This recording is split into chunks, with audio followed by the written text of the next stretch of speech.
fix this. Hello, everyone. Way later than I would have wanted to start streaming this on a Saturday, but I had. Well, now it's Sunday, but I had a test I had to take care of, and it seemed like I was going to be doing something else with some of my friends, but that fell through. So here we are with some Super Mario Galaxy. It won't be as long of a stream as some of the ones we've been doing before, because we're starting much later. But I plan to go for a good little while, like probably at least 2 hours. We'll see. Yeah, it's time for another stream. I don't have anyone of my friends available to chat right now, so it's probably just going to be just me in the chat.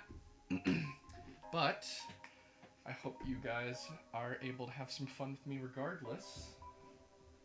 Just checking to make sure that everything's going well with Restream, and checking to see Facebook in particular. The chat messages don't always show up on Restream, so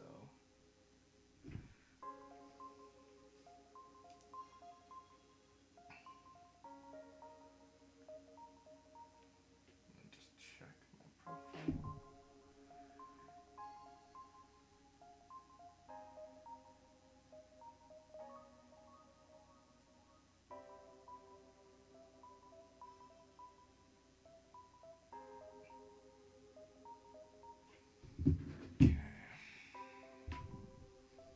Looks like I've got a YouTube viewer this time as well.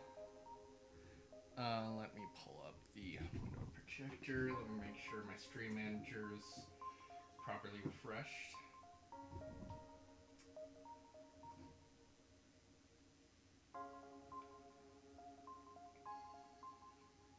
Okay. So, time to continue where we left off. I have, by this point, successfully shifted from when I first started these streams. This desk was on the opposite side of this little closet, and now I've shifted it over, which I think is going to be way better. It feels a little weird to get used to at first because the wall is like right here, but it's nice that there's this much space. You know, there's this much space between me and the door, so it's not as awkward to deal with the door as it used to be. I just like rearranged some, because I had like boxes and crap here that was blocking, but now I think this is a better spot. But I'm still gonna be like figuring out camera stuff, figuring out where to position myself, because it's a very different orientation than what I was used to, so we'll definitely be adapting to it. But yeah, let us continue. I remember I think we still need to do the trash star, and I don't want to save that for the beginning, but I don't want to save that for the end either, so I'm thinking that will probably be more towards the middle.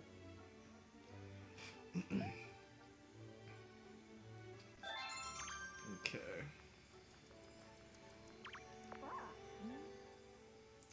Probably stick with some purple coin ones to start out with. If Reimu shows up again, I might do the one ball galaxy he wanted to do. And I think might have been Medsup wanted Gold Leaf, so we might try to hold off on those at first. Let's try Gusty Garden.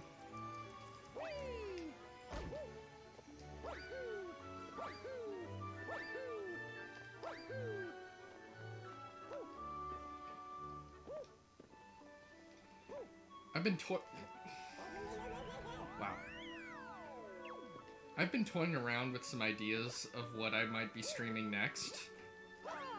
And I'm thinking I'd like to, you know, kind of alternate also some streams of some games my friends want to do with me, like Gauntlet Dark Legacy with my friend Ethan. I've been really looking forward to. Oh wait, it's not this one. as one I've been wanting to do with him, but with our schedules, I'll probably have like a backup game that I also do. And I'm still figuring out what I want to do with that. I'm considering doing a Pokemon marathon because I've been playing Pokemon Sword, and I've been very curious because I'm a huge Pokemon fan, but I've never played through every single game. Not even all the gens, because like Gen 1 and Gen 2 I only kind of did. And I feel like I really, especially because it's been so long since I played some of those originals when I was a kid, to kind of just binge a whole bunch of Pokemon games, not like getting national decks or anything, but just like beating, maybe doing a few legendaries and post-game stuff, and just like really seeing what I think of how the gens stack up together. Like, will I still like Gen 3 as much as I do right now? Will I get more into another gen like Gen 2 that I never did much of? But in that case, I don't think I'd want to stream every single Pokemon game, because I think I would be wanting to play like every single one, but streaming them all would probably get tiring for you guys, so I'd probably, in that case, also have to come up with a backup scenario.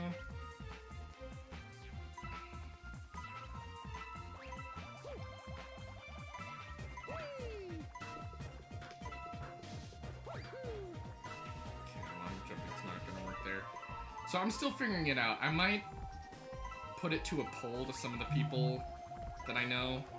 I looked into how Twitch polls work, and like, they only last for so long, so I would need a lot of viewers at one time to make, to have a real substantial poll. So I might just like shop around my friends, see what they want to see.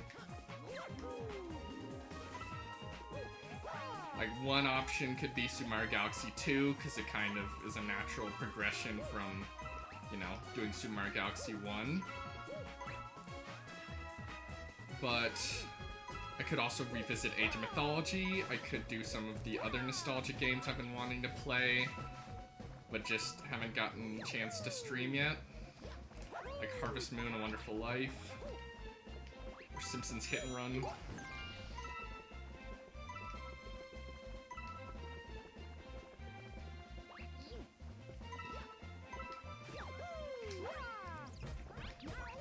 No, that's not what I wanted.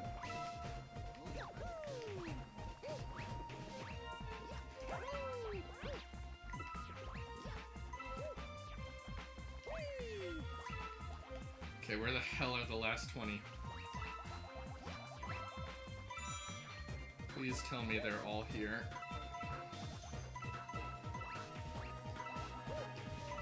Seems like there might be.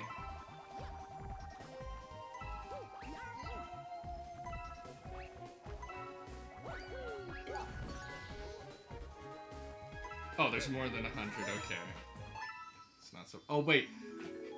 God damn it, I still got the... Where the hell is that? I'm gonna have to... I'm gonna have to take a quicker route. One that involves less precision jumping, because I get way too cautious about that stuff.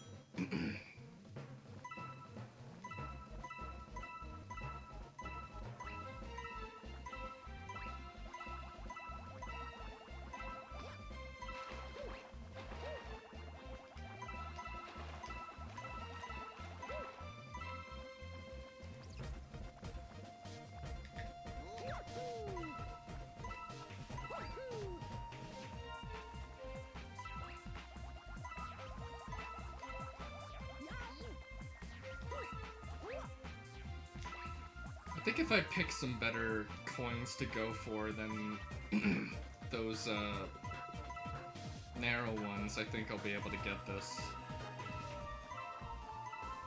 Just takes me too much time to get ones that are so out of the way like that. Ones that require precision make my anxiety act up, and even if it's not actually that hard, make it harder for myself. Hey, Vivi, how's it going? Just popping in for a sec. Tired. Yeah, I just had a test before... I mean, I had to submit it before midnight, but technically before this stream, so... Kind of hoping to relax. Okay.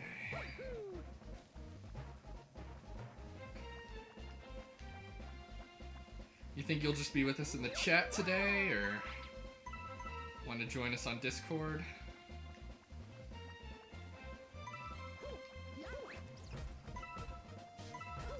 Babies are asleep, house is slowly getting cleaned, but slowly. That's all good. I was just curious. Yeah, it's totally fine. I was just wanting to know if you were thinking of heading over.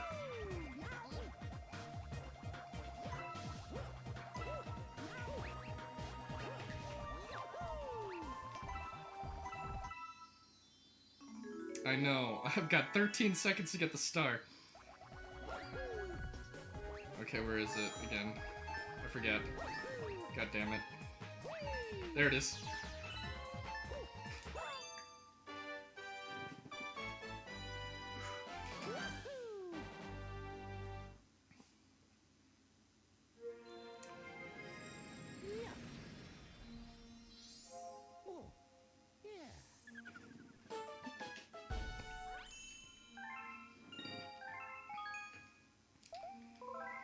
Yeah, so we don't have a ton. We just have 15 stars left before Luigi, I think.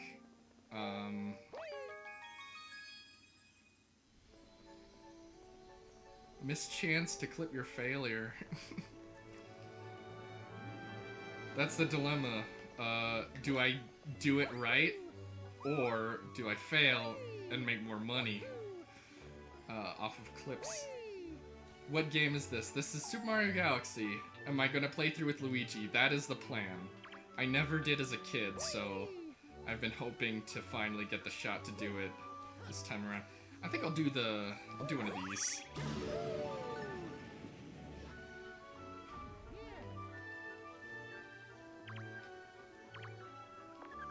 Which one is this? Now let's do the water one first.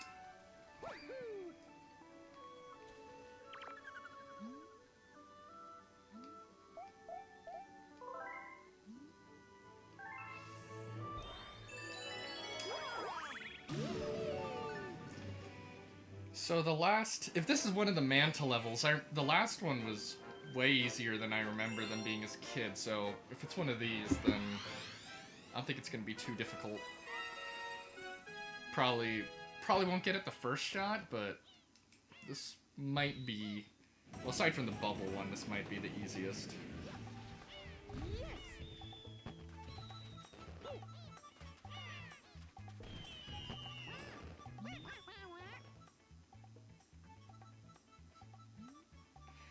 Yeah, there are some challenging stars in this game, and they were definitely challenging for me when I was a kid. But like, especially compared to Sunshine, this game is pretty easy to get through. It's pretty breezy. Okay. Yeah, I'm gonna have to be a little more careful. New game minus. Yeah, I think Sunshine went overboard on its difficulty spikes, but this game hasn't really been too much of a challenge for me. The purple coins is like one of the only exceptions, the Luigi purple coins.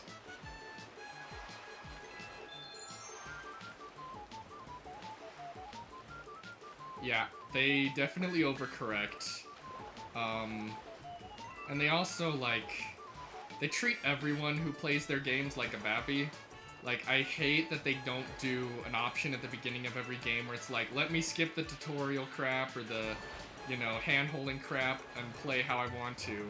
Ratchet and Clank did that, and I loved it. It's like the first pop-up in the game is, do you want tutorial pop-ups? And you just say no, and then you don't have them.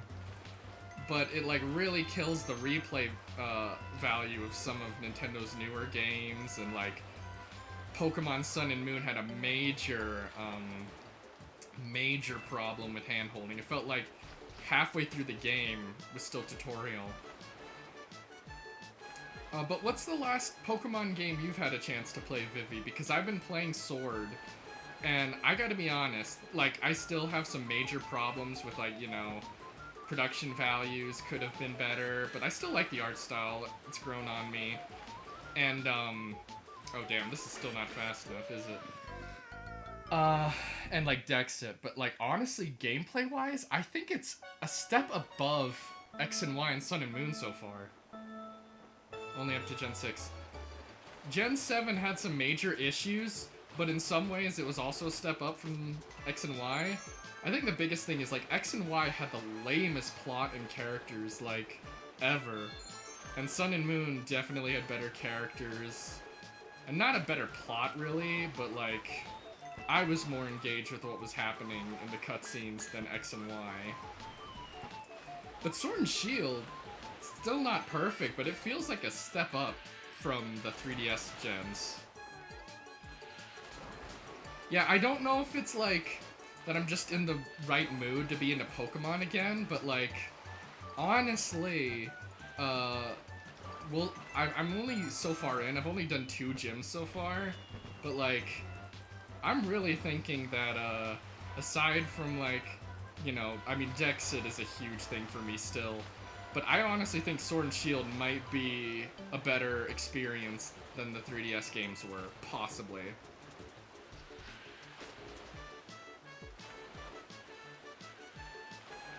No, the Gen 7 story isn't worse, because the Gen 6 story was awful. I don't think the story was the greatest part of Gen 7, but it had really good characters. Like, Lily is so charming. What's her brother's name again? Gladion. I really liked him. There was just a ton of characters. Probably too many, but, I got way more into them than, like 6 had just the lamest side characters. Exactly.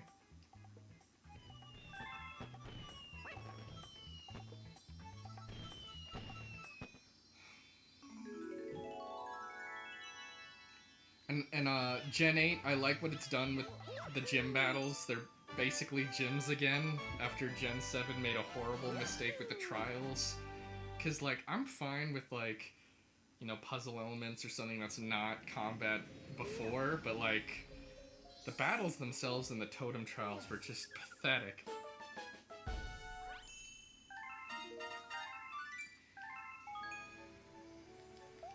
And, yeah, another thing is, like, so by this point, there is no turning off, essentially, XP share. It's not even an item anymore. Like, you just have to deal with the fact that the rest of your team is going to get experience no matter what you do. But I could be wrong, and I really want to do, like, some sort of Pokemon marathon where I can really compare, but it feels to me like the curve so far has been better than Sun and Moon's. It still hasn't been a challenge for me, the gym leaders. Like, I'm able to have everything properly leveled so the gyms aren't even a hassle, but I don't think I am getting as over-leveled as I was in Sun and Moon and X and Y with the EXP share. But I'm very early on in the game. These are very early impressions, and my Pokemon playthroughs are so spread out that I really feel I should do some sort of marathon of the main games and some of the spin-offs and, like, really compare them. Especially because I never really played Gen 1 or Gen 2. But, like,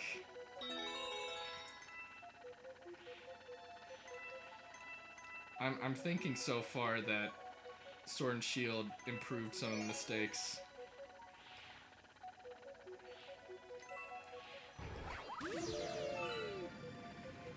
Galaxy does have some whack levels, but they're mostly towards the end, and they're nowhere near as bad as Sunshine's whack levels. Now, Sunshine has a lot of character that I appreciate, but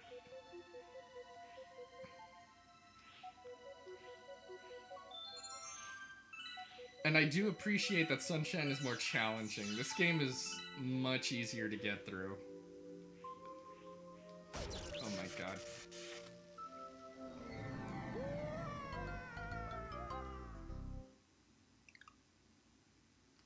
Take your time, Daniel. Sunshine is broken as hell. Even without the easily replicable glitches that I've done. I've accidentally done all kinds of glitches. My cousin accidentally did a glitch where he, like, dove into one of the cliffs in Bianco Hills weird, and he warped right down underneath the water and died. Like, drowned, because he couldn't get up. And then one time on Noki Bay, I went off the waterfall, and somehow I missed my target and ended up going underneath the water as well and just died. Sunshine is so glitchy.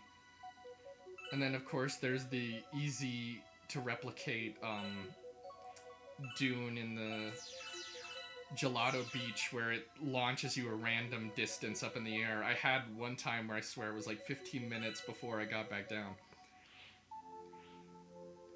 So that game is just buggy. Okay, I really need to keep my Wiimote up high for this one.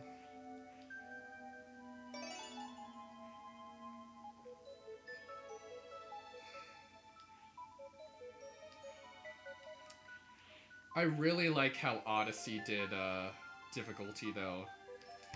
Most of the game is very easy, but, like, I don't know how much you know about Odyssey, Vivi, but there's a final, like, endurance run level that is so challenging, and it took me a long time to be able to do, but I really liked it because it was the very last challenge of the game, and I loved the way it really tested you.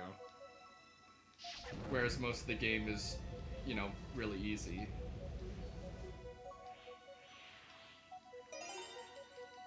Oh my god, oh my god. It's Flood's, evil Sith counterpart.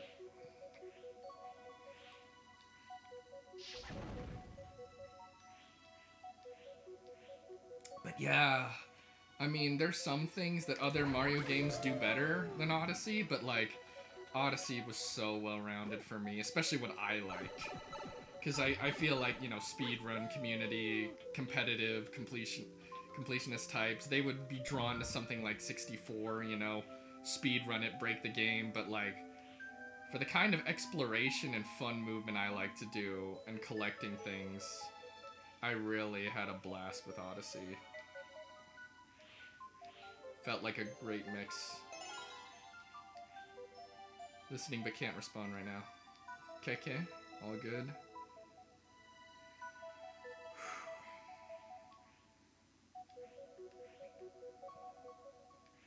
Sorry I'm taking this slow if this is a little too slow for anyone, but, like, I ain't taking any chances with this level.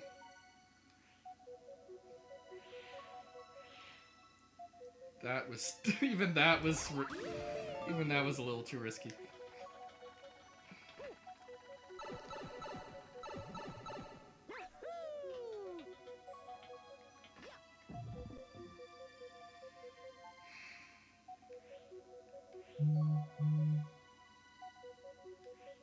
Once I do this, I'll check out what that was.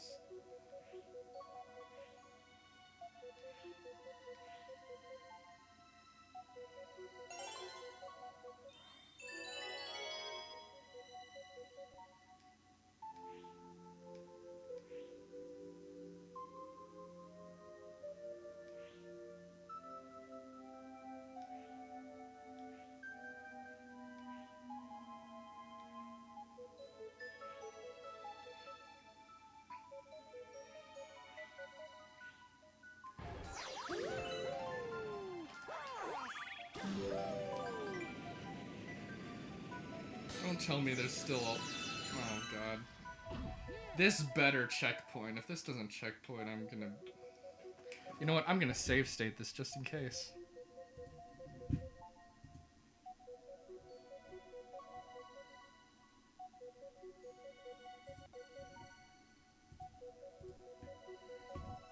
Oh, wait. I need the OBS projector screen. Let me get that.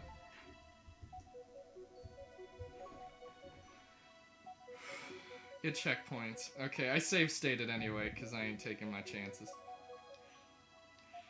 That was the one part of Sunshine I save stated, at least, was the Acid River.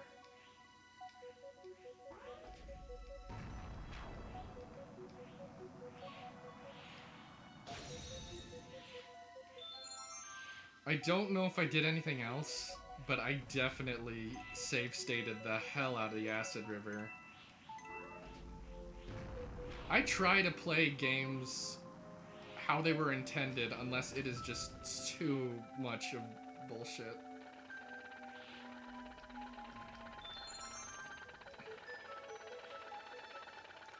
So usually I save. I did a lot of save stating when I did Spyro, because some of the jumps were just ridiculous. Oh god, oh god. No, no, no, no, no, no, no, no, no, no, no, no, no, no, no. No.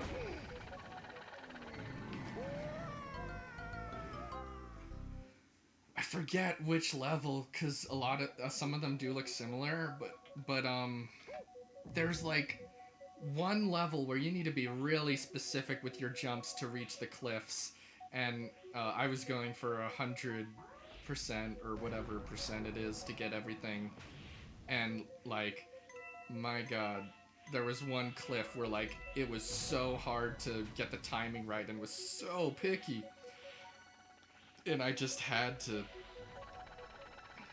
save state it. Otherwise it would have just taken forever. This level is poopy, but it's no Acid River. It's manageable compared to that. But Vivi, if you ever play Odyssey, if you get far enough to do the final,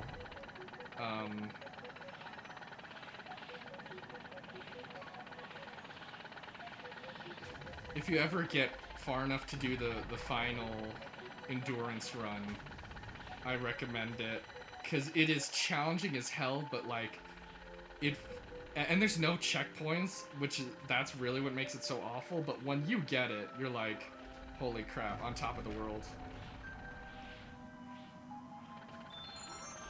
Oh my god. I brain farted at that moment. Yeah, I didn't get all the costumes because they're way too expensive. But aside from that, I got like 999 moons. That was a fun one.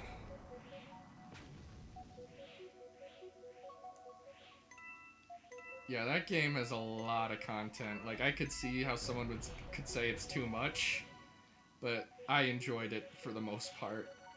All the moons. Yeah, the easiest way to get the coin stuff, I think, is doing like Luigi's balloon challenges and getting good at that. I'm pretty sure that's what I did, because I had a lot of fun doing Luigi's balloon challenges with my family members. I got really good at it. That's one of the things I love about the movement in Odyssey, is there's so much potential to string all the different movement together.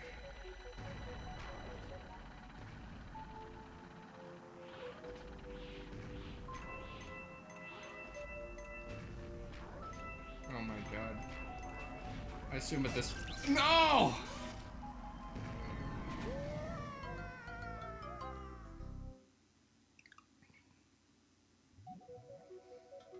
This reminds me of the one final attack Sans does in Undertale that just always killed me. Sans in Undertale took me like 10 hours to beat. And that's partially because I was doing it on my MacBook Pro, but like, still, I just suck at bullet hell type crap.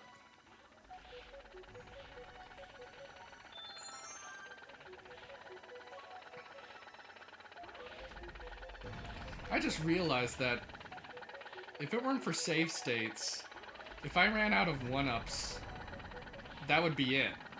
I'd have to do all that other 5 parts all over again. Man, I'm so glad Odyssey realized that lives are useless.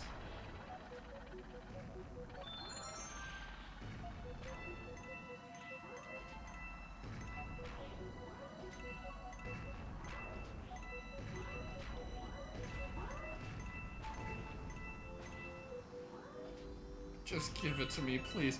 Please! Please, please. Oh.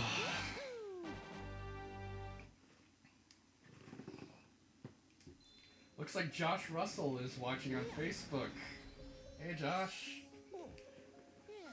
Did you see Game Maker's Toolkit video on lives? If it was years ago, I probably did. I haven't watched his uploads in a while, but that sounds like one of the ones I saw. I think they're useful for, like, games that are very arcade style, but, like,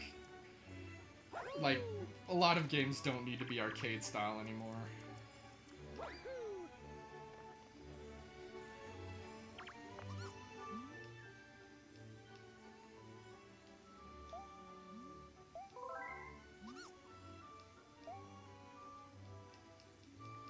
I remember I saw some of his Zelda dungeon vids, but I don't know if I saw all the ones he made.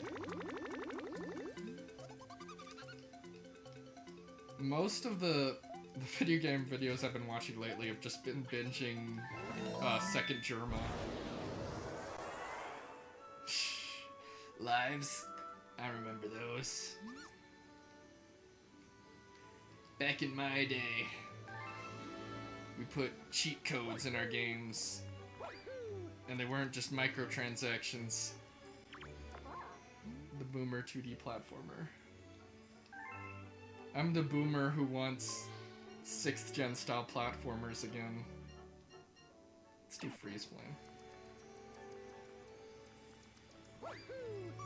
30-year-old boomer is still the best Wojak. I had so much fun with the 30-year-old boomer with Noah back in like 2019 or whatever. We loved posting 30-year-old boomer stuff.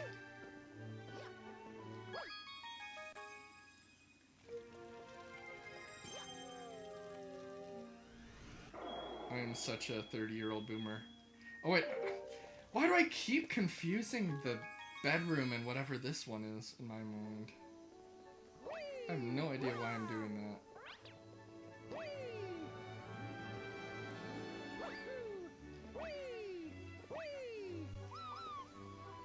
I was late to Halo 3. I didn't start playing it till 2010, 2009, 2010, but man, I had so much fun with that game regardless. My cousin and I have spent so many hours on Lost Platoon and ODST Firefight. We would just get a bunch of Doritos, play some music, and just shoot up the Covenant. Make the boomer my next sub emote. I've been trying to think about what I should do, because I think Twitch doesn't really want you to do copyright stuff, and I was gonna do like... I think I was gonna do like GameCube logo and stuff like that for like the top gifters or whatever. I've been thinking about like what I would do for subscribers and their emotes. I'm considering yeah, but that's the thing. Wojak, I don't... Oh, I forgot to slow down. With Wojak, I don't really think that's like copyright or anything, so but, you know, someone out there's probably already made one, like, on their own channels.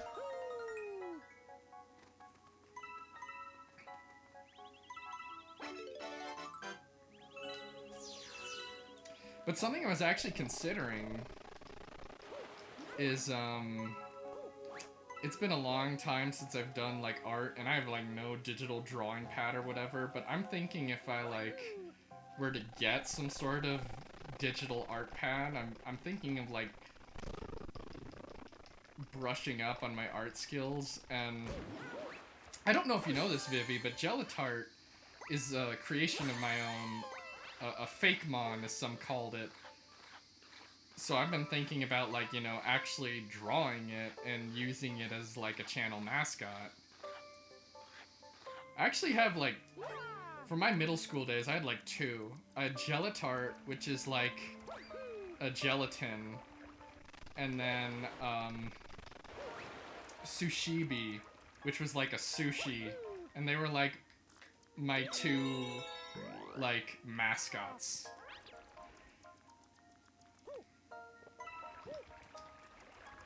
In fact, I might have very rough sketches of them nearby. Is a Poke Furry? I made my first brush with internet fame was when I was like 12 or 13 in middle school. I drew some fake Pokemon designs, upload them to DeviantArt, and a few actual artists actually drew fan art of my designs, which were like nothing compared to what these guys were doing. And I was just like, you guys actually like took my designs and tried to make them look good? Like, what the hell? It was so I was blown away that actual talented Pokemon artists, Fakemon artists would actually do that.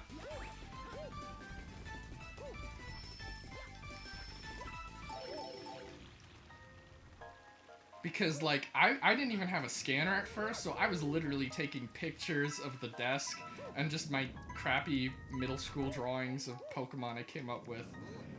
And actual, like, noted artists in the community took a stab at my designs and tried to do something with them. I think I know where I have very rough sketches of my mascots, so once I do this star, I think I'll show you. But keep in mind, they are very rough. I actually have done, like, drawings of them where I put in more effort, but I don't even know where those are right now. I have, like, literally boxes of my old sketches. Pretty much anything I doodled in middle school, I still have. Some of it I got rid of. That was just, like, too low effort, But I doodled a ton in middle school, and I came up with, like, literally hundreds of Fakemon designs, and I definitely still have some of them. My dream was to try to get some of them approved on Pokemon Factory. I don't know if you know that site, but it was a site where people just, like, submitted their own fake Pokemon to a community Pokedex. I think I got a few there, but not as many as I'd been hoping for as a young middle schooler. That was like the first forum I ever posted on as a kid. I was like 11 or something when I started on that.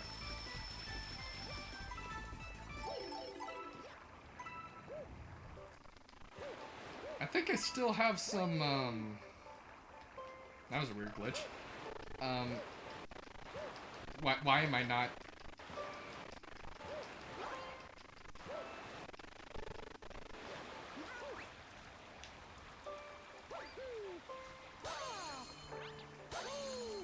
I don't even know what I was saying. But, Pokemon Factory was one of the first forums I ever signed up with. The first time I actually talked to people online.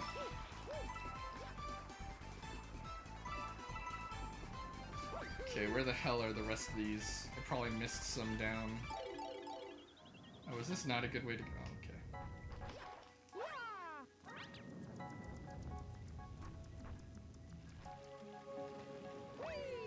There's probably some more purple coins down here, right?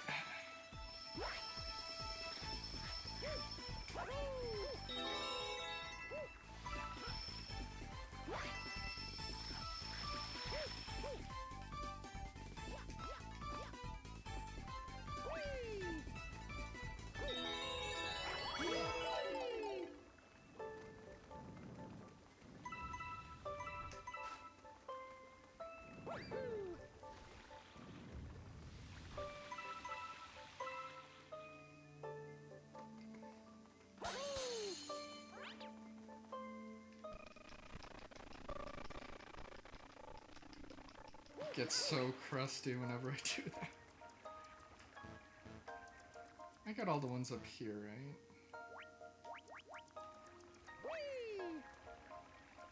There's one.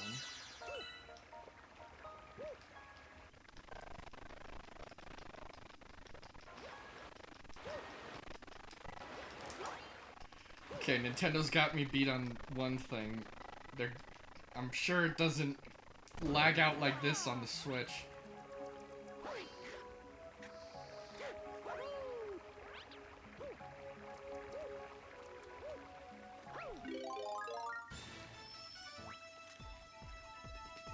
How the hell do I get that?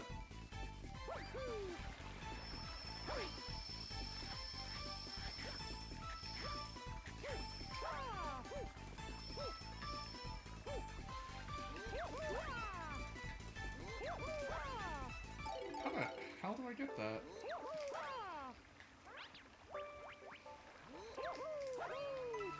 Okay.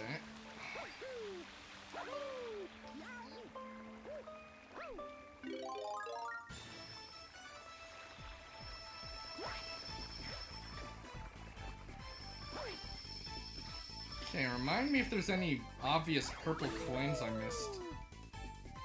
Because I'm trying to think.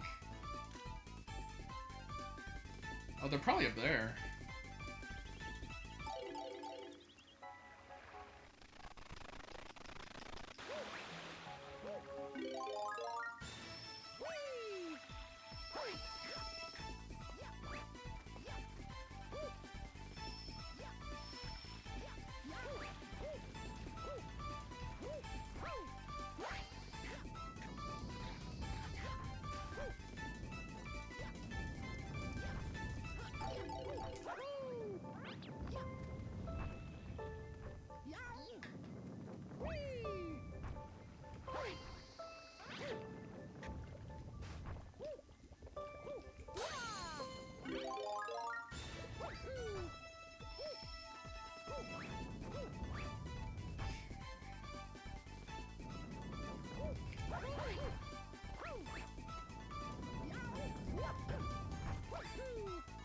Okay, hurry up, Mario.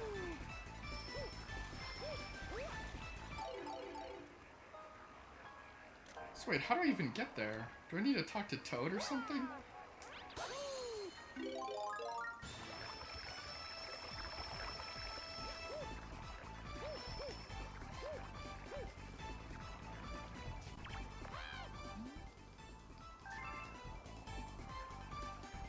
How do I get there?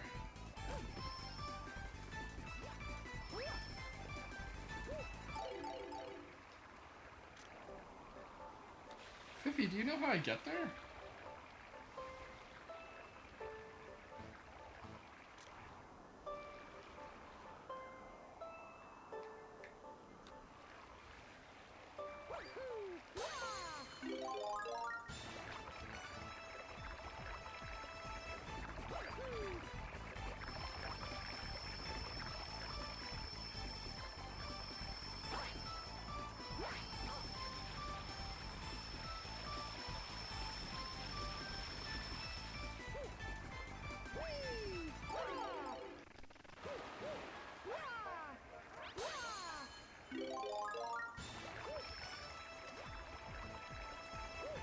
It's all good, Vivi, but do you know how I get to, over there? I'm trying to figure out.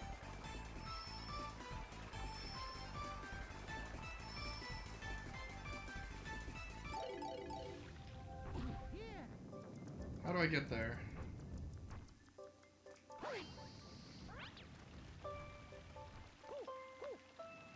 Go back up?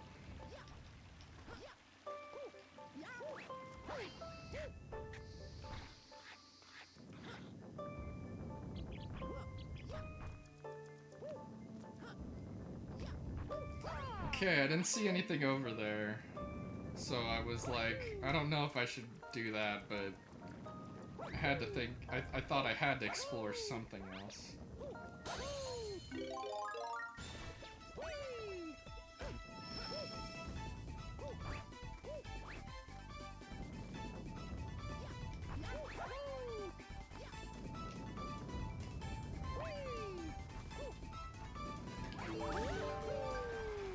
I wish they gave just a little more time with this. Through the walls, there's like a tunnel.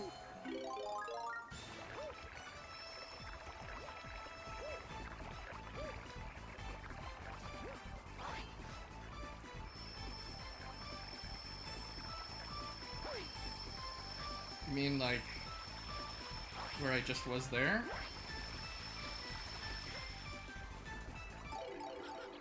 Where?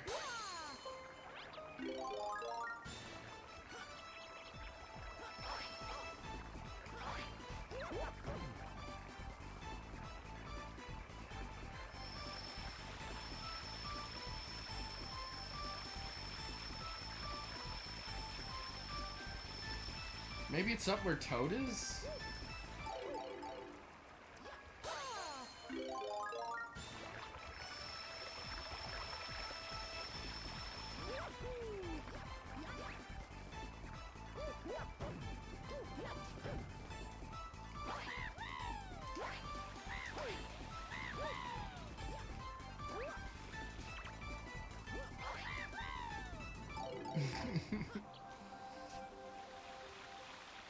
The game's just bad!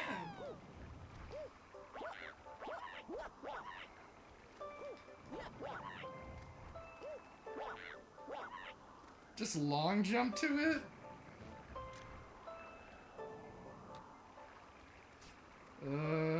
Okay.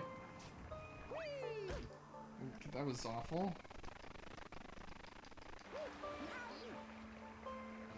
Climb up.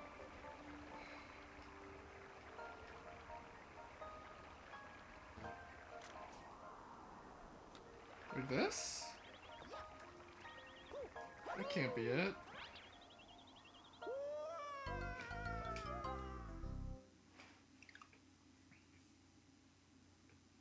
I probably didn't understand what you were saying. But maybe, if you wouldn't mind Googling that for me, that would be great. If it's not too much of a inconvenience.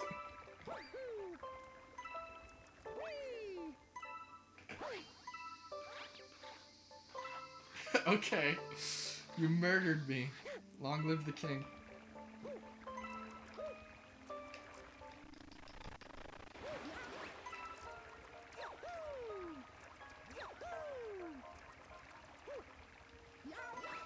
It's freeze flame.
Yeah, read that Super Mario Galaxy theory for me, Vivi.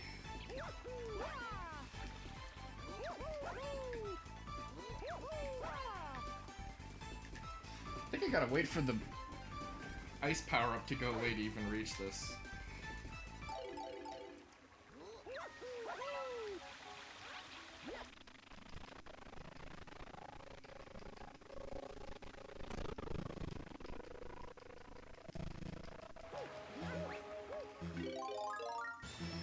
Sounds good.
coin up there.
Yeah, I was just starting to wonder.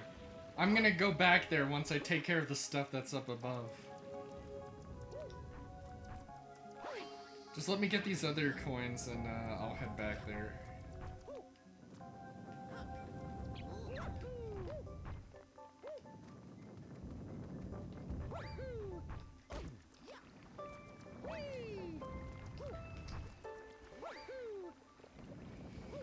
Vivi, have you had a chance to actually watch any of The Mandalorian yet?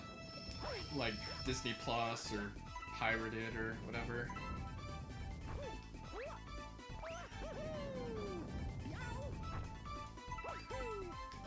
Oh god.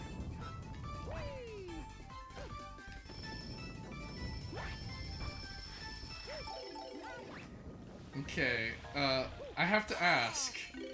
Did you think Gina Carano was ever a good actor in that? 'Cause I don't think she was ever anything special.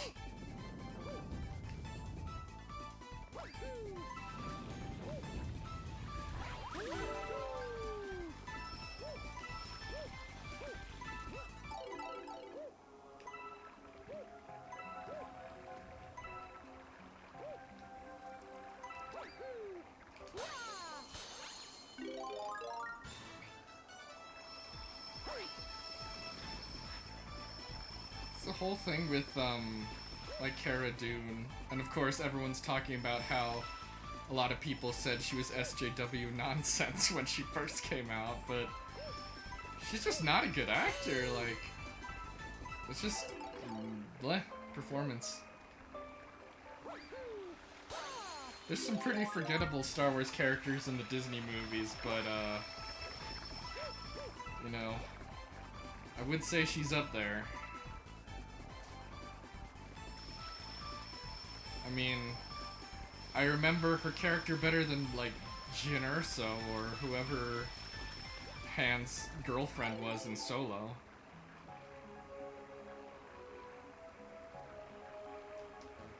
I think I had 81 at this point last time, so let me see if there's, like, any important ones I missed.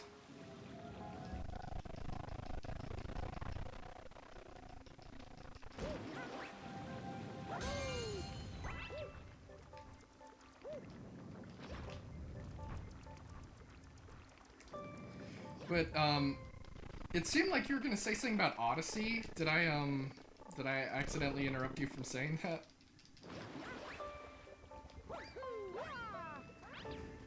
Neoliberal stars is honestly becoming more and more of a blank. Well, I mean, they made as many movies as Lucas made in like 30 years, and like how many movies did they make so far? They've got 5 at least.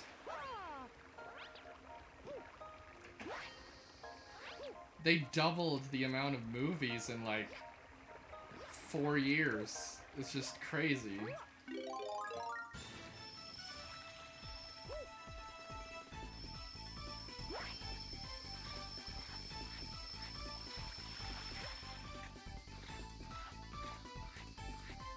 I would agree with that on Odyssey.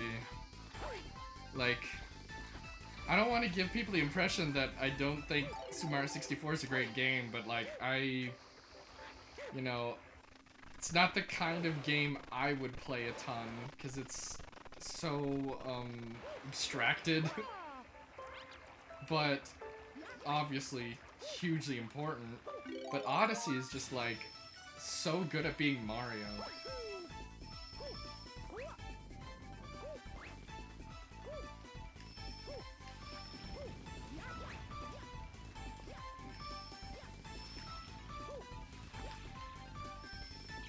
How am I gonna do this?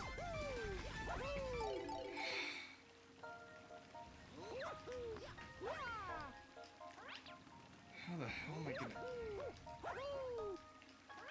Can I do it like this? There we go. Wow.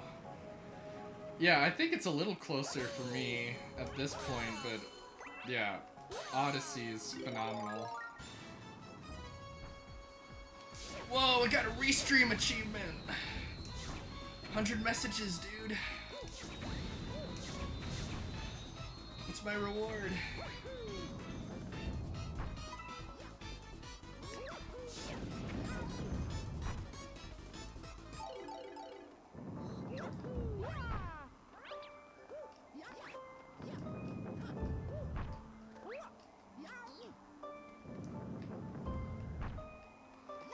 Yay, more money for Bezos. Well, I mean, he is the one who's gonna pay my Twitch payout, so... But you know, voting for your wallet and like being an ethical consumer, these are all things we can do. These are real things that actually exist.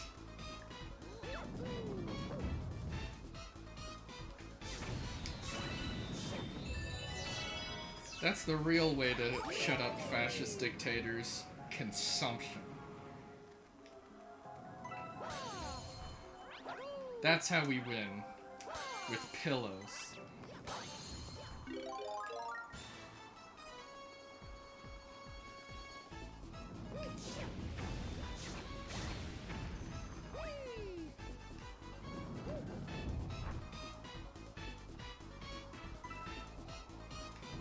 Pillows are praxis.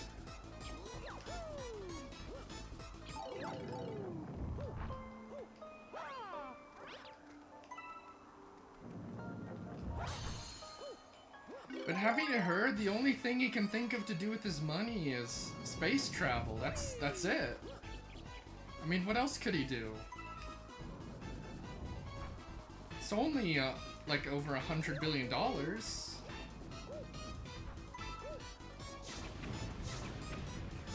Liberals be like the Last Jedi is praxis.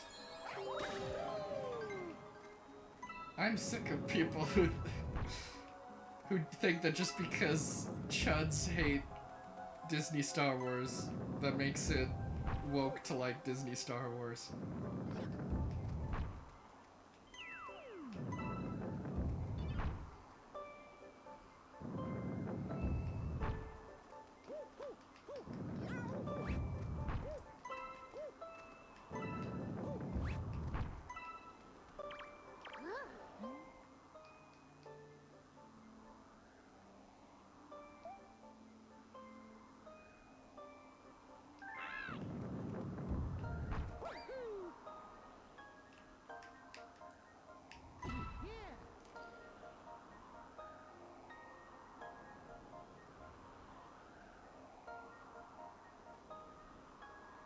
Yeah, isn't it sad to think how NASA has just gone away because it doesn't make money anymore? How we were able to accomplish so many cool things when it was part of a competition, but now they don't do shit? Isn't that great?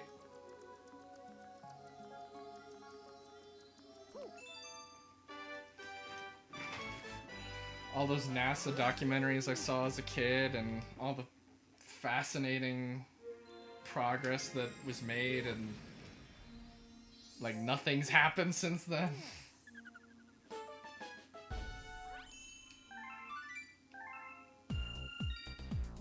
Hey, Jordan. Thanks for the follow.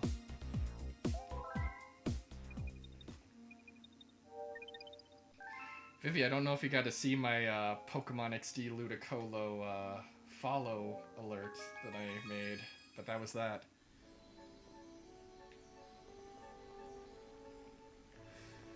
Yeah. Well, Vivi, do you know... What was it called?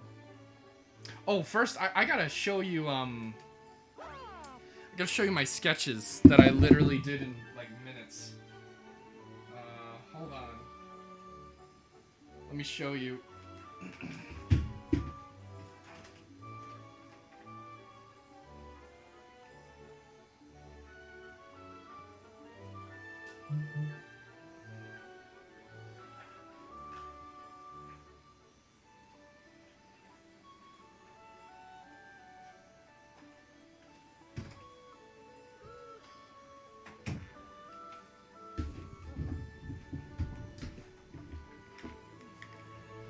Okay, I'm also gonna run a quick 60-second ad break because it's been an hour, so let me do that.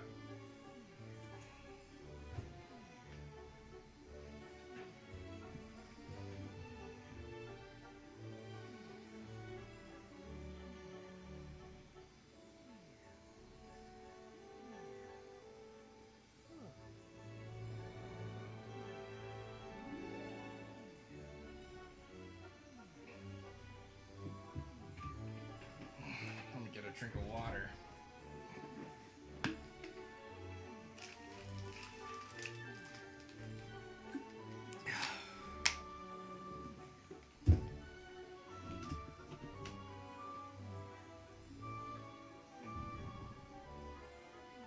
Oh, hey, Adam. Yeah.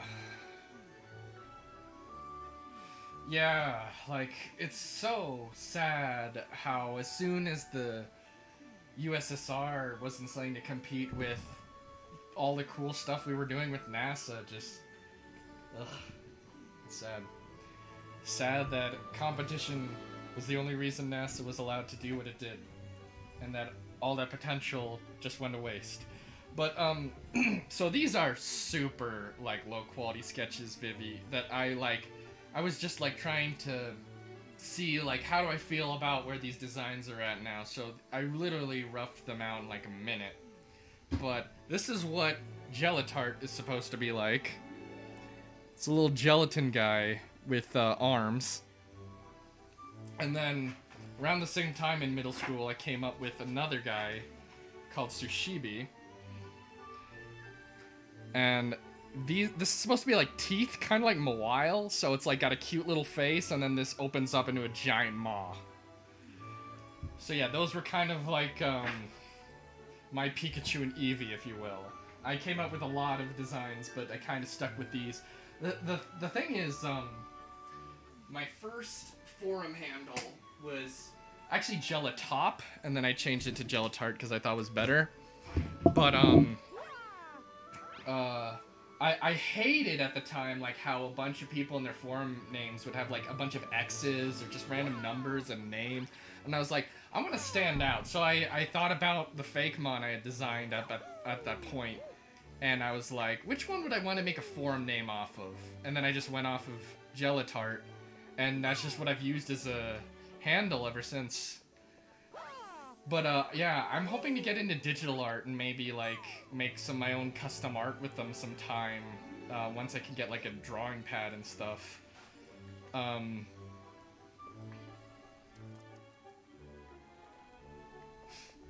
Yeah, I was like, I need to stand out. Actually, it's funny, my friend Ammon, who was on here before, had a similar story. His, online handle's Latsu, and it was, a third Latios that he came up with when he was like a young kid. So basically a similar story. NASA have had some insane plans, like the one where they wanted to drill into Yellowstone to prevent the supervolcano from erupting. Yeah, I don't think NASA does anything now, do they? And that really upsets me as someone who was so into that as a kid. Now we can't get our government to do stuff like that anymore. That's why all we've got is SpaceX at this point.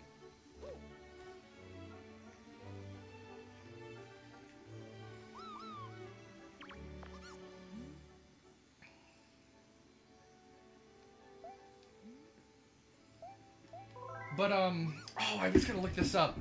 I gotta look up what the name of this is. I gotta ask you if you've heard about this, Vivi.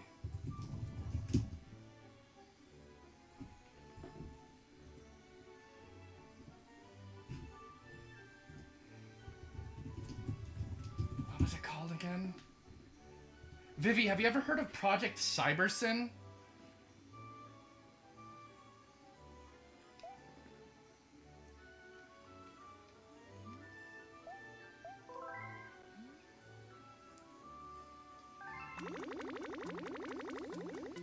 I don't blame you if you haven't heard of it, but it's something very interesting. Okay, I'll ask you when you get back if you've, just let me know when you're back and I'll ask you if you've heard of it.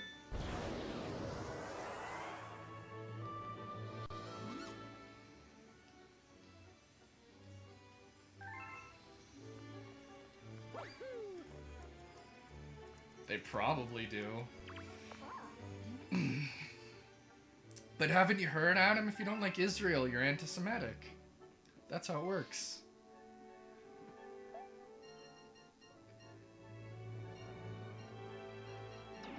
There is no way to disapprove of the state of Israel as it is as a government and not hate Jews.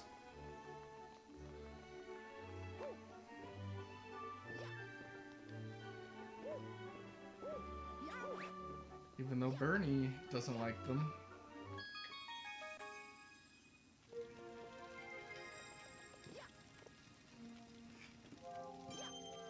Oh wait, did I messed them up again. Why do I always do that?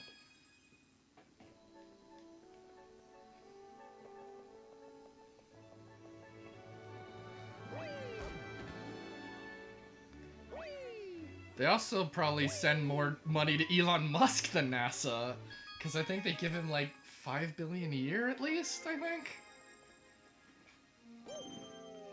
I know he's definitely taken advantage of subsidies.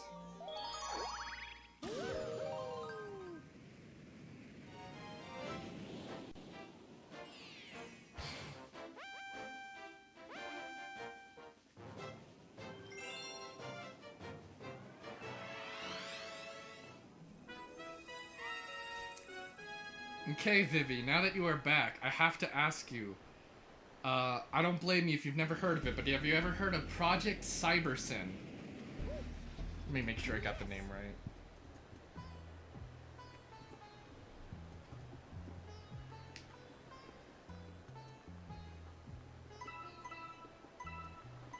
Yeah, I knew about it because I'm really into Chile in particular and Salvador Allende. I saw the Battle of Chile trilogy of documentaries that filmed his years on the ground. And yeah, it would have been like a socialist internet of sorts in the 70s. And as soon as the fascists saw it, they were like, I don't know what the hell this is, and they got rid of it. It's unbelievably infuriating how high-tech it would have been in the middle of Chile, which was not, you know, one of the most advanced countries at the time.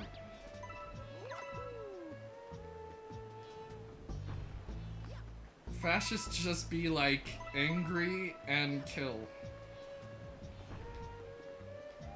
They're never happy either. They're just miserable and they want to inflict that misery on others.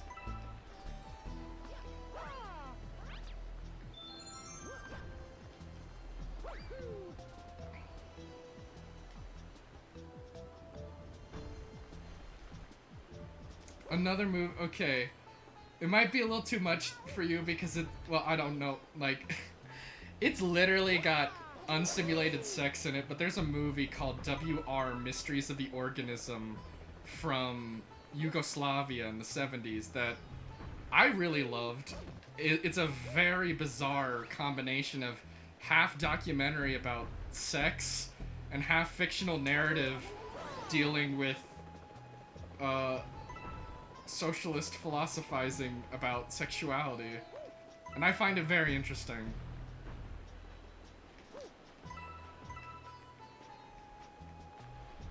I think it's a very creative movie that I've never seen anything like. But there's a quote in that movie where she compares, there's a character, and she compares fascism to like a raging erection that can't relieve itself. In partly talking also in relation to the idea of like sexual liberation. And I think that's such a great like comparison for what the energy of fascism is.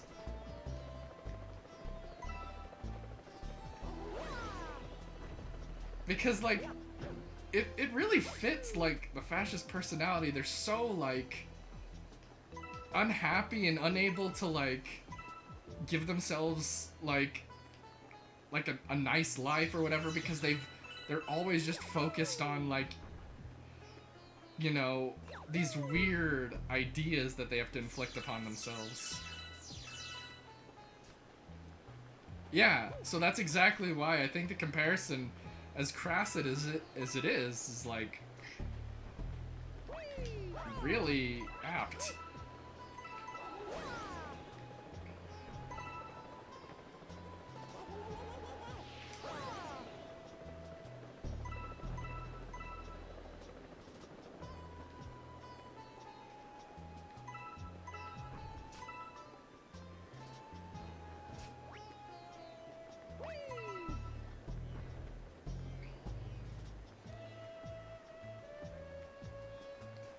But I think I was gonna say, so I'm not sure if I said this, but I have files of all 3 Battle of Chile movies, and also a 4th one I still need to see, where it's basically made in the 90s, and it's essentially the story of him showing the original movies to Chile for the first time, because when they made the first original documentaries, they filmed them right before the coup, so Chile never actually got to see the documentary about life under Allende. So I still need to see that one, but I've got all 4 of them. It is the craziest, I don't know if you ever heard the word cinema verite, but it's like on the ground filmmaking, and it's all like real stuff, but it's crazy cinematic too, and very relevant today. Like there's the people who are anti-Allende are so like some of the MAGA people. It's unbelievable.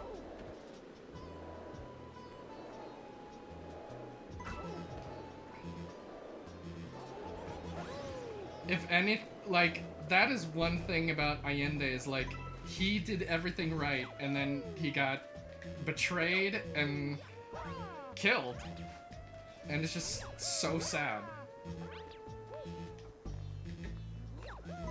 In my mind, at least the first 2 Battle of Chile films are honestly 5 out of 5 for me. They are just so wild.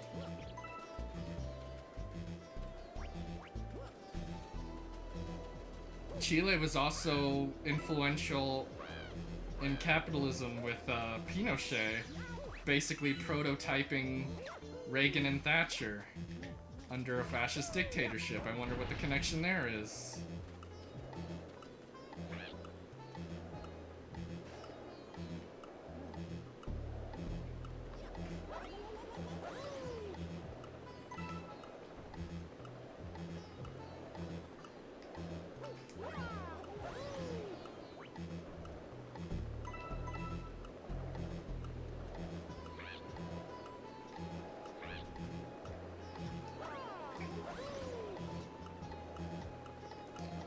It's wild that America fought the Nazis, because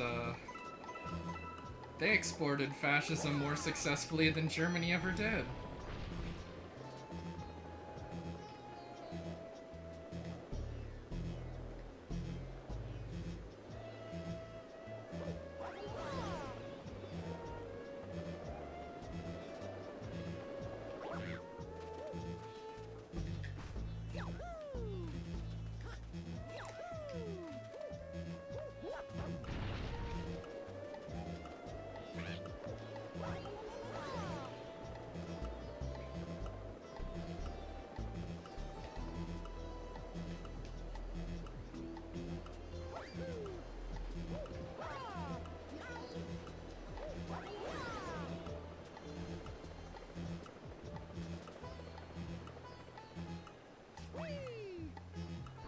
I do not know how long this lasts. Uh-oh. Not long. Wait, where's the 100th? Oh.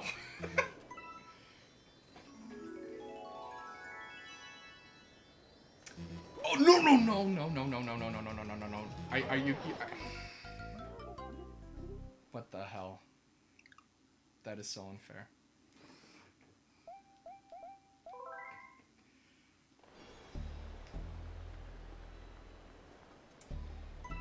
I'm pretty sure there was a bit in the Battle of Chile movies where Fidel actually visited Chile to try to give some advice to Allende and maybe some support.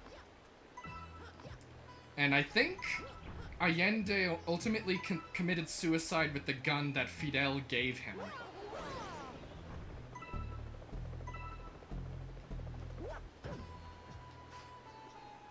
Which, funny enough, the coup happened on September 11th,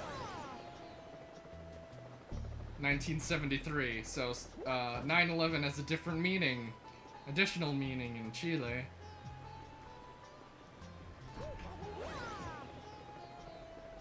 They literally bombed their White House, and in the film they caught it on film. It's wild.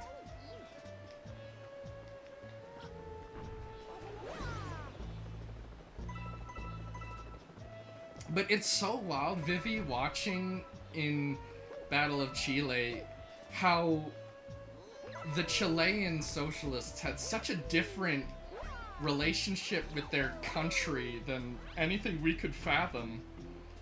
Where they were like, the CIA was supporting striking truck workers, and the socialists were all the people, you know, going to work because, you know, it was... You know, they were trying to build up a worker state, and they, you know, wanted to keep the country running because they felt it was working for them genuinely. Which is pretty foreign concept here in the States, that to actually believe that your state is trying to help you and working with, and getting off your ass and working with them.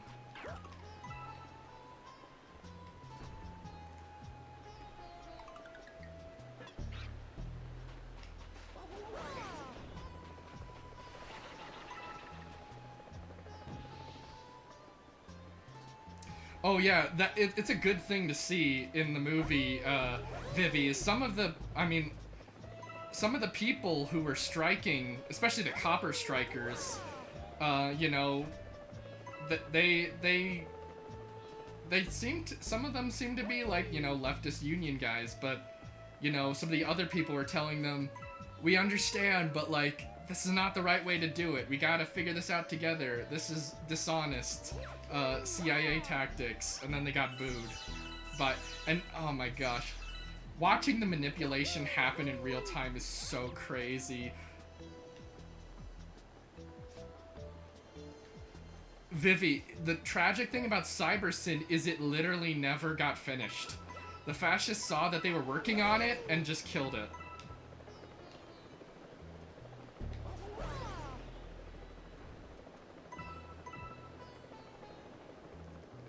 So it never got finished, but they like brought like a famous British scientist to help them do it, and they put a lot of effort into it.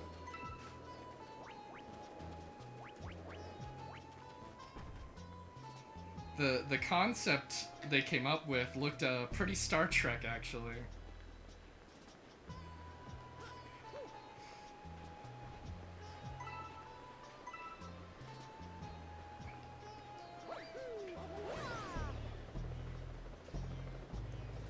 But, the anti-Allende people in Battle of Chile, Vivi, they are so much like MAGA people. Like, the way they talk, and of course, most of them are, like, upper middle class. And like, even their fashion is, like, as close as you could get to the Chilean equivalent of, like, that weird kind of American traditionalism, like, but like a Chilean traditionalism. It's so bizarre.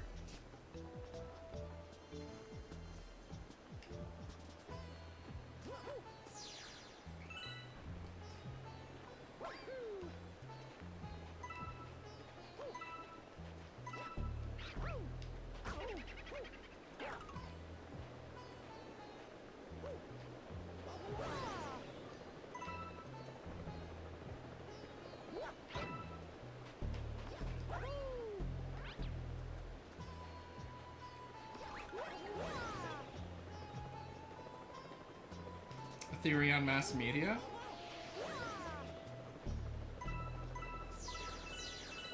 What's your theory?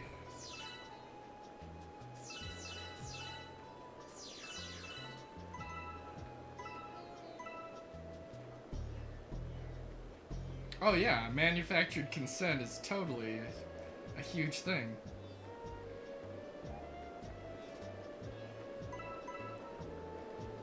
This right here is probably the most risky part, because I don't think you could get coins in this. Unless I've just not been paying attention. Well, I've been thinking a lot about the inherent white supremacy of forcing, you know, diverse peoples to essentially assimilate, you know, like people who talk about, oh, black culture's got problems, and like, oh god.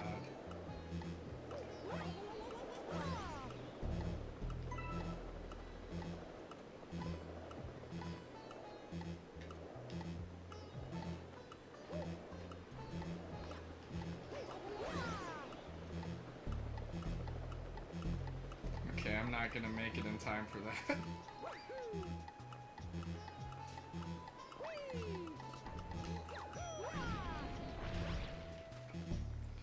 Okay, I'm gonna go back and get the purple coins down there before giving you a shot. It sucks that I don't think there are any real coins in this level.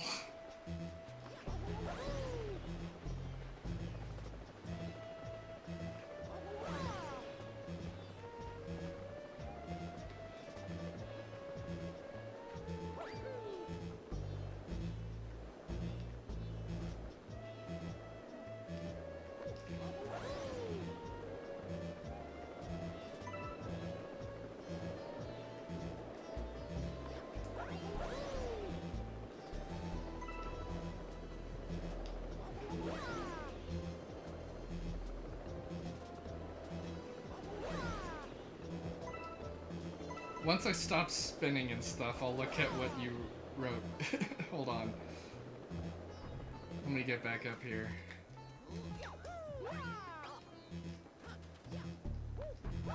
They have this haunting prediction that the next mass fascist movement will be multicultural and diversified. They made this prediction 3 years ago in this hellscape.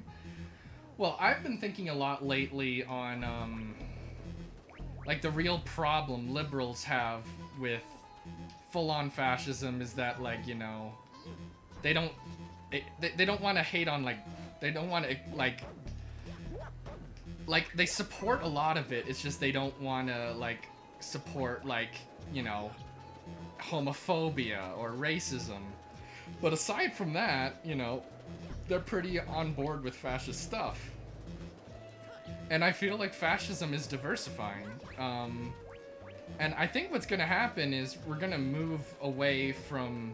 I think the real fascist international idea is gonna come from essentially traditionalists of all stripes coming together for the idea of, you know, supporting just traditionalism in general. I see that happening a lot. And I feel like what is going to happen is instead of, you know, just like in one state, no, why did I do that? Why did I do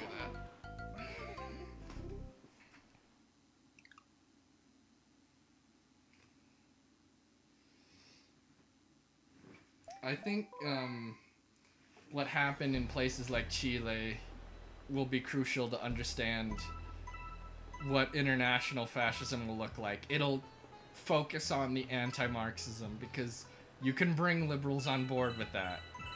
You can bring liberals on board for, honestly, kind of Pinochet-style fascism, really, because it's just neoliberalism with a dictator, right?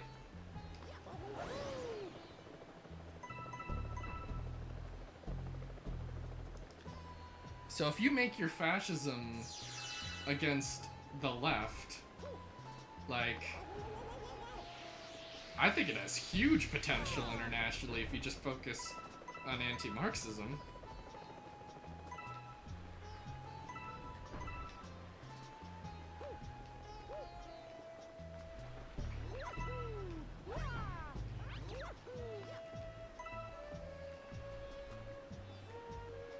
Well, and the thing is, like, even you could get some, you know, not all, but you could get some black people, Asians, queer people on board with anti-Marxism,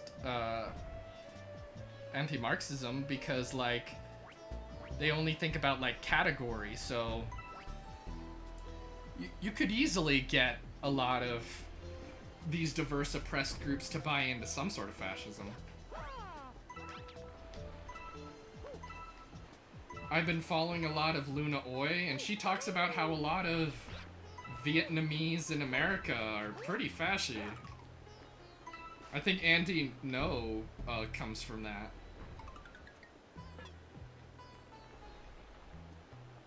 Well, what we would get is eco-fascism. That's gonna be on the rise.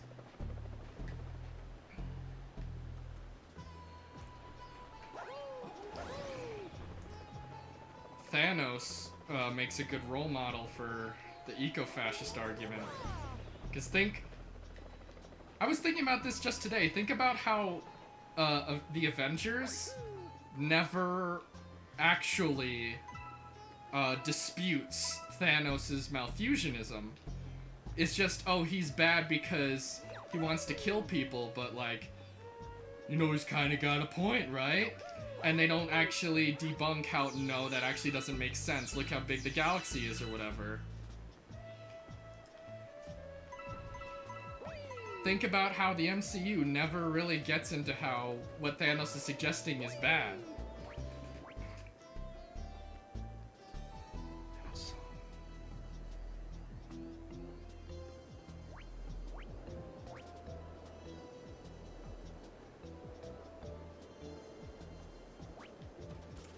I think Thanos is a great example of how easy it would be for liberals and mainstream people to accept fascist ideas, you know, if you put them in a rational point of view. There is a lot of appeal for Malthusianism in our society. Even a lot of people, like, who, like, are liberal and just, like, a little misguided, like, they think, you know, how could humanity be so awful to nature, like, and end up in actually a bit of an eco-fascist position just because they see humanity as the disease.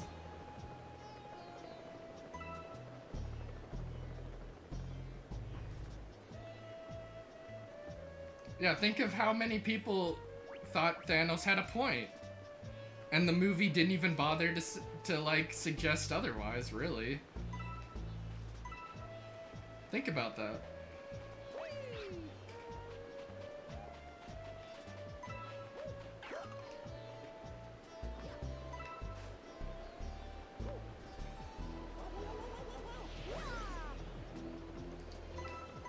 I think it's a good motivation for a villain, but you gotta, like, emphasize this is bad, like, and it doesn't make sense. Like, look at how the galaxy is, it's fake.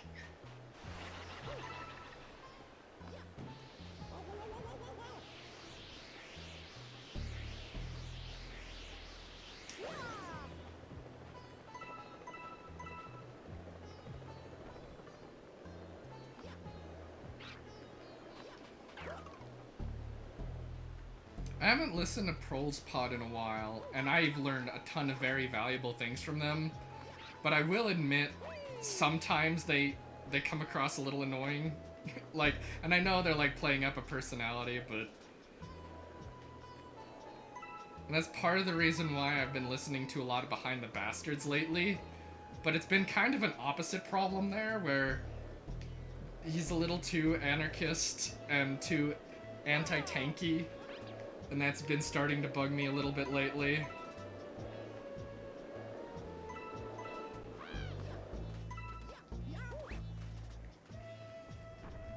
Yeah, by the logic of the movie, you know, Thanos isn't wrong. It's just that what he's doing is evil, so we gotta stop him because he wants to kill people. But they don't ever say he's wrong.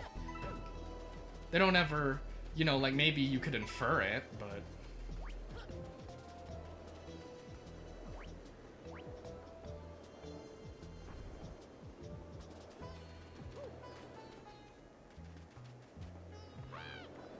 Yeah, people are very susceptible to fascist propaganda. I saw an interesting article on how, I never listened to them growing up, but there's a compelling case that Ace of Base's songs are white nationalists. Because one of the singers was in a literal Nazi band. Like, the article made the case that the sign, when they sing about the sign, is the swastika. And apparently there's a lot of Jewish symbolism in one of their music videos about some kind of welfare mom. No! Why is this level such a pain in the ass?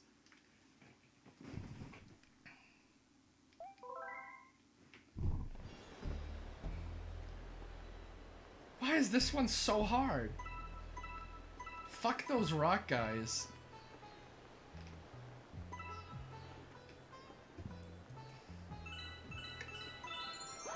Yeah, towards the end they're not sending their best, but... Hitboxes? We just roll a dice and see if we get hit or not.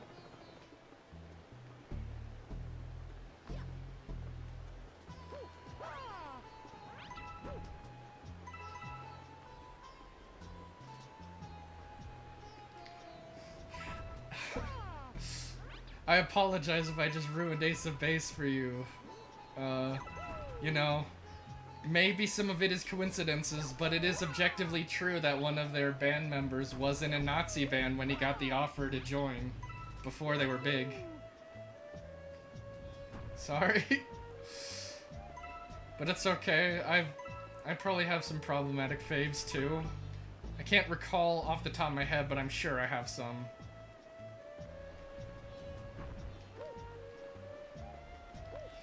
Some of it is like more, you know, up for interpretation. So like, I'm not gonna claim like, oh yeah, it's definitely this way. I just read an article that suggested it, and we do know that at least one of them was a Nazi.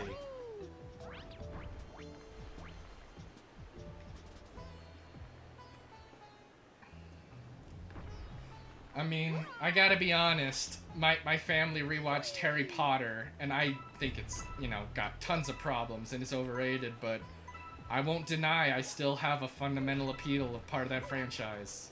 And I still think some of the movies are pretty decent.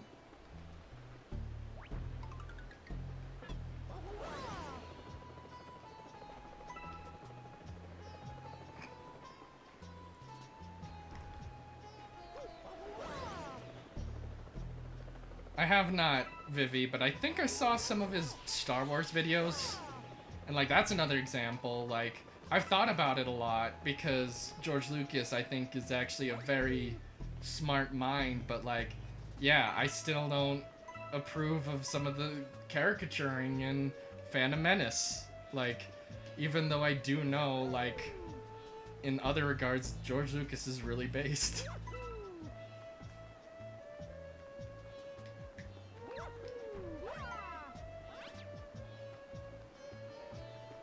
I didn't hate them, but like, I do get a little defensive about the prequels because it's like, I'm always getting beaten down on as a prequels fan, you know? It's like, I hear people talk about how they're literally unwatchable, and like, I literally don't get, like, the amount of, like, I get it a little bit, but, like, how unwatchable people say the movies are, I literally cannot comprehend at this point. I don't get it. Like, you guys can't understand why someone would like these movies? And I don't have a problem with someone not liking them, but, like, the amount where it's, like, people are, like, if you say you like them, you're trolling, or, like, you know, like, cinematically it's so bad, and I'm like, what are you talking about? Like, I think these are very cinematically and, literate movies. And yeah, you don't have to like them. You can think they're bad, but, like, the hyperbole some people get to and the judgment just irks me. The real problem for me is people who just you know, have that kind of attitude where it's like they're unwatchable, like looking down on people who like you guys can't seriously be trying to reappraise these movies. Like, what's wrong with that?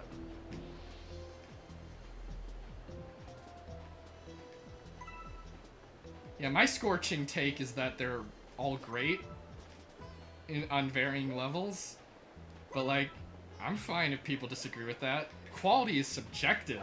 Like, objectivists are annoying.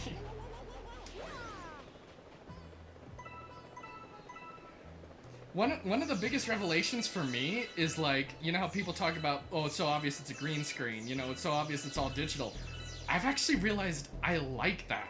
I like that they look like, I really feel like in our super realistic era that we're in, we've lost sight of how artistic artifice can be.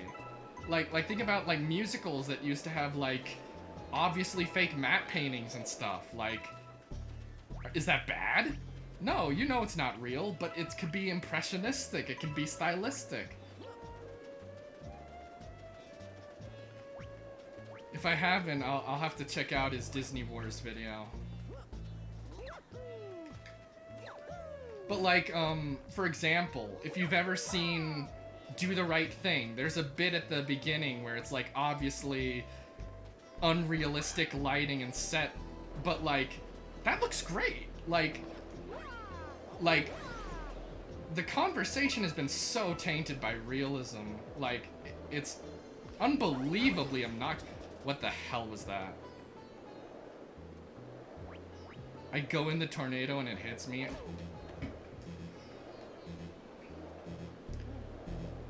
And of course I can't heal.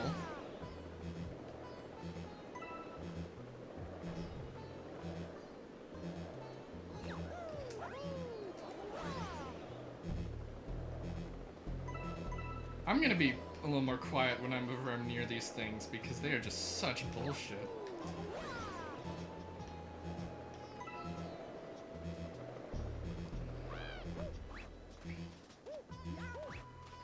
Yeah, objectivism is stupid.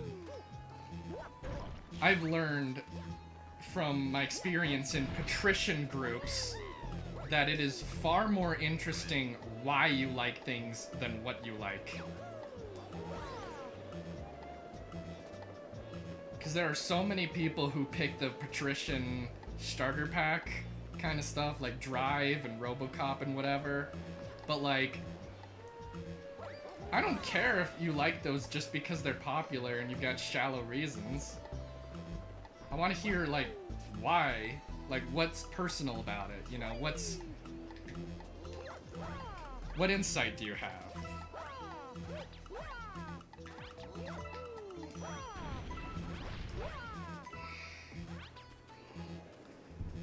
Yeah, Dr. Caligari. Like, Tim Burton's favorite movie, obviously.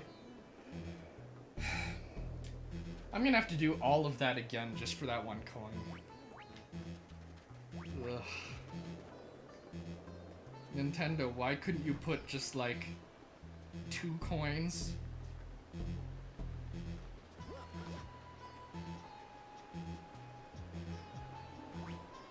Exactly, like,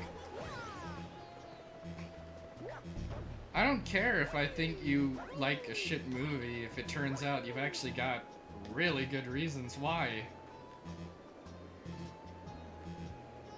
I'm trying, Vivi, but like, these guys, I've dealt with them already so I can avoid them now, but I had to use them to get some of those coins. Now, I think I'm good, but... There's still a purple coin here. Oh, there it is.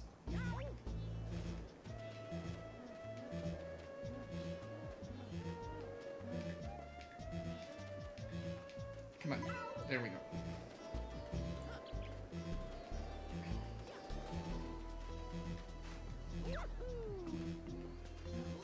Oh, I love Bill and Ted's Bogus Journey. I love, how ridiculous and stylish it is. We need to embrace that stuff more.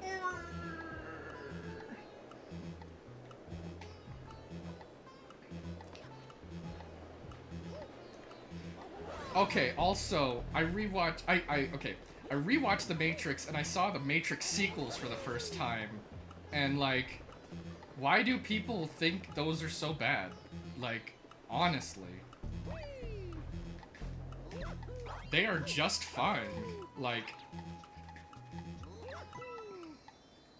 Okay, now don't get killed, Mario.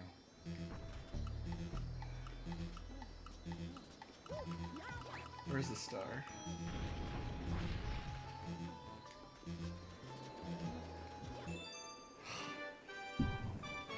Thank God. I need to take a drink because that made me so sweaty.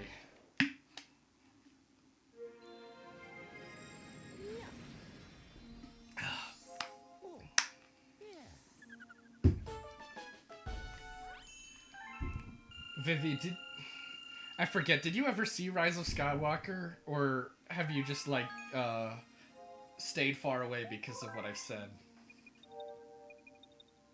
I like Matrix 2 more than 3, but honestly, I wasn't as huge on 3 at first, but as time went on, I think it's pretty solid.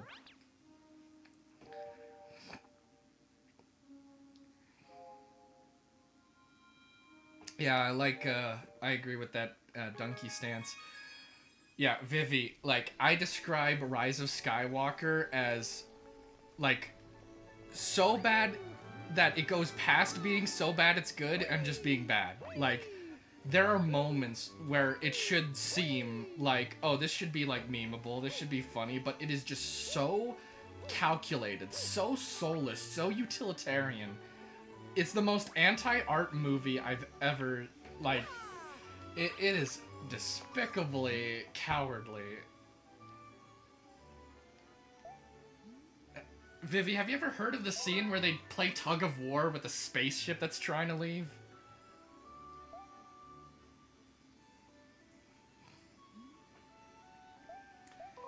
Hey Vivi, do you like the fact that according to Disney's canon, when Rey and Kylo kiss, it might be incestuous? Because, Palpatine is Anakin's dad, according to Disney? They really thought it through.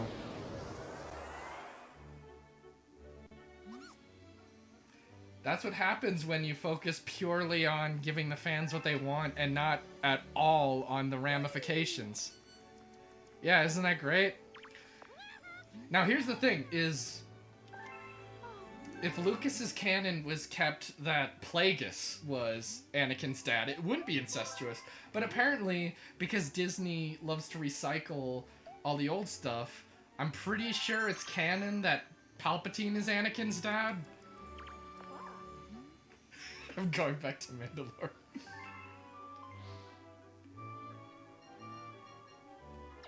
Let's do Gold Leaf. Oh, actually... no, I'm not gonna do the trash one after that awful Dusty Dunes one. I need to wind down with something.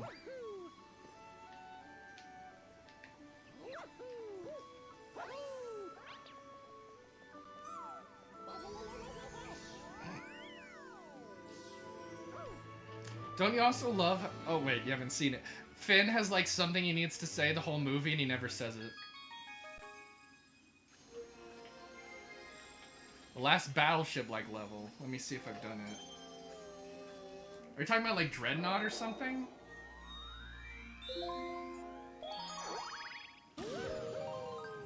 Finn was one of the better parts of Force Awakens, and they just ruined him.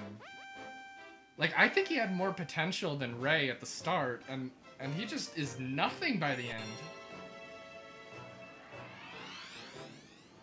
And then, of course, they shit all over Rose, is her name, right? Is that the Asian woman? Rose Tico or something?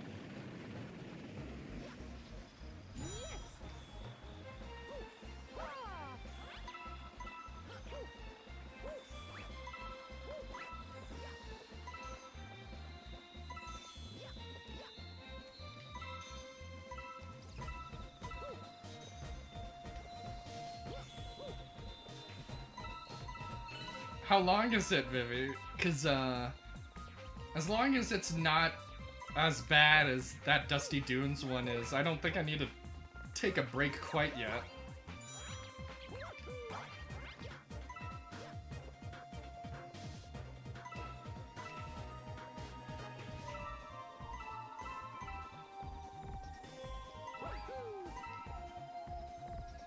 Yeah. Star Wars fans are so fucking misogynistic. Like, yeah, Rose wasn't a great character, but do you have to be pieces of shit over it? Star Wars fans don't deserve Star Wars.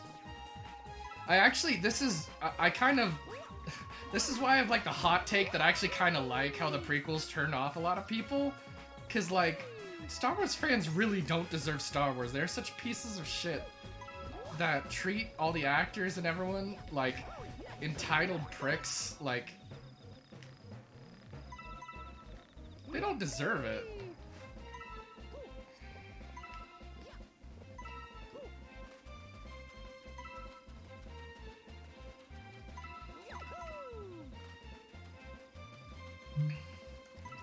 $40 minutes. Well, if I get really tired, I might do it. And also, like, if you, like, let me know when you might not be able to hang around too much longer, I might do it, like, as a send-off for you. But right now, I think I'm good just playing the game.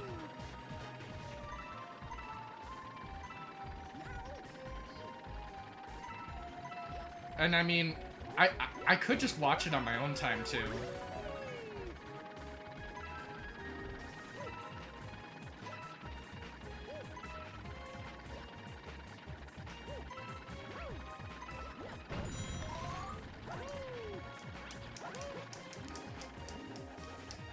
Because I love to watch long videos while I'm just doing stuff, so that'd be a great opportunity for me to just, like, listen to it while I do stuff. I literally watch, like, 3-hour-long videos, just, like, listening to them while I do stuff.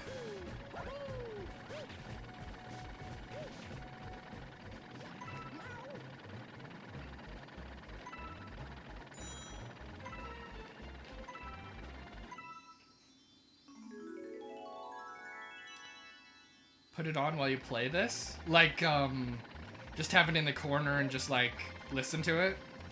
Because I'd be down to try that, if you want.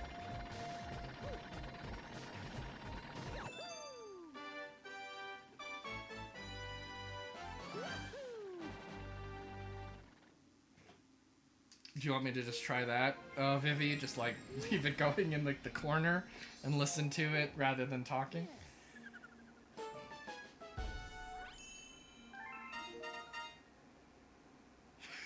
It's funny.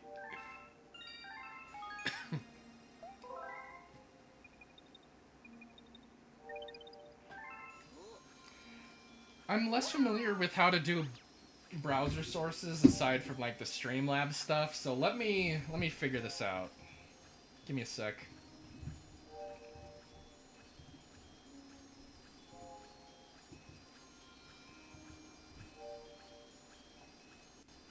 And I really, I try not to be annoyed when people give opinions that differ from me. I just tend to be, like, more sensitive about prequel hate because I'm, like, such a raw nerve that just gets exposed all the time. Okay, let's see if I can figure out how to do this.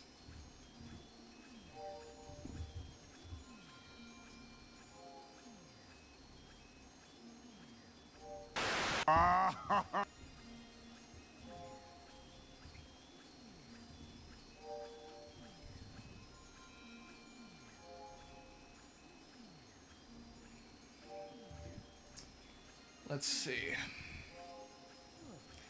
We'll probably somewhat overlap. And I might comment on some of what he says, like if I agree with it or not.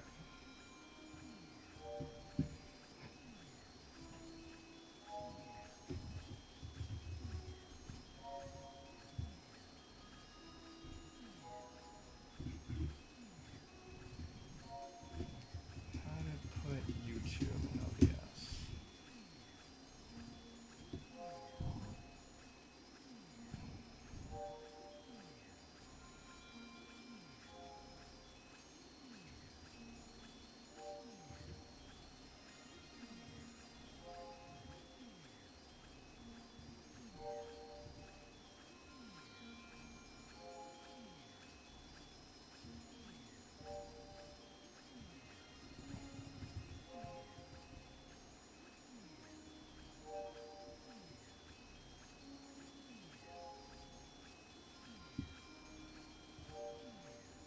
Let's see if this works.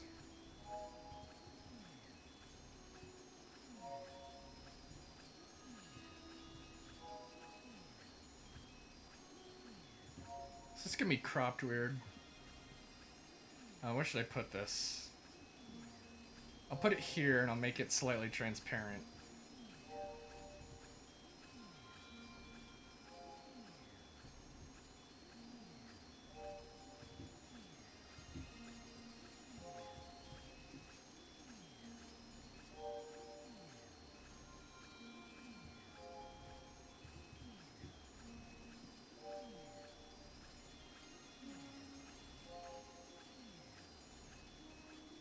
Yeah, episode 9 is just neoliberal energy concentrated.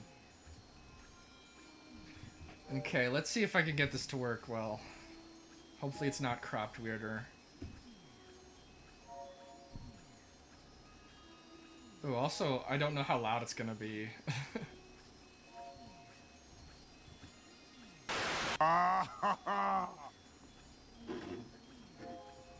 Oh, that's hot. The Disney Star Wars movies have become probably the strangest movie anomalies of the decade. That's really the only way I can describe I hope that looks okay. They are just strange. Let's just look at this step by step. Disney buys Star Wars. They decide to make new movies. However, they don't actually plan out a storyline Yes. for these movies.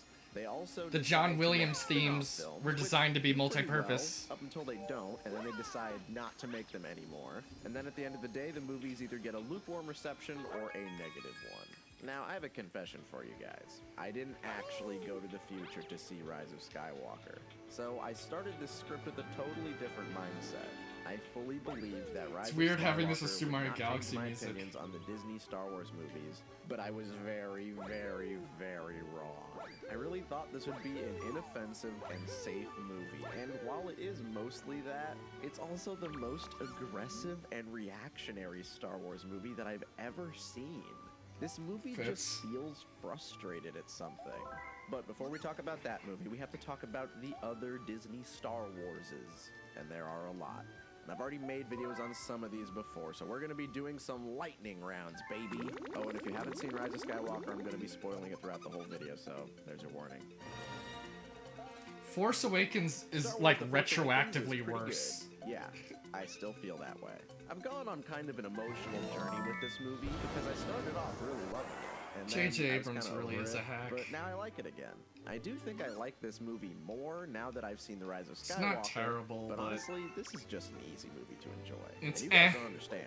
I was so excited for this It's movie. worse in Probably the most hindsight with excited what came I have after. ever been for a movie It really was in just my like a sales entire pitch. life. I got out of the theater opening day and immediately wanted to go back and watch it. But the I used to problem really is that like this the movie Star Trek does not 2009 really hold movie, up but to if I go multiple back, I rewatches. probably won't feel It's really that cool way. and fun the first time, And then the second time, it's okay, and then it just kind of gets lower and lower after that. I only enjoyed watching it this time because this is the first time I've seen it in years. So while this movie is inoffensive and easy to enjoy, there isn't a lot for you to take away from it after you've seen it. There isn't much to pull out of this movie that you won't see the Hey first Vivi, time. isn't it wild to Although this think movie that does in serve as a between really good when introduction Force to the Awakens Star came out Wars and now, as many series, people seeing this after died the from prequels is the capitalism best as breath the of Black Book fresh of air you Communism could claims ever were ask killed under for. communism? And it's interesting to me because all of the sequel trilogy movies are like a reaction to something. This movie is a reaction to the prequels. The Last Jedi is a reaction to this movie and to the original trilogy. And then The Rise of Skywalker is a reaction to The Last Jedi. This movie is almost the exact opposite kind of movie as the prequels. The actors actually have emotions. The effects are integrated really well into the movie. The script I is disagree on fine, the effects. I and think the they were going story for a is certain actually style, but I easy get to it. understand.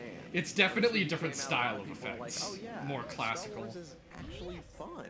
I forgot. But this movie's just a repeat of A New Hope. Look, I already fucking talked about that in this video. I'm not here It to talk really about is. the fan reaction behind this movie. I've already done that. But in that video, I didn't really talk about how I actually feel about the movie itself. This movie has a lot of elements that I enjoy a lot. I give J.J. Abrams shit for his mystery box style of writing, but I like the As you story he should. started. But I do agree there were some good Like elements. Rey. I mean, Kylo, obviously. And I know Finn. there are people who will hear me say that and immediately turn the video off. Whatever, man. I can't really help it. I really think people have been I can make it giving Rey slightly a very louder. bad rep for some pretty bad reasons. Most people just say they don't like her because she's too strong, but I don't know. It doesn't bother me. I personally don't really Yeah, some of mind the Mary seeing a Sue stuff character about who Rey is is good at really things in Star Wars. misogynistic. All the other main I think the characters in problem Star is she just Wars doesn't are have a really good at character. stuff. Oh, how come Obi-Wan can defeat a Sith Lord all by himself when his master couldn't even do that? How come Luke is really good? Like, using I'd the be Force fine if she was without overpowered getting if any they knew training? what they were gonna Star Wars do with her. characters are really lucky and they're really good at shit because they're the main characters of a stupid action That's the adventure real series. problem. Yet people only care that Rey is really She has good no shit, which drives purpose. me Like, fucking what is she crazy, supposed to man. be? Normally, there's the concern that if a character's too good at stuff, it drains the tension out of the movie. And yeah, that's normally right, but there's still plenty of tension in this movie. So it sounds Rey like and it her kind of friends agrees get with shot me. at by space Nazis, But yeah, I don't really get think the attacked by a power is the Cthulhu problem. monster, I mean, she it gets is a problem by kidnapped, Rise of and then before the final Skywalker. battle, she gets knocked But out for really, a it's while. just that she You has no think this character. movie doesn't have tension or stakes? Well, then I don't know what to tell you. And this goes more into the later movies, but I personally She's just really like neoliberal the idea of having this feminism. character who is so infallibly good and pure of heart that she never runs the risk of falling to the dark side on her own. I've always just seen Rey as like a Disney princess in space who gets to kill people with a sword. I don't know. It's I think because that's a pretty they had fun no idea where they That's were something we going with haven't the gotten in a movies, Star Wars so they movie couldn't before. come It's up the with an number one thing idea I for what she wanted was from these supposed to be. movies, to see something new. And that brings me to the next thing that I like in this movie. Finn. The story about a stormtrooper who turns good, has selfish intentions at first, and then eventually finds something worth fighting for is such a compelling story. I Finn really is like a little his arc in this Marvel-y, but he movie, might and be I the think best he's character a in the great movie, character to be pair with honest. Rey as the leads of this movie. The problem lies with Kylo how was a he's really cool treated in the concept, following but films. They completely fuck Finn up might be the everything better good that they do character, with Finn I'm in this thinking. movie, but I'll talk more about that later. Right now, let's talk about the best character in this whole trilogy, Kylo Ren. Kylo Ren. I think is Kylo's an the best amazing character. idea He in is the a trilogy, fantastic but he Star gets Wars so character, wasted. and he is by far the most complete character in these movies. Even people who don't like these movies like Kylo I Ren, even feel like the because he's only character completeness that is a feels like he little has a over cohesive and planned out exaggerated. story arc. A Sith who is struggling with the pull of the light I don't think they side really is such pulled it a off. fun and intriguing idea. And when you pair this with Rey, who again is this infallibly good person, it creates a dynamic that I actually like a lot. It drives me mad when people say that this movie isn't original enough, when all of the main characters have completely different archetypes than stuff that we've seen before. I really think people are far too hard on the characters in this. I think this video's gonna because be the a good characters in thing to this do movie the have most trash part important for, element. because it's gonna be just Charisma. monotonous. It makes me think of Will Smith. Will Smith can do a good job sometimes, but most of the time he's just around to have fun. Good performances or not, people just like watching him. I think I Will feel the Smith same way picks when I see bad the characters in this projects, movie. but he's a I like good that actor. Kylo Ren isn't Like, just this edgy, it's just he evil picks bad asshole. projects. He's kind of cheeky and sassy. Escape capture aboard a stolen Carillion YT model freighter.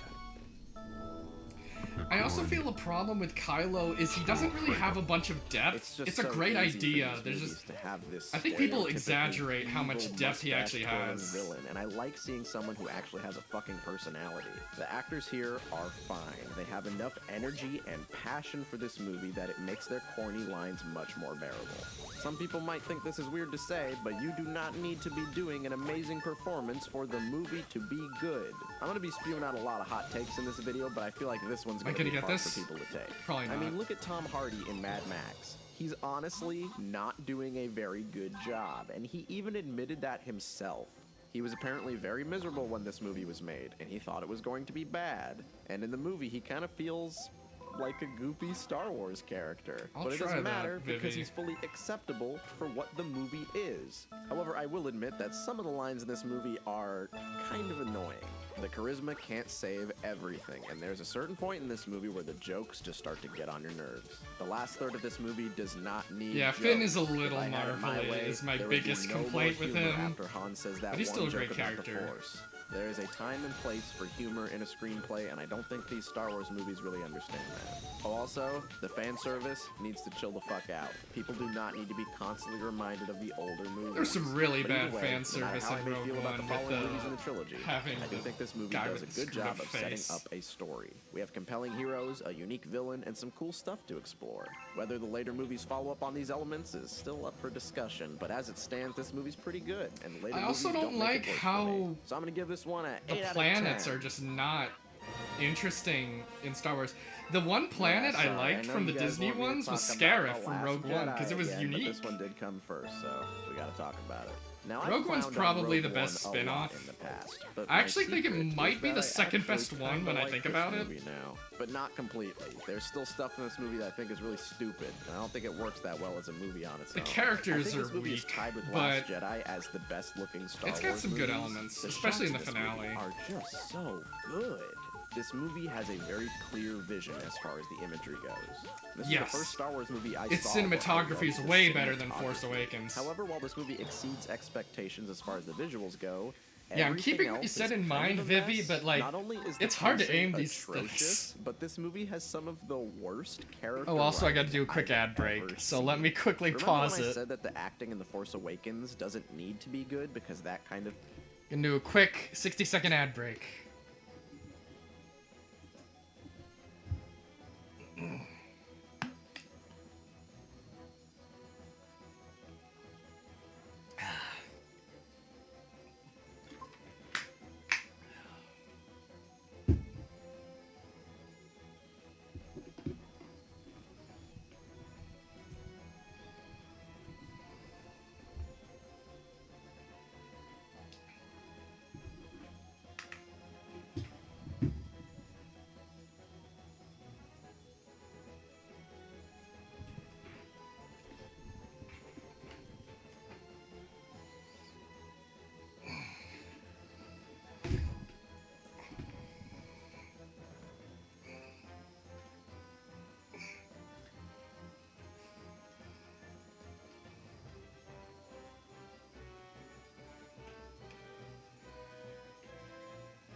Yeah, I kind of agree with that, Adam. I feel like they had good movie doesn't ideas for require characters, good but acting. not I feel like the enough opposite is character. true here. The villain was This decent. movie isn't the crazy, bombastic, fun action movie like the last one is. It's a dark, gritty war movie where our heroes die in the end.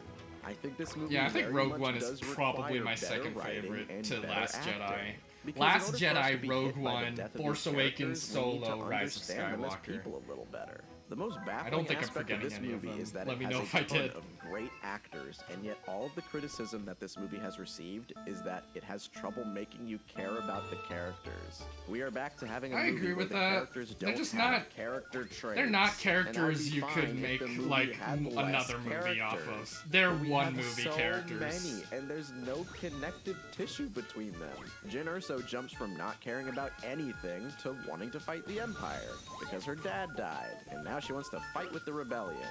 but the rebellion technically killed her dad, and Oh yet god, now that really she'll got die screwed up. for them? What? This event should make her even more jaded towards the war. There was never anything to realistically turn her into a fucking freedom fighter. Bodhi Rook is underused as fuck. He starts the entire plot, and My he has sister nothing Eliza to do in loves it. Rogue Cassian One. Andor is She's one of the seen main it characters, many times, I think. and I don't really know anything about him.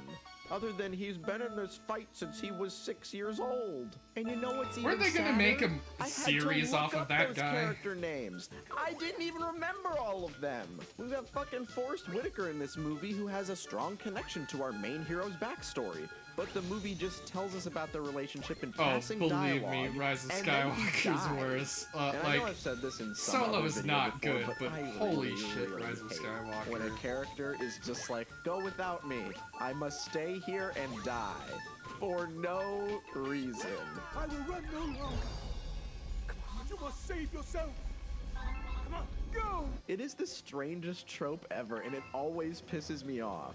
That's Bro, bizarre. there's room Doesn't on he the also ship. love Just Homecoming? go with them. This That's, movie's written like if we're he already does, that's supposed to know whack. these characters. I've seen But this is the Homecoming first time 3 we've ever times, met and it's them. really, This movie like, doesn't really not have a that lot to good. keep you engaged until the finale. The first 2/3 are kinda whack.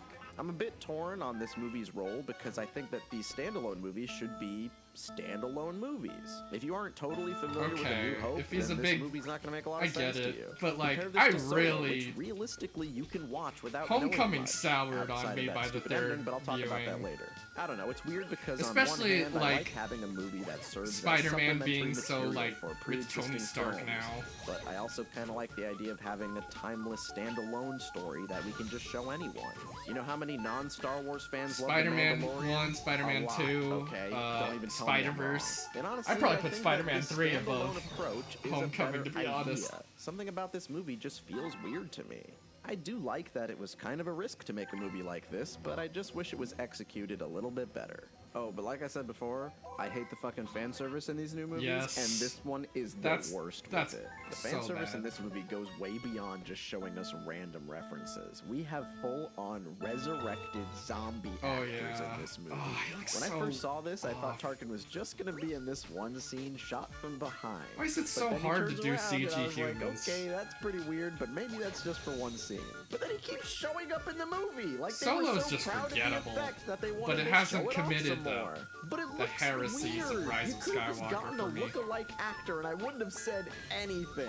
Oh my that God, goes please. for Leia too. She literally has one line. Oh, You I haven't could've just seen that gotten a far in look-alike. Mandalorian, Viewers are Vivi, not so don't that spoil picky, it. But we are. I picky think I when we heard see some this of it, but uncanny I'm- valley I shit. think I'm only It just pulls halfway you out of through the season movie. 2. What is wrong with your face? But while I complain, I did say that I had But I grown think to someone kind of already enjoy this movie kind of more, spoiled and that's that for because me. The last third Just is know really that good. I haven't finished The season best 2. part of this movie is the final act, and I kind of wish this movie was just I don't care 45 too minute much. long OVA Disney Plus I special like or Mandalorian, something. but it's It not would be like pretty cool I'm if we had this super minimalist into story it. about a group of rebels stealing the Death Star. I think it's like an plans. 8 out of 10 As the for mission me. goes on, our heroes encounter more and more difficulties, more obstacles that eventually lead to them realizing that they're all gonna die. Think of how effective it would be if this movie was just a really high-budget Star Wars short film. This finale actually makes the Empire seem scary. Honestly, It Rogue makes the One would be a Galactic great Civil War short more film if it real. was just like In a A New Star Hope, Luke Wars doesn't really even seem 20-minute to know a lot short. about the war, and he doesn't really seem to Like, care where that they don't much. even really But in bother this with the movie, we're put characters and just right in focus on the middle of final it. It adds battle. more context to the Star Wars universe in an actual good way, and not in a shitty way. The finale of this movie is so good that it tricked a lot of people Yeah, into the thinking this finale movie's was- actually a masterpiece. It's Yeah, not I a wouldn't go that masterpiece, far, it's but the not finale awful was either. And can I pretty just solid. say that I fucking love that our main characters don't kiss at the end. They have this wonderful Even if final it is a scene Halo where they are Reach just ripoff. content to exist near one another for their last living moment. This is amazing, and even though we aren't connected to these characters, this ending is effective in making us understand the emotional context of this Oh, that would have scene. been nice. But then, when we think the movie's over, we get Darth Vader fucking up motherfuckers. Why are you running? Why are you running? I'm coming up there and I'm gonna beat the fuck out of you. This is fan service done well, because it does service the story. It makes perfect sense that Makes this scene is sense. here. Ending on a crazy fucking action scene in this movie is brilliant, because we don't need falling action. We already know where the movie's gonna go. And now, bear with me because I always have to complain about something, but if you ask me, I think this should have been the only time we see Vader in the whole movie. If Vader wasn't in the marketing and he wasn't in previous scenes, this would have been the coolest That makes a fucking lot of ending. sense. I didn't Imagine even a think world about where we that, could have but watched this scene without even knowing he was that in would the have been film. great. But either way, this movie has won me over a But little bit. trailers gotta I do milk like everything some for parts what of it. it's worth. I make fun of the dumb lines, I laugh at the bored gullet, and then I get to watch a cool Star Wars short film and pretend that the rest of the movie didn't happen. The finale is good, but it doesn't really make the other parts of the movie better. You still have to watch Makes the dumb sense. shit to get to the good stuff. So I guess I'm gonna give it. I don't really remember dumb shit 6 though. out of 10. I that sounds remember pretty just good. like Okay, we can talk you know, about the Last average Jedi now. stuff. This is my personal Guys, if I'm being favorite. honest, I've already talked about this movie in like a few videos, and I really don't want to talk about it anymore. But I also feel it's got unfortunately for major me, my opinion problems on this too. movie has So don't changed assume that a they little means bit. I think it's gonna be But the just a new little Empire bit. Strikes Again, Back. The Rise of Skywalker does change my perspective a little bit, but in a weird way. See, I kind of hate people who talk about this movie passionately, and that goes for everyone. It is a deeply I agree with that flawed too, film because that it's has my some really fucking favorite, cool but like stuff if in you it. talk It is about The Last simultaneously Jedi a movie lot, that I think was you're not sus. enjoying for the first half and then really loving the second half. It can be a frustratingly inconsistent experience. I don't easily forgive movies for I only kind of being good agree, for half of the Adam, runtime. but I just like knocked I most don't of know the what points more he off of could have Rogue One done because of unless that they like very really reason. got But into over the his past few years, childhood. I really have grown to settle down on how I feel about this movie. I think it's a movie that tries to do a lot, but it isn't good at doing all of those things. It is there are bloated. themes here that are more interesting than any The of the casino scenes stuff in really any other Star really Wars detracts. movie. Star Wars It usually feels isn't like trying to say Disney more than mandates really held it being back. Evil is bad. Like, And this movie the has ending something should be more to say about traumatic with how many mythology, people die, the but they idea still of try to being a play it hero, like it's still the good. role of failure in our development. Even though it should be like the problem is worst that not since all like of Revenge these of the themes are Sith. actually fully formed, and a lot of potential is wasted. Most of you already know that I do not give a fuck about people who are mad about their expectations being subverted. A lot of people say the expectations were subverted just for the sake of it, but I do not think that that's the case. There are a lot of series out there that subvert your expectations and pull twists on you just so you keep watching. need to watch And this movie past is not season 1 of trying to Attack do on that. Titan. I've Every heard single subversion a lot of people really like services it. the plot, whether you like it or not. Snoke was never. I remember the main thinking it was a little antagonistic overrated focus. back in season Kylo 1. Ren is. Snoke dies to push Kylo Ren's development further. I really love that in this movie they tell us Rey is a nobody, and I'm really mad She that we should have had to been a fucking nobody. throw this away in the new movie. Ryan Johnson actually has a really good quote that I love, where he says that this twist came from the Enough idea enough that he wanted to Ubermensch in explore Star a plot Wars. development that would hurt the audience the most. He wanted to Enough challenge the audience bloodlines. with what we expect from a Star Wars story. He's not subverting our expectations for the sake of it. He Rey wants to challenge your Skywalker perception of a is Star most- Wars movie. He says pissed in this me quote off that so the much Vader when she "I am your said father" that. twist is effective because of these very reasons. We thought that Luke was facing off against a pure evil force, but now this I would revelation honestly believe shakes our that, faith. Vivi. Everything we expected It makes changed. sense. We expect Rey to be related Sucks, to someone but- important because Star Wars always does that. It challenges our perception if you tell us that this mega powerful Jedi is just a normal Oh person. damn. I love the idea of the Force being able I to did flow hear it gets really strongly good, in though. a random So person. I do because wanna check it out. conceptually, the Force shouldn't really care who you're related to. This concept of I have her a being friend nobody who works, brought power back to he's the gonna work for concept of the Blizzard Force. now, It and he makes actually it really likes the new spiritual and seasons. intriguing again. He used to But work at now she's a Hi-Rez. Palpatine, so all that is thrown away. But again, I will get to that later. I should also say that I hate when people use the "kill the past" line in order to criticize this movie. I really don't get why people think this is one of the themes of the movie.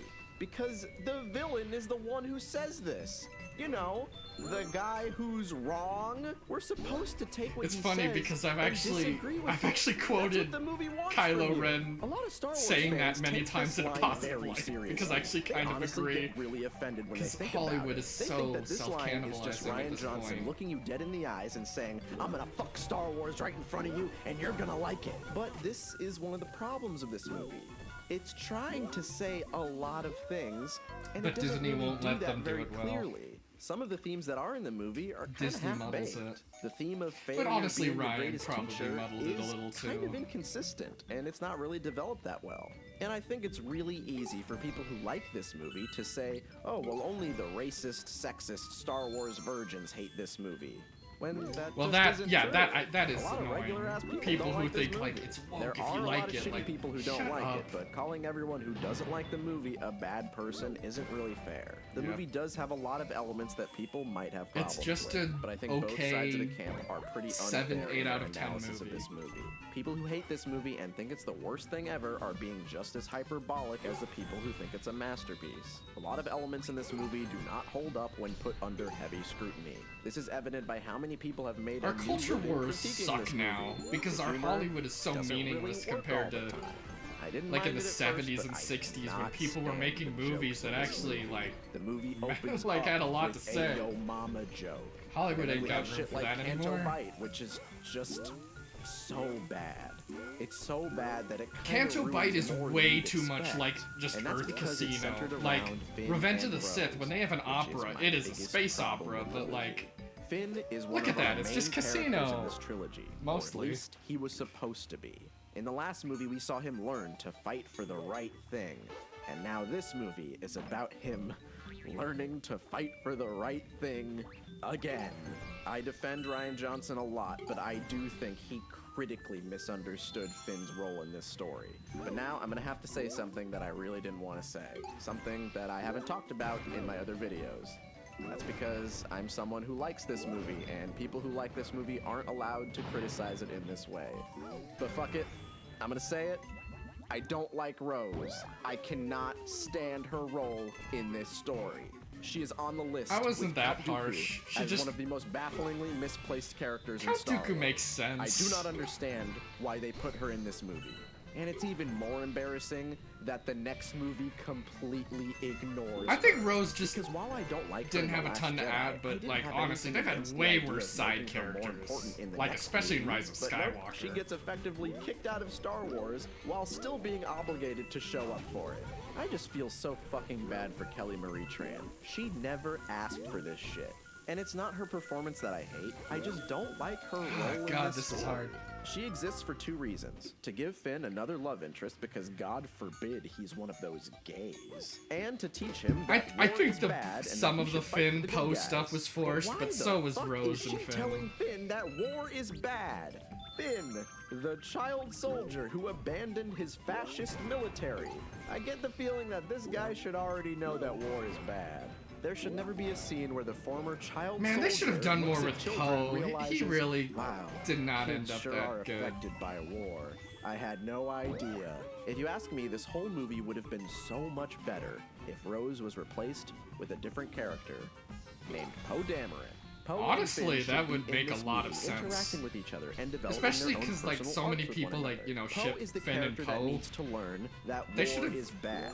He thinks it's fun to fight and blow shit 'Cause the- up. 'cause and the someone Poe needs to stuff that teach him was in the he's movie wrong was and that war can be annoying. cruel and unforgiving. If only we had a character who has experienced the horrors of war on a personal level. Oh yeah, we fucking do. His name is Finn. Finn should be the one giving the speech to Poe about how war is bad.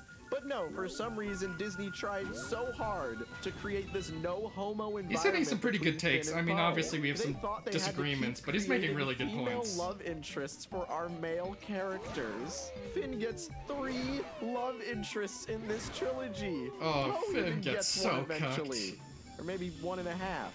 Or maybe 1 2/2.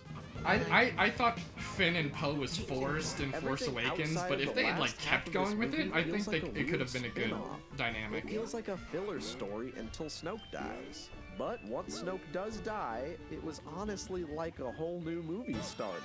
And this is where I'm divided, because Oh, I don't think Phasma this is was a such a bad movie, lame just character. a disjointed and confused movie. This movie is nowhere near as bad as people say it is. And the worst thing that I hate in the whole world is when people try to say, The Last Jedi is an objectively bad film. Is he gonna go against objectivism now?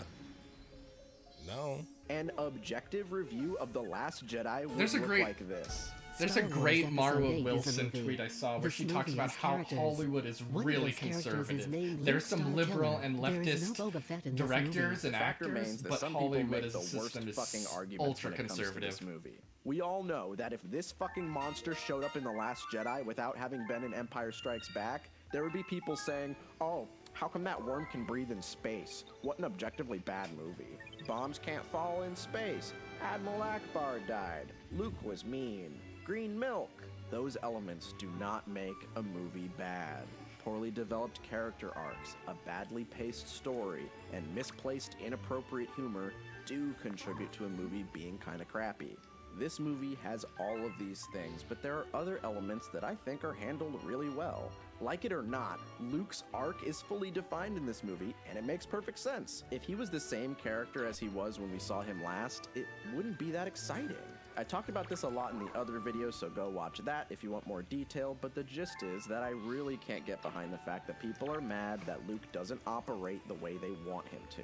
This story gives him a new character arc to explore, and that is what you should want. If he was just like Yoda and he sat on the island, trained Rey, and then wasn't in the movie anymore, this movie would be dog shit. If I had to choose between seeing old man Luke doing ninja flips and fighting people with a lightsaber, or a brand new story arc where we get to explore new depths of the character and see him demonstrate his full mastery of the Force, proving what it means to be a true hero, well, I think I would pick that, thank you very much.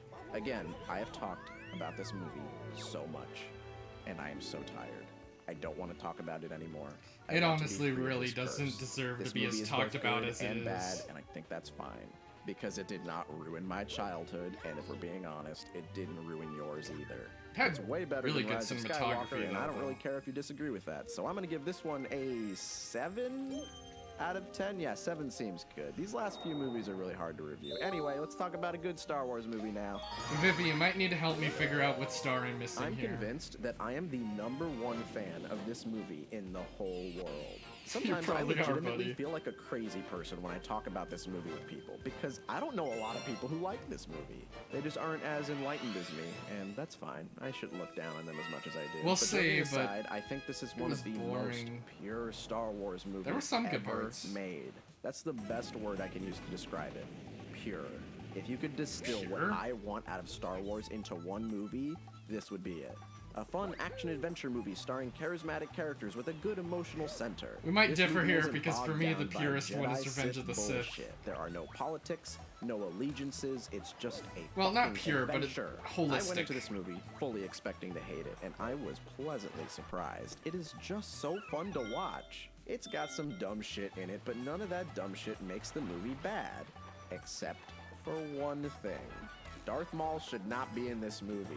I used to kind of like this, but as time has passed, I think my the mind purest has Star Wars changed. movie is It's just so probably weird Star and Wars. incongruent with the rest of the movie. It is New foreshadowed Hope. very lightly, but it just feels so Marvel-y. Like Disney thought is we pretty really needed Marvel-y. a Thanos reveal in this I movie. still, like, yeah, I'm know gonna admit Maul it, is in I Clone liked it, Wars. though, I 'cause I like was Darth like, Maul in please give me Clone prequel Wars, stuff. But I don't need to see these two series God. intersect like Why this. is this so And for the slow? average viewer who only watches the movies and doesn't know about the fucking dumb cartoon show, this feels like the weirdest, most out-of-place reveal ever.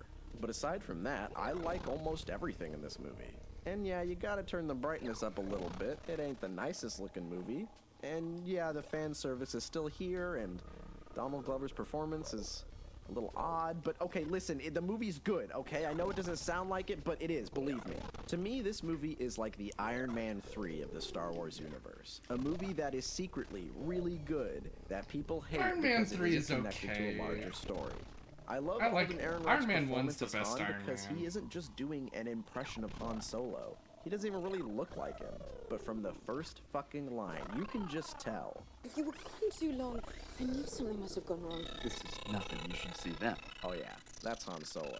His mannerisms perfectly reflect a younger and more naive Han. I didn't really it would buy have been perfectly it fine as for him much. to act like the Han that we've already seen, but I love that he makes him feel younger with the performance. I like Woody Harrelson in this movie too, and his role in this story is actually pretty fresh and It unique. was okay. I actually like all of the side could've- characters and could've how they're been more. handled, because you don't know if they're gonna survive or not. Hell, most of them I don't. like thing the- is, I do usually like hate having prequel characters you're not movies sure if because you they'll already know what's survive, gonna though. happen most of the time. The tension is just non-existent. I know Han Solo's not gonna fucking die, but this movie never feels like it loses tension. If you asked me 3 years ago if I would be okay with seeing he the gonna Kessel talk Run in a about the movie, woke I'd say robot, fuck no, I don't give girl a shit. But in this movie, it's one of who the most exciting ended up scenes. I actually kind of really like it. obnoxious. If only every Star Wars callback could be like this. There are just some really fun action set pieces in this Because movie. she gets, the like, train heist is a barely super any fun screen scene that we time. get to start the whole plot. The jailbreak scene is a cool segue to the Kessel Run, which is just Star Wars-y as hell. And then we get this cool double-cross James Bond encounter with the final boss. This movie is just basically an Uncharted game in space. I just want my Star Wars movies to be fun action-adventure movies. That's all I want, man. And it's so hard to get it sometimes. I also love the writing in this movie. The script is pretty good for the most part, and it helps the actors put on convincing performances. Some of the line delivery in this movie is pretty good. Well, something I picked up from my pal Needles. Best street racer in all Corellia. Till he crashed. And died doing this. The actors in this movie have that I electric can't quite charisma. buy it. The action is good as hell, and this movie has one of the best and most underrated Star Wars soundtracks of all time. Really?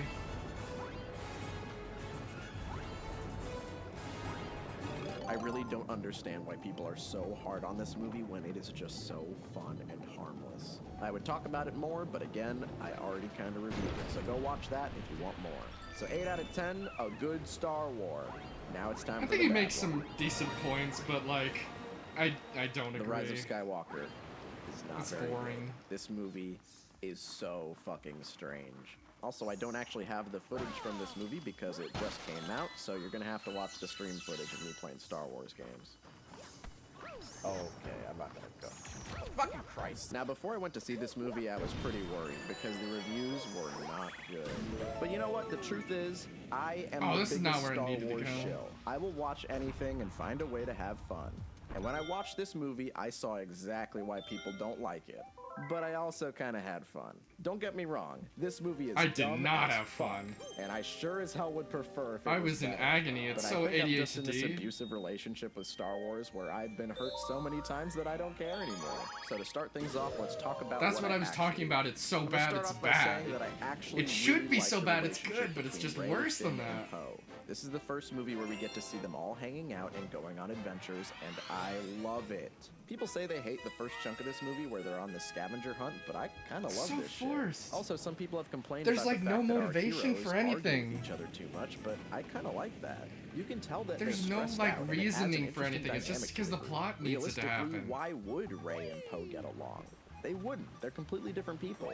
I really like found these no characters in meaning theory. or I enjoy Poe and intention Finn in and any Rey, of but the the things movie that happened in unfortunately it. doesn't use them properly. I also really liked C-3PO in this movie, which is Oh, he's weird, but I forced. like that he gets a big role in this He one. he It was actually demanding kinda to pays get off. more He of also an has some of the best opportunity. humorous scenes in the movie. As a whole, I'd say I that this movie hate nailed the the jokes for me. part where it's That's like, another thing one that a last lot look of at my people disagree friends. with me on. Because these people But don't you give a can tell shit that about they it. toned the humor down a lot. The humor was mostly appropriately placed and actually pretty funny. And I love that the No. finale They doesn't fly have a now? lot of jokes in No. it. I think the only one I can think of is when Kylo Ren jumps on that chain and he says "ow." And that was a little weird. I don't but even that was remember like the that only bit. joke in the whole last third of the movie. The performances in this movie are also pretty good, the same as they've always been. But the problem is that while the performances are fine, the script is really bad. Yes, the actors have their charisma intact, but the lines they say in this movie. They've got bad material The to work script is with. honestly one of the worst I've ever Rey heard was in Star not Wars. The good. first half of Finn this movie wasn't is great. just characters spewing It's way too exposition or Marvel-y. saying some really corny shit. Every time you might see something good in this movie, something dumb will happen right after. And that's the problem with this movie. There is so much shit happening that you barely have Yes. time to breathe. Yes. When I watched this movie the first time, I legitimately forgot most of the stuff that happened. It's one of the There's a most pretty cool scene at the ADHD beginning of the pacings movie I've where ever Poe skips seen. through hyperspace, and I forgot No about it time to until I breathe saw or it the think second or time. anything. The one word I would use to describe this movie is overwhelming. And that Yes. is not in a good way. But that kind of Yes. works in this movie's favor sometimes. Like, the No. movie can show you something Only in a really dumb, disaster. but right after that, something new happens and you forget about it. But if you see it more than once and actually stop to think, shit stops making sense real quick. Yes. Right from the beginning, we have the new worst title crawl in all of Star Wars. Remember Yeah, when I 'cause said that I don't like when the title technically, crawl tells us all half the of it- important stuff that happened off screen? A lot of the Yeah, well, important that's info was in basically this entire Fortnite. title crawl. Palpatine comes back to life off screen. We never learn how he came back to life, and I think that it's kind of important to show us because the last time we saw him, he exploded.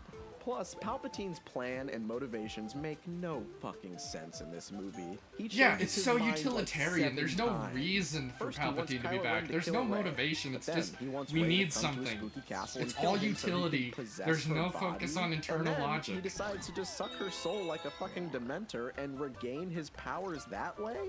Bro, why did you just do that from the fucking start? Rey even being his granddaughter is the dumbest shit I've ever heard, because you guys know that I really like that she was a nobody.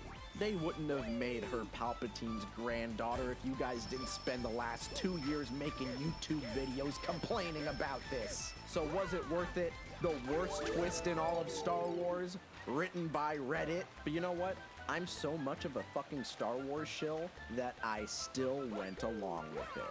I accepted it. I figured, you know what, fine. This is the dumbest shit I've ever seen, but I'm along for the ride. just I don't off give a the shit. rails I'm at buckled that in. point. And honestly, it could have been handled worse. I actually really like Rey in this movie, all things considered. And while I think What that the does she whole do? plotline is dumb as shit, I do like that we get to see her deal with some internal conflict. I What really conflict? like seeing Rey struggle in this movie. It's so I like weak. that at one point she's just so fucking tired that she can't even beat Kylo Ren in a fight. I enjoy that this movie takes a lot out of her. Hell, she fucking dies at the end. I've never been one to say she's a Mary Sue, but it's nice to see her face some new trials in this movie. However, I hate that her story is the only Well, I one could that get if he matters just like here. broke If you're down. That's not how a it was when I Jedi saw or a it Sith, chapter then 2. you I was are like, this is basically not so... in this movie. What the whole hell? emotional core of this movie revolves around Rey, Kylo, Palpatine, and Leia to some extent. All of these regular I broke down non-Force in, sensitive at people one just point in don't it matter too, at all. and I was like, what Nobody the hell else is in going the on? This is something movie else. has an interesting character arc, and this is most offensive in the case of Finn. Finn is supposed to be our other main character, and he's so underused in this trilogy. He goes from having one of the most complete character arcs in the first movie to getting nothing for 2 movies in a row. In this one, it's heavily implied that he's Force sensitive, but they don't do anything with it. Then he meets a character who also abandoned the First Order, and they don't I do get that anything then, with it. I could 'cause write I a was like that 3-movie with Finn story it arc too. with my fucking eyes closed and my hands tied behind my back. You have so many opportunities with him, and it drives me crazy that he's wasted this badly. They did my boy so dirty.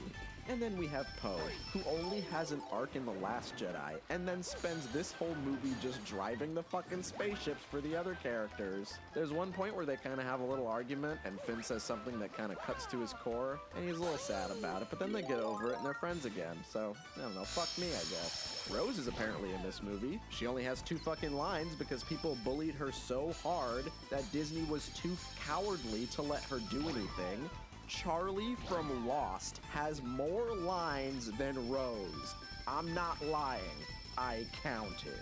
We have these Knights of Ren guys who are basically the new General Grievous because they come out of nowhere without any explanation and they only exist to give a character a cool fight scene. I We have forgot this really about cool them. They're flashback just- where we see young Luke and Leia Never training, explained that and I stuff. kind of enjoyed this scene until I realized that it doesn't make any sense. Because in this scene, we learn that Leia had a premonition that if she became a Jedi, her son would die. So she doesn't become a Jedi, and her son dies anyway. I don't This whole remember movie that. is just structured so badly. Like, this is the kind of movie that feels like Get it was over here, written you by stupid 500 people. This movie also has 4 fake-out death scenes. If Oh, it the had fake-out 1, deaths were I would be horrible. kind of annoyed. If it had 2, The I would be Chewbacca pretty one was so upset. bad. If it had 3, I would be furious. But 4 really is the magic number because now it's just fucking hilarious. First, Chewbacca fake dies, and at first, I thought it was real. I fully expected this movie to be so dumb that it would unceremoniously kill Chewbacca off screen. That I would've really been had that little faith in this Unbelievable movie. if they had done But that. then he comes back after 2 scenes. And then C-3PO gets a fake out death. I say death because his memory wipe basically serves as a self-sacrifice. It's presented as the death of a character. But no, he gets his memory back and he's just back to normal. And then Kylo Ren gets a fake out death where Rey stabs him and then just Consequences? heals Who him right needs that? afterwards.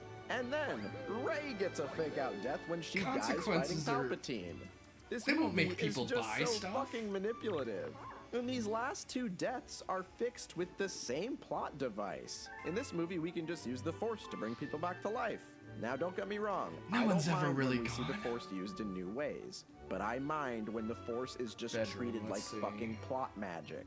This movie has too much Force. Palpatine shoots a fucking Kamehameha wave into the sky to destroy the hero's spaceships. This movie demystifies the Force so much. Oh yeah, when And she was honestly, after floating, this movie, that I is don't a wanna see any moment more I was fucking like, Jedi for a oh. while. And then when I she feel does like the this tug movie of uses war, I the was like, Force to solve oh. problems way too often. Oh, they need to destroy the enemy signal tower, but they don't know It's where so it is. ADHD. That's okay. Like, Finn the uses pacing the Force to sense is which ship it's on. unbelievable. Oh, we need to turn Kylo Ren into a good guy. That's okay. Leia's gonna use the Force to tell him to chill out. Oh no, Okay, Rey Vivi, I has don't been remember defeated, what these but question that's mark okay. She stars can are, use so the I might Force need to your get help. all the dead Jedi to motivate her to get up and keep fighting. And then when she dies, they use the Force to just bring her back to life. I wouldn't mind Oh, these Maxie things big the individually. Force. In a vacuum, this is all fine. But this movie uses the Force to explain everything that happens in the movie. It's so lazy and messy. I The assume only it's- thing in this movie that it's kind of probably going to be like a Kylo Hungry Ren. Luma Kylo or Ren has the something. only arc that is carried through every movie. But the funny thing is that they clearly wanted to use Leia to bring him to the light side, but then Carrie Fisher died and they had no way of Yeah, making they it convincing. really So he just gets got stabbed and he sees unfortunate Han on and who then they decides bet to on go there. I give it the benefit of the doubt considering how little they had to work with, but still, it's like every good thing in this movie is cursed to be a little disappointing. And honestly, it's not fair to say that The Last Jedi ruined this movie. This movie is flawed because 80% of it is devoted to trying to undo The Last Jedi. which That's is not just how a you make good cowardly art. thing to do. That's Undoing not The what you Last did Jedi's before. fault. That's Disney's fault for thinking they have to make this reactionary Star Wars movie Have to some make up balls for the and go movie with the that some direction. people didn't like. If they just fucking went along with what that movie set up, then people wouldn't be upset. Star Wars should not be written by a committee.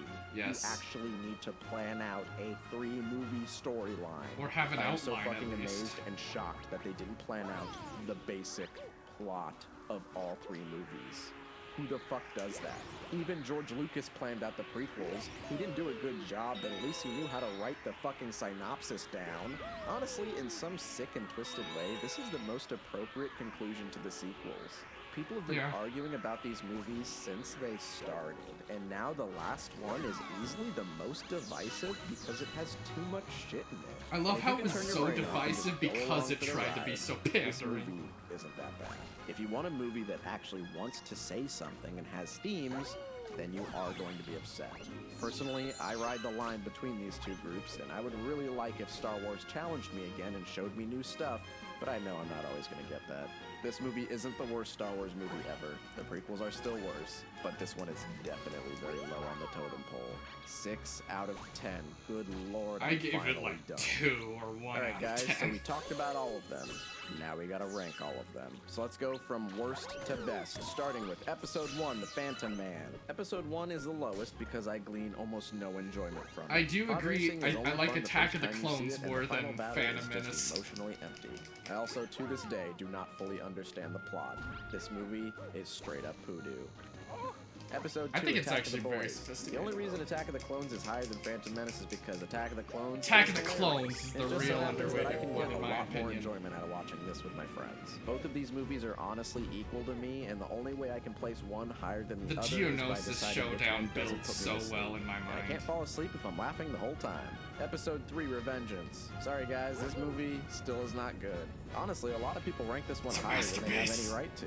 I liked it when I was a kid, but it's not good now. This movie is just as flawed as the other prequels. Search your feelings. You know it to be true. Nah. Star Wars Rogue One, A Star Wars Story. This is where we go from basically unwatchable movies to decent, Thanks, if Movie not Stream. forgettable. The next 3 movies are all kind of on the same Hope level you're for me, enjoying and us Rogue One is watching awesome in a the last Cosmonaut third, but video on everything Star else Wars. before that is really dumb and boring. The characters all have bad motivations, and you don't really like most of them. But that last third is pretty good.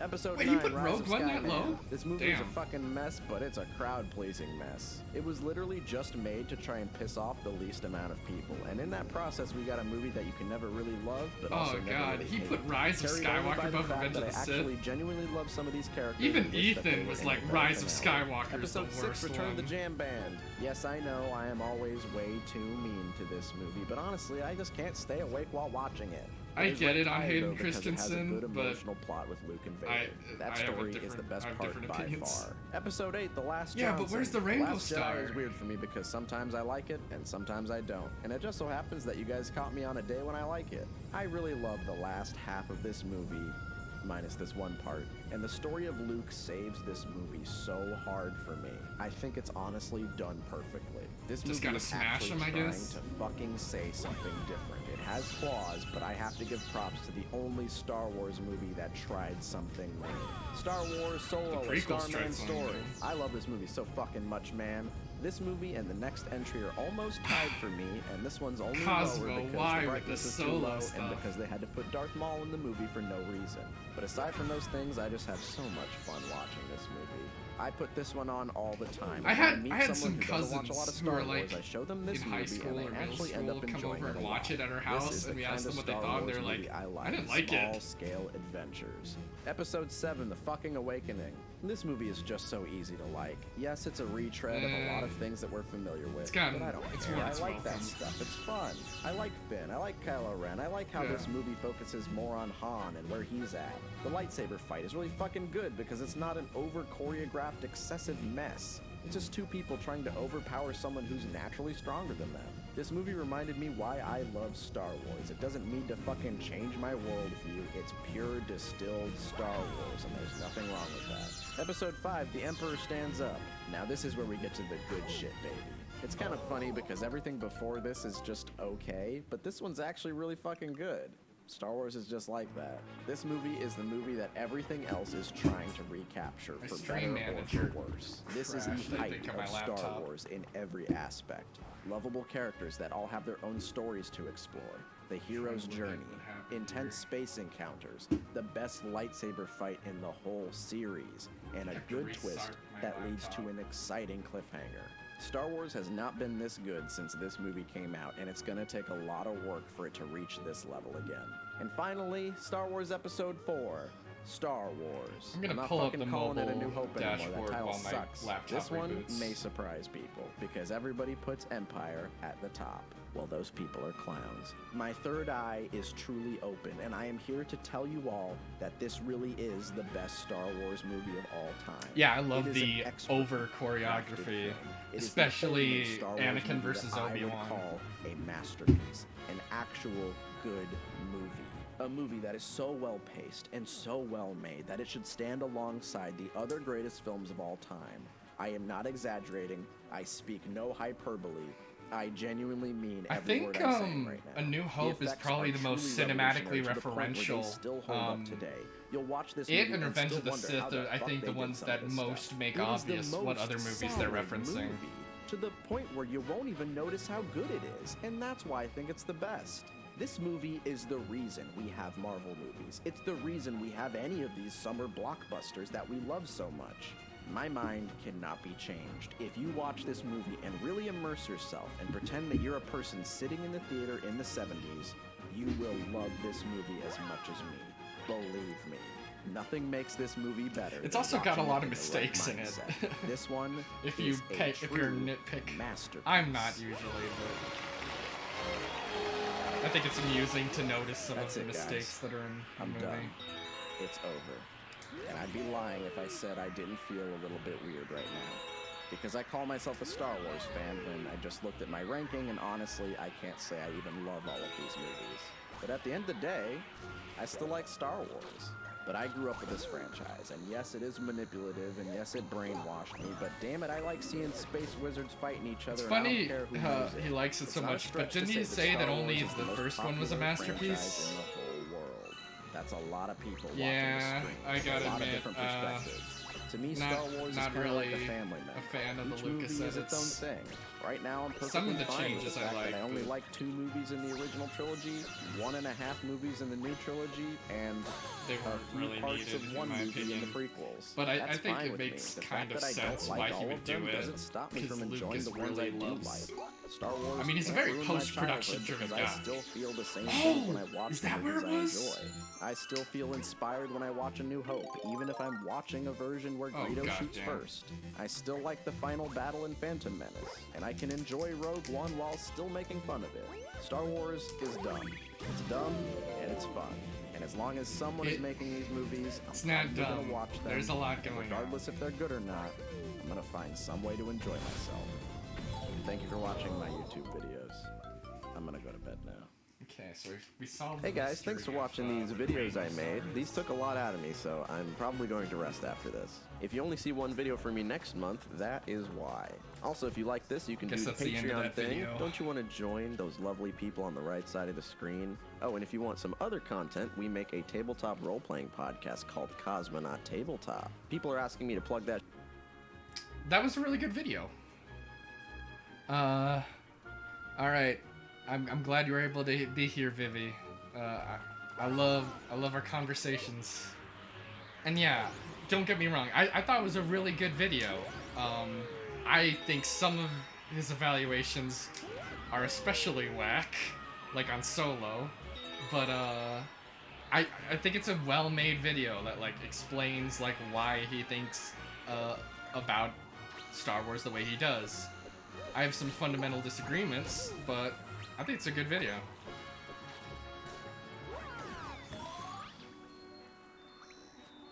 And honestly, I kind of like that he's got such a weird take. Like, it's interesting. I don't meet many people who get so into Solo. Wait, what the? Where's the star?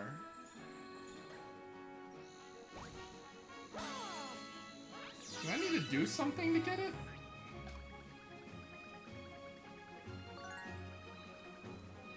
Did I need to, like, get all the... Did I get all the yellow things?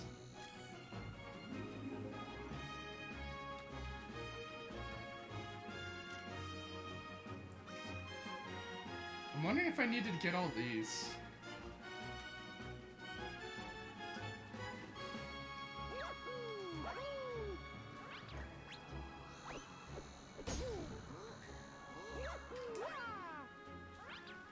Kill them all?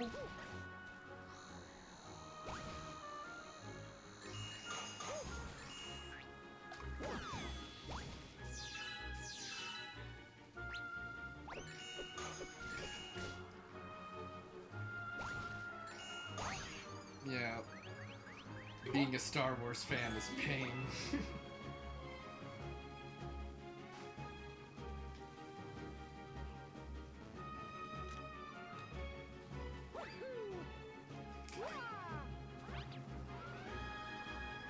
Yeah, I think I gotta get all the star coins. So I think I just need to try it again. Alright, see ya, Vivi. I'll just chill out with Adam here, I guess, if he'll stick around.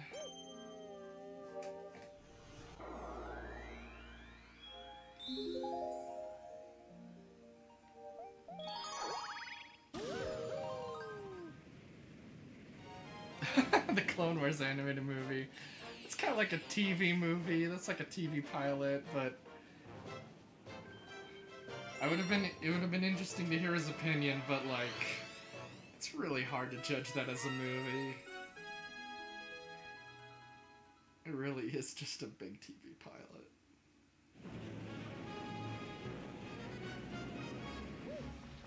And not the greatest pilot, to be honest, either.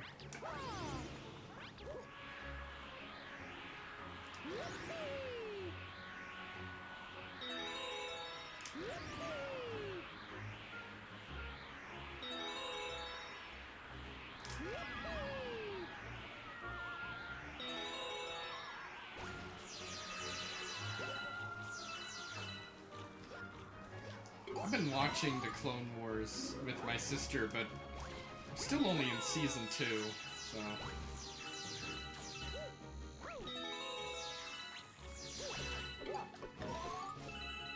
Yeah, I never got to see much of it as a kid, just a few scattered episodes. Come on, Mario, please. Book it for that charm, Mario, please. Oh my god, please. Ah, god damn it. Yeah, I saw the 2D miniseries because it's not super long. Damn, this one's gonna be annoying.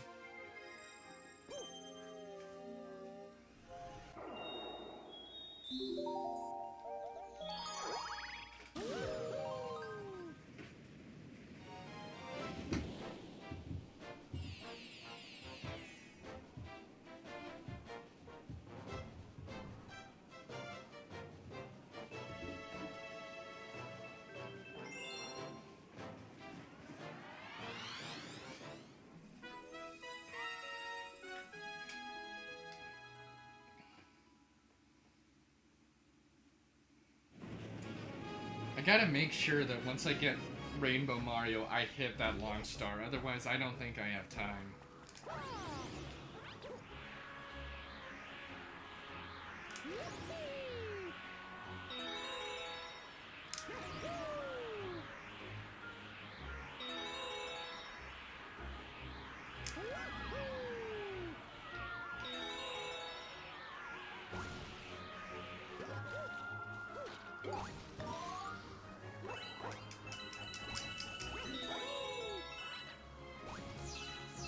Yeah, I didn't watch much episodic TV when I was little. Mostly stuff that reset like every time because I hated like not being able to watch in order, like only being able to catch episodes at certain times. I was not good at that. But I did see a few season 1 episodes when they were coming out, and I remember really liking them.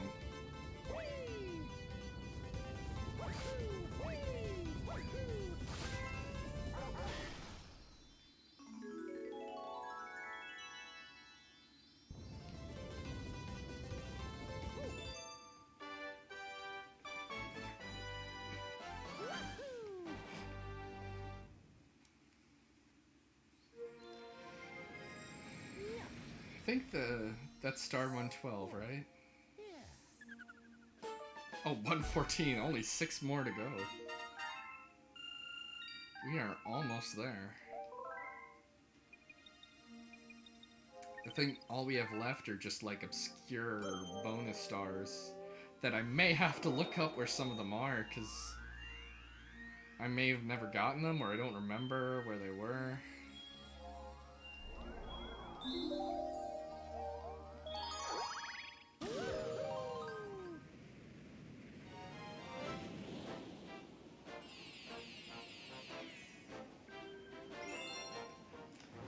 Let me look up what this one is.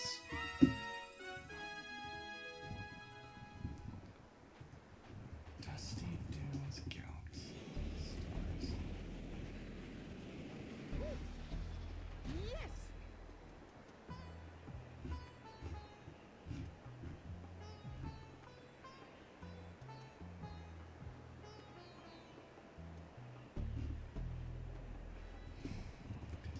Dusty Dune Secret Star.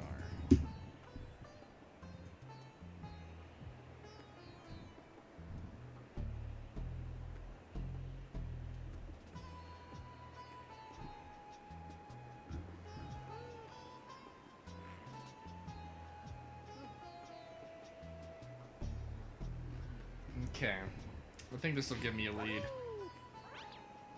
I never played much of the first Mario Galaxy, but I beat number 2. I'm in the opposite camp, where I beat this one and never really played the second one. I've played a little bit of it since, but I really have not done much of that.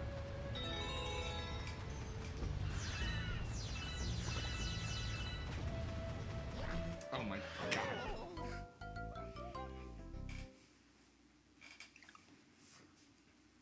Move this a little more.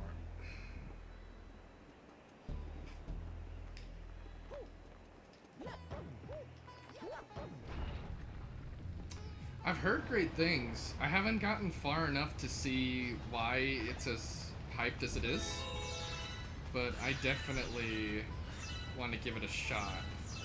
I'm thinking that could be a potential future stream. series. I might do Gauntlet Dark Legacy with my friend Ethan first, though, and maybe some other stuff.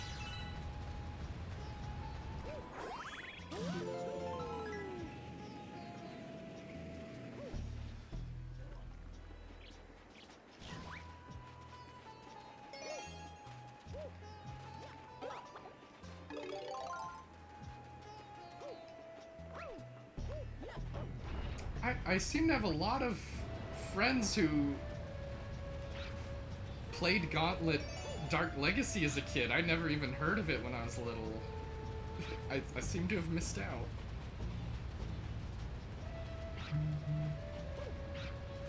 Yeah, I don't know much about it, so I'd probably just do a little bit, do it with Ethan because he knows what he's doing. Because I've only played it by myself with one of my cousins for a little bit, but I really didn't have any clear idea what I was doing.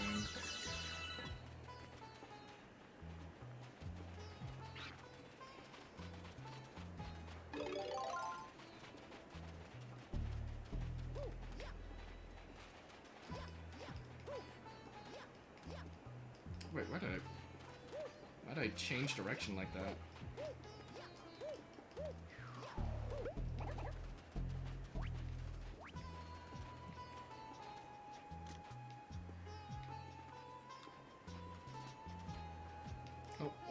Oh, I didn't even know if there's something down here. No, Mario, please. God damn it.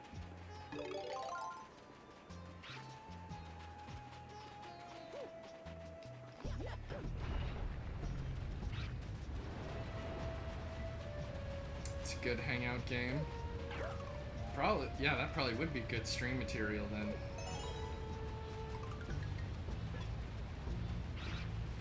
There it is.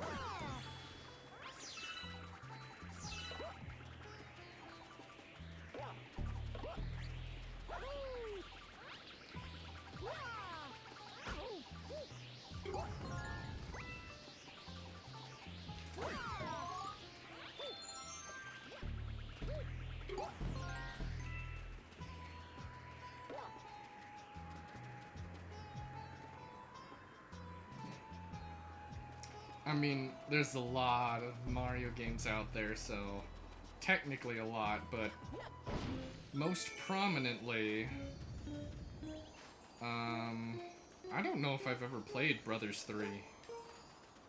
I may have.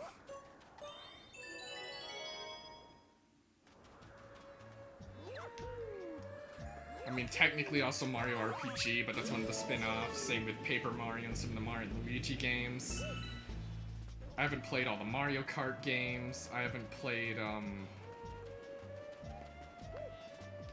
like, there's a lot of the spin-offs, but, like, I think the thing is mainly that I haven't beaten a lot of them. I never beat Galaxy 2. I never beat 64. I never beat World. I've only kind of played World.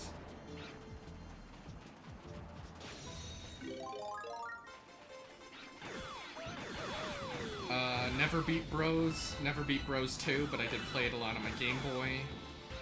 I played a lot of Yoshi's Island as a kid on my Game Boy, but I never beat that.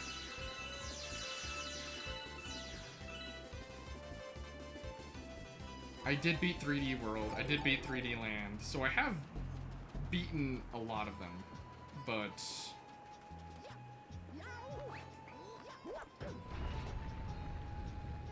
there are still some pretty important ones I still haven't beaten.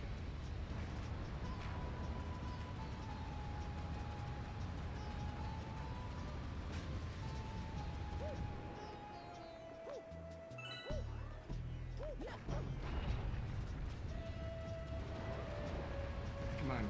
chase me.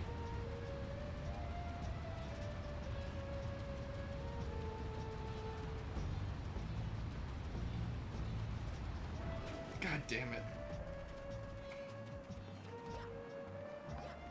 Yeah, I never got to some of the final worlds, but I never had a Nintendo 64 as my first console. I got one years later, when, I think the Wii was already almost gonna come out, but I really wanted to play, some of the games I remember seeing my friends playing that I liked, like Super Mario 64 and Pokemon Stadium 2.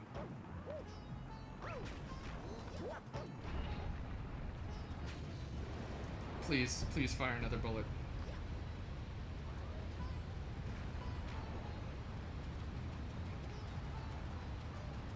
Oh, god damn it. Can I make my way up there and just lure one of them down?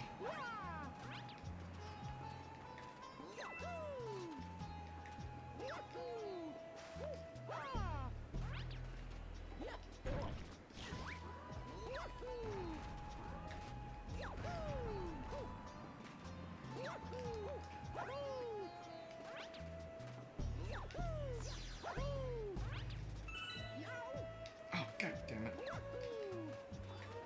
I guess I'll just bring it back down.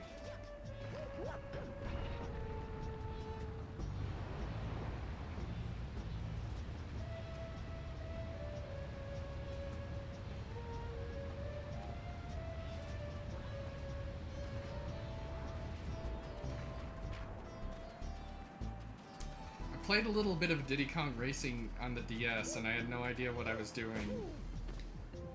I'm curious about it.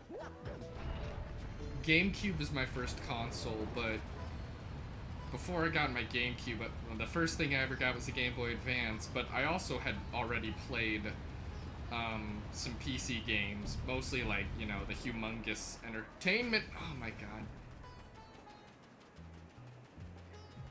Like Putt Putt Saves the Zoo kind of stuff. Oh, come on, Mario.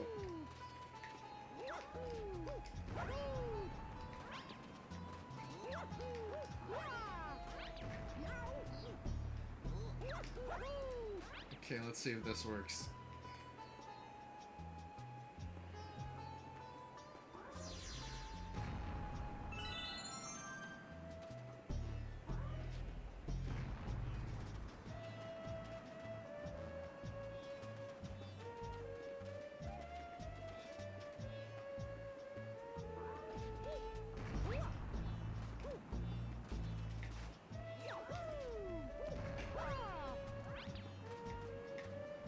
Does this just not work if I try this?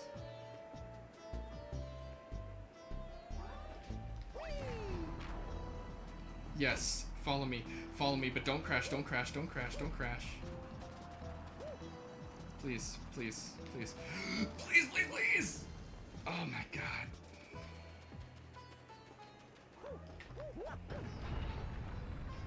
Yeah, I did not have much PlayStation experience when I was little. Not until we got a PS2 when I was like 9.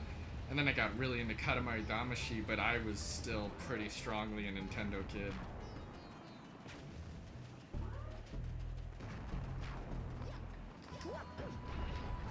I would mostly play PlayStation 2 and Xbox stuff at like friends' houses. Yes, get it. Yes!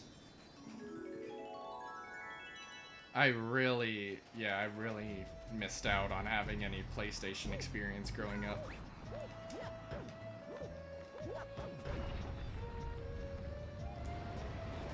Aside from cousin or friend hangouts where we would like play like Sly Cooper or Ratchet and Clank or something.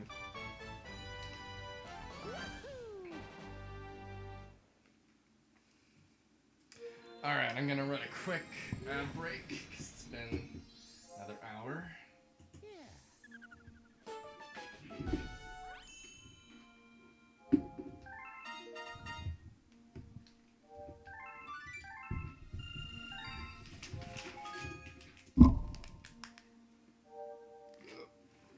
please. I think my water bottle is blocking the signal.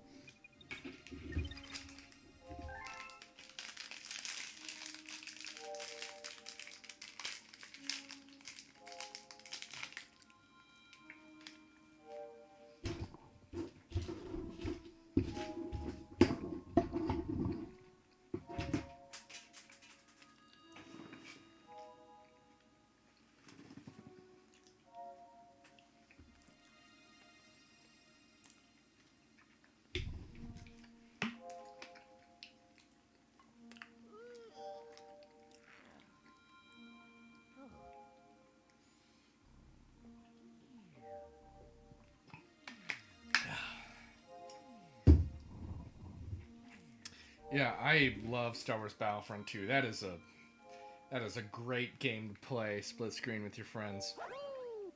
I played the Hoth map so much with my cousins, I had a dream in it.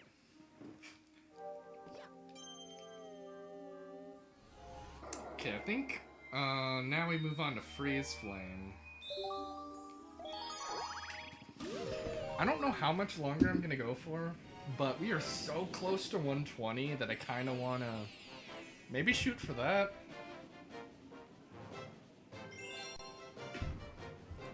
So let me look up what the Freeze Flame secret star is.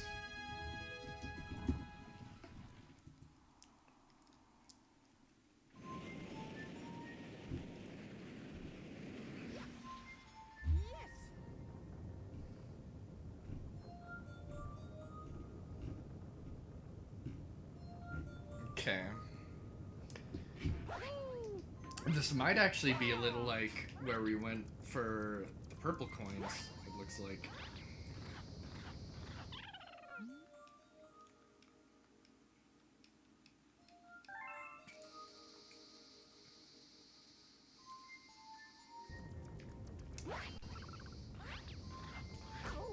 Oh, I didn't realize there's an annual.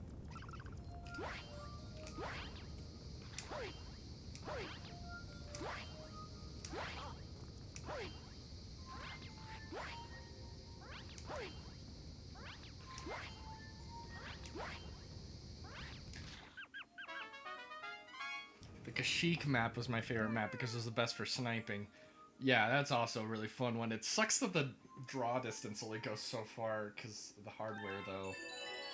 If that one had better draw distance, it would be really good for sniping.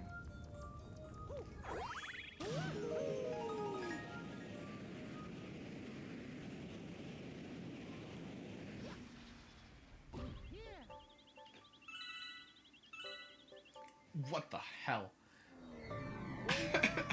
I didn't realize I could go off that far. Okay, I'm gonna stay to the center.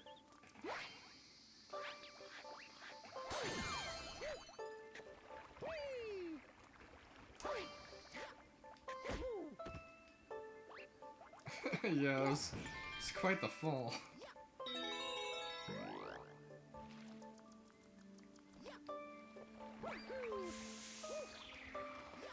I love that the dolphin version of this gives me an extra incentive to not go in the water. It's wild though, because this rig can do ray tracing, but it struggles with that. I'd be really curious to find out what's going on there.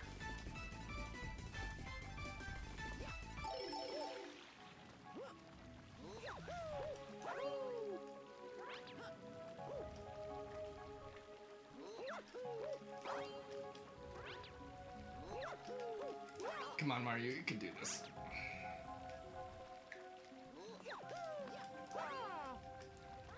Just barely.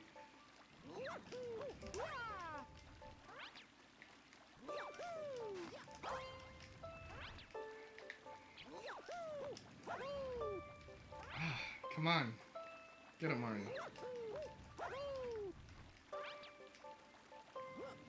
I might have to, but it said that I could do this.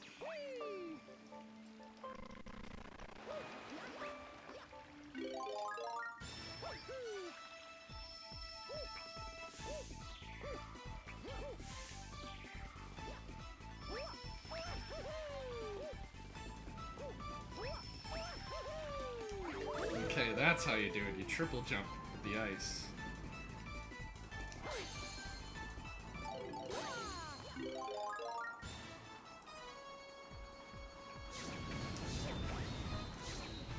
It's wild how so many Wii games look so hideous, and how Galaxy managed to look so good on that hardware.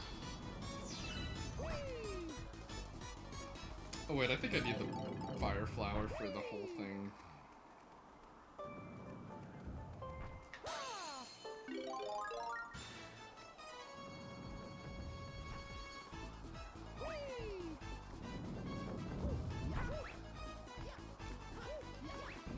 I like the little ledge grab jump that Mario does.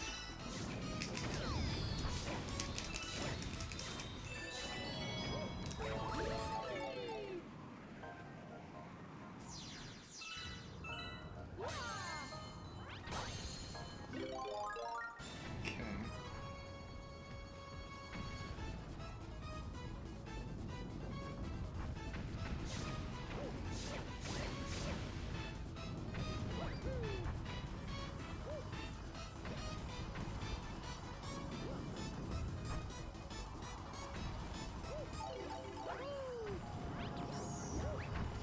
Leave me alone, you foul frosty bats.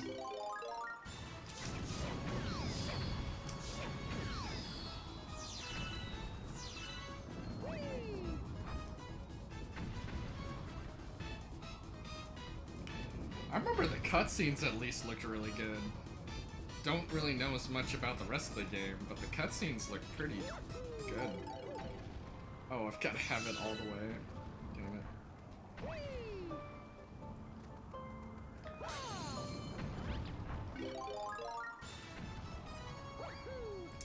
Brawl also looked really good. Oh my god, please no. Okay, I guess I just gotta wait for that rock.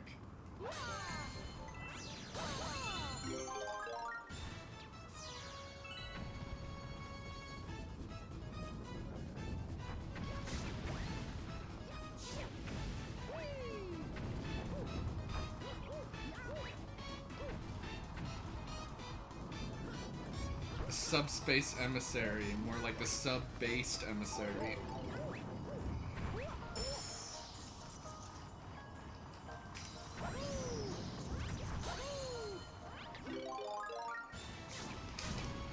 When the halberd, oh my god. When the halberd comes through, that was... And the brawl theme starts playing. It's pretty poggers.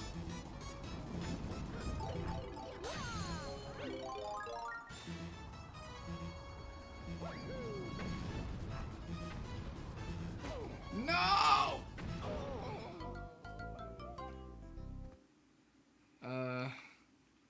Probably would have less divided opinion. 'Cause, well, you know, it's possible that it helped introduce a lot of people to Smash, but like, because, I mean, it probably sold more, but at the same time, like, maybe it wouldn't have sold quite as much, but I think it would have sold. If it were, if it played more like Melee, that would probably be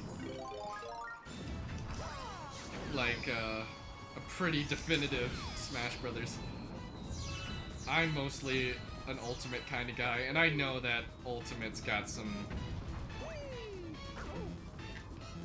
And I know that Ultimate is like got, you know, like flaws or whatever compared to Melee. Oh my god!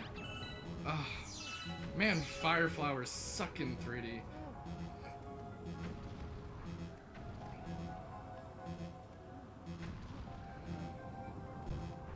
But that really, ultimately, was the selling point. The bigger question is, if Brawl didn't have the Subspace Emissary, like, then it would be in real trouble.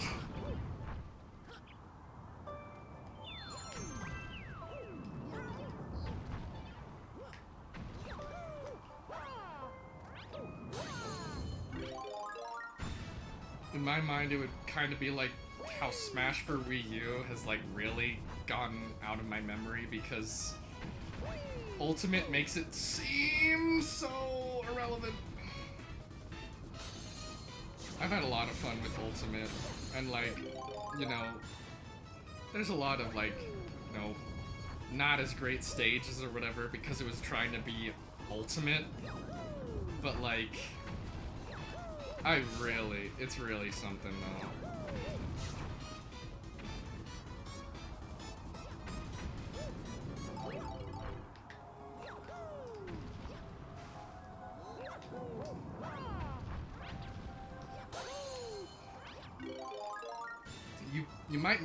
You probably have heard this, but in case you haven't, I love Piranha Plant.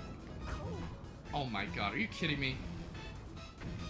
I have never identified more with the Smash main than I have with Piranha Plant in Ultimate. He is so much fun to play.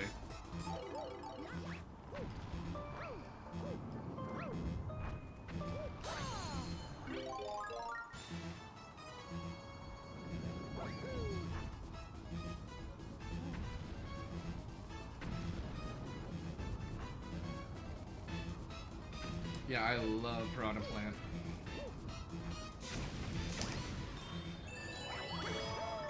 Just get me here already! Just give me the star.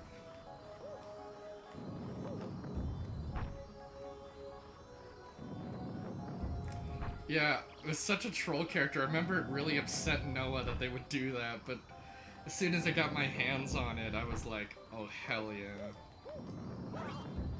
No, no, no, no, no, no, no, no, no, no, no, no, no, no, no, no, no, no, oh my god. God damn it.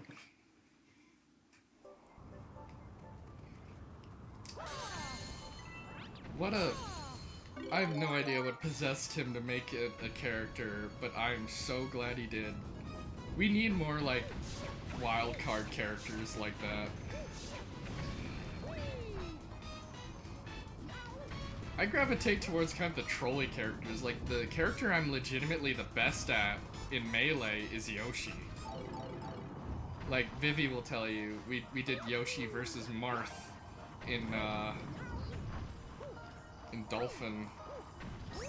And I was doing pretty well as Yoshi. Better than I would have if I was playing like Marth or something.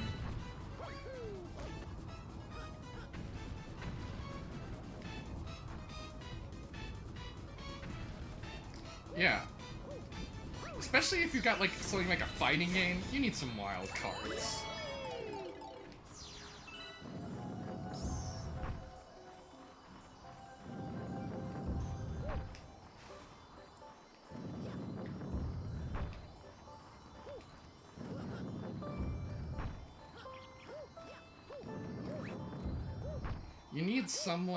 You need some characters where they don't play by the same rules and throw things a little off balance to keep things spicy. Alright, I think there's just 4 stars left before 120. So I might see if I can pull it off right now, depending on how hard they are. Like, if there's some tricky ones, maybe I'll put it off, but...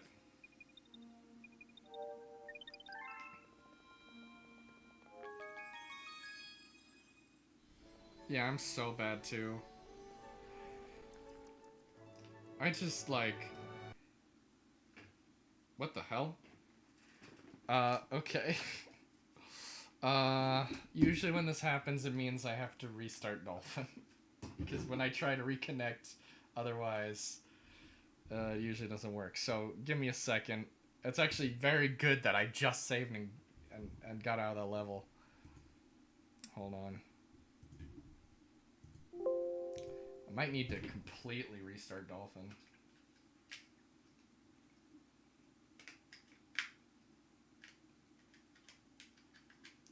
I tried a little Brawlhalla. Didn't think it was great, but found it pretty adequate back when I played it. Okay, let me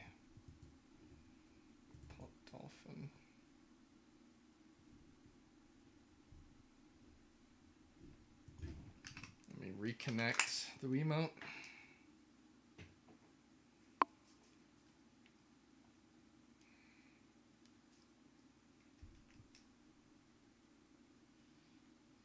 Looks like the battery level's starting to go down a little bit on the Wiimote. It seems like Dolphin using Bluetooth is more battery demanding than on the original Wii.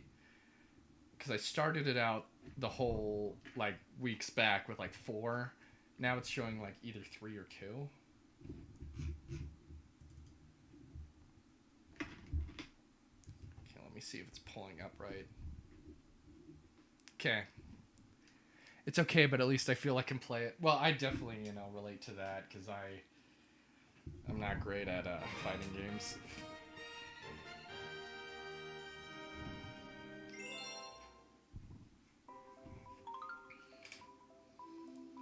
Yeah, so we'll see what these last 4 stars are, and if I'm feeling up for knocking them out tonight. If there's 1 or 2 that are, like, especially challenging, might call it quits, but, I mean, we're so close.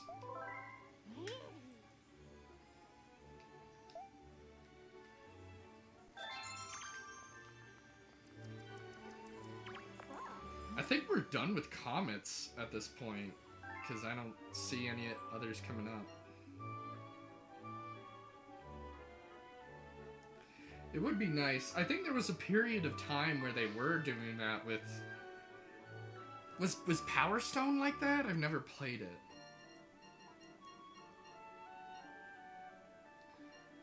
Okay, let's do Sea Slide and then Dreadnought, I guess. Oh, Dreadnought's probably gonna be another trash map. Blowing up the trash.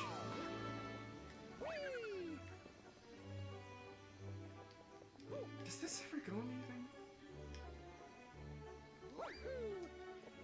I've heard people say Power Stone is kind of Smash-esque, but I don't really know what that entails. Oh, there's also, the one red flying star level I should do. That one's probably not so bad.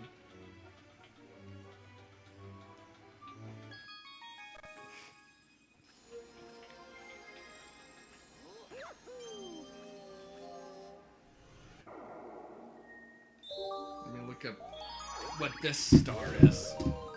I have a feeling it's gonna be one of those disappearing green checkerboard tile ones. That's what I remember.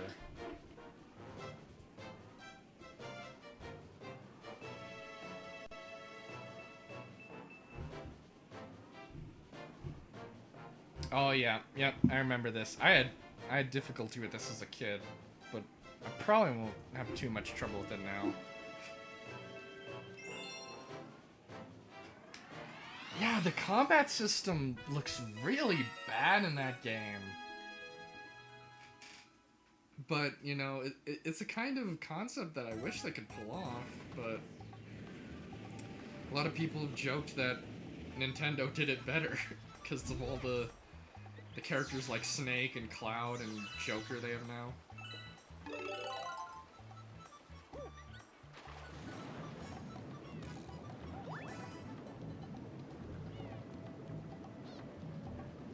When are we gonna get Xbox Battle Royale? Alright. All the beloved icons everyone remembers, everyone talks about, like Lynx and the Warthog from Mad Dash Racing.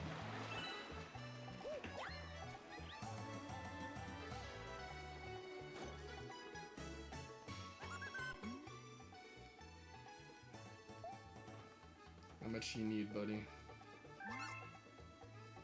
Okay, I'm gonna need some more.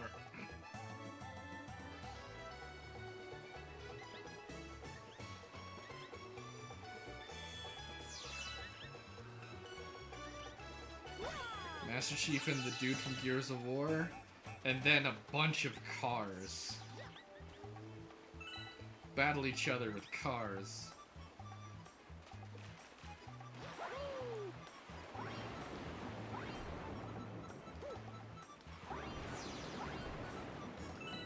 Oh wow, I've already got 40.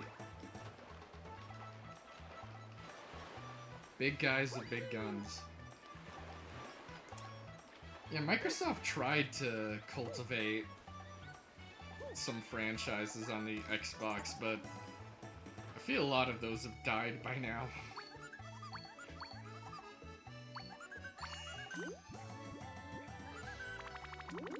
I think I'll just barely have enough with the ones that I wasted right there.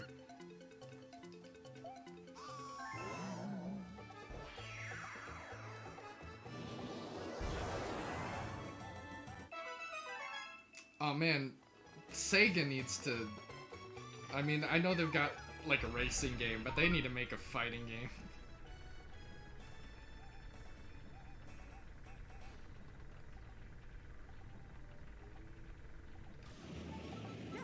I played some Gears of War 2 multiplayer and I really liked it. I was a big fan of what I played of that. Let's see how tricky this is.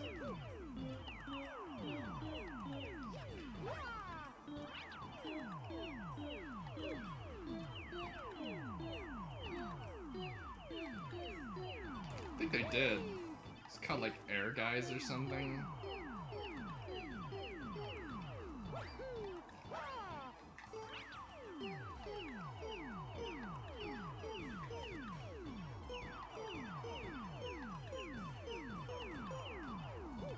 Oh no, I meant a long jump.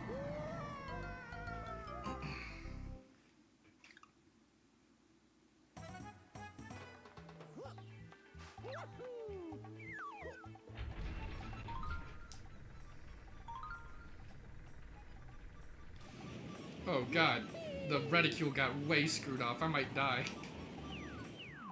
What the hell? Oh god.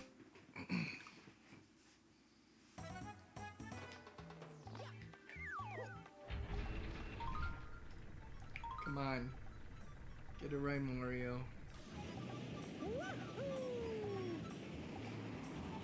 I think I shot it in a way that the game just literally did not know how to handle it.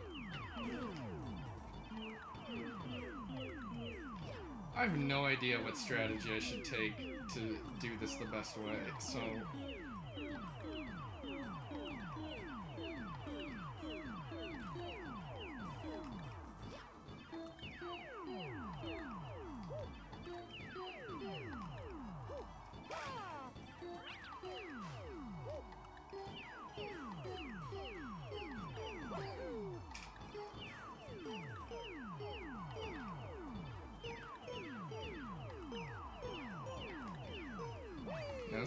This one definitely caused me some frustration as a kid trying to figure out how to get this all to work.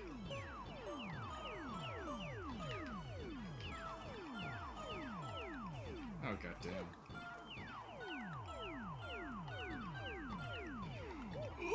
Make the transfer! I think that was it. And then I think I just gotta hope I don't fall off in oblivion at this point.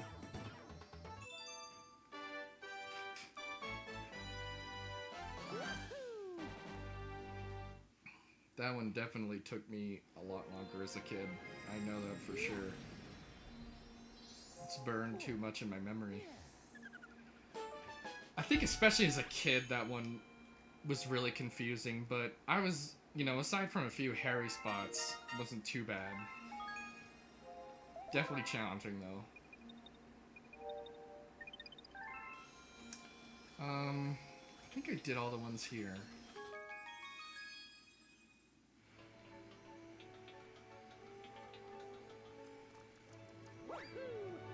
Maybe I should look into this one, I think. Definitely very mental. Have to be quick on your feet.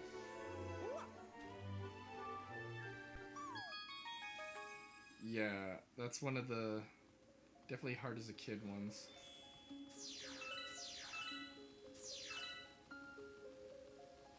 So how do I activate the purple coins? It's probably like a... probably up here.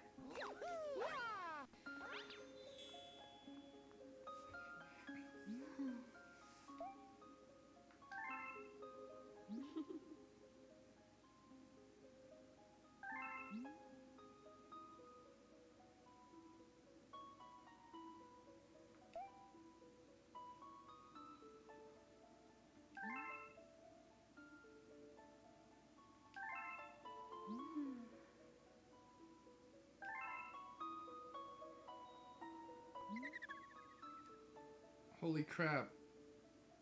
Lois, Rosalina just turned into this red Luma.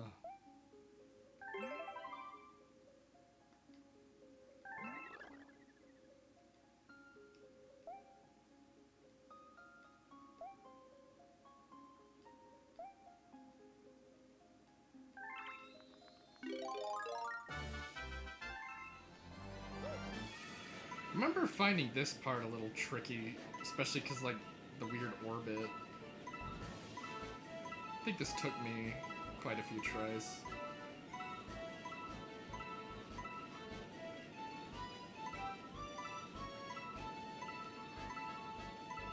It's kind of hard to tell how high or low you're gonna get with this angle. But at least you got the...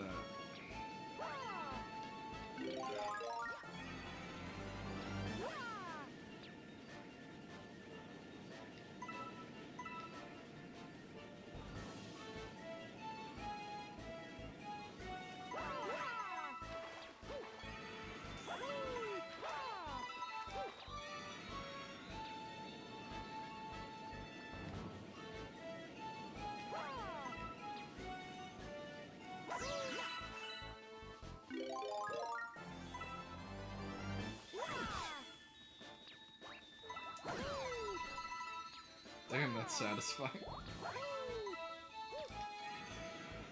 Oh god, the camera's at such a weird angle though.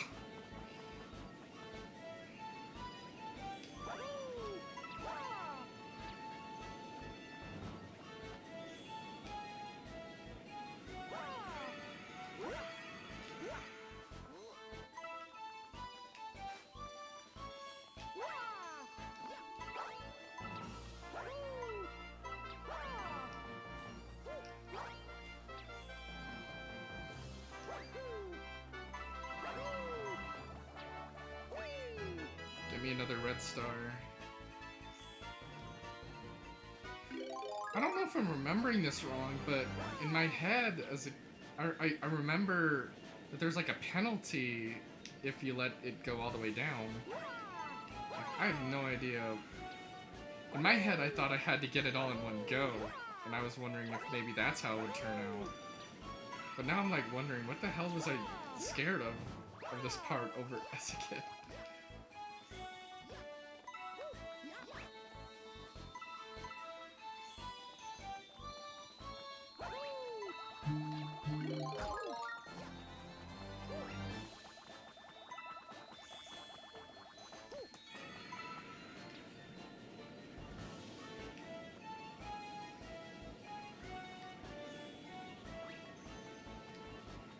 This flying can definitely be a bit disorienting in how it operates.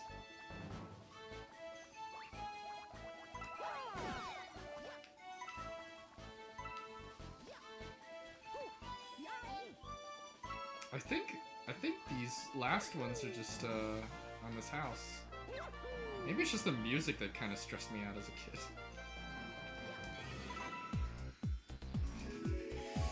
Thank you for joining us, XX Reen XX.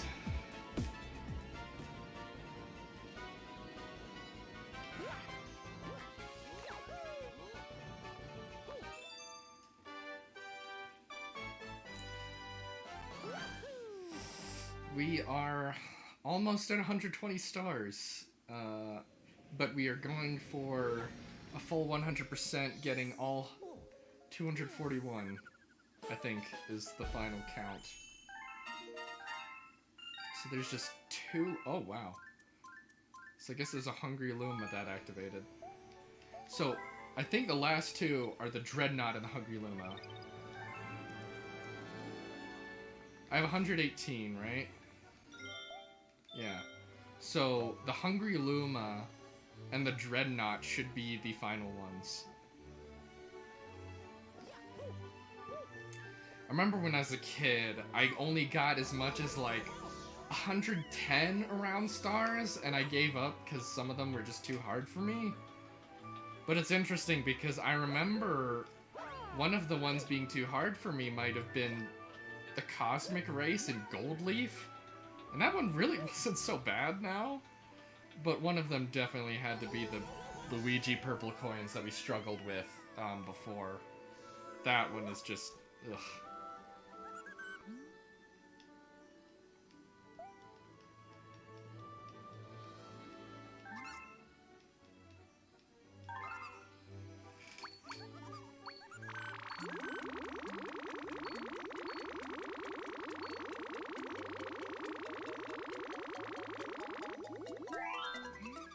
Okay, I do not remember what this guy leads to.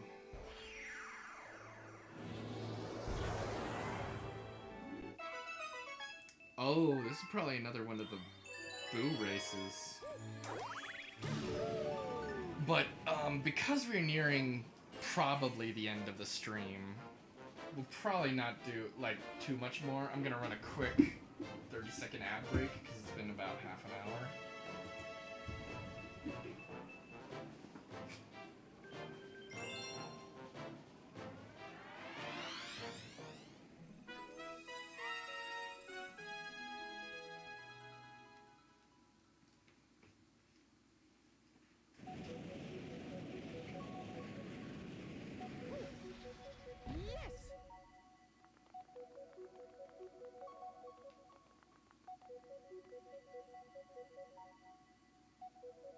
Alright, and we're back. So let's give this race a try. I don't know if I even remember this. I wonder if I did this one.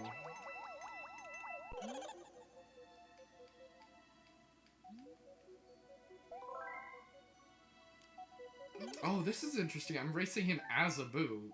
Okay.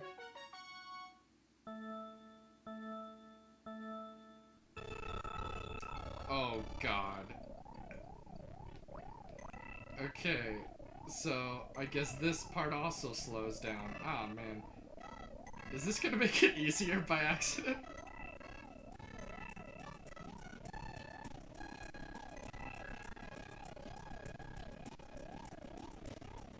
Huh. I wonder why that is.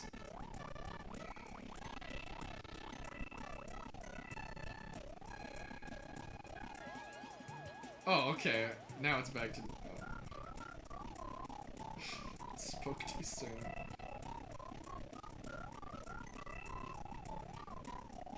Is this gonna make it easier? 'Cause...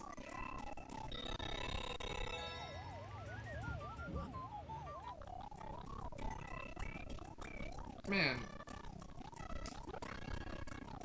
This is a weird issue that happens to my emulated version of this game. Reen, where certain effects make it like half in FPS, and I have no idea why, because I've got a powerful computer, and I did not see anything about this in the Dolphin Wiki, and I just haven't bothered to figure it out.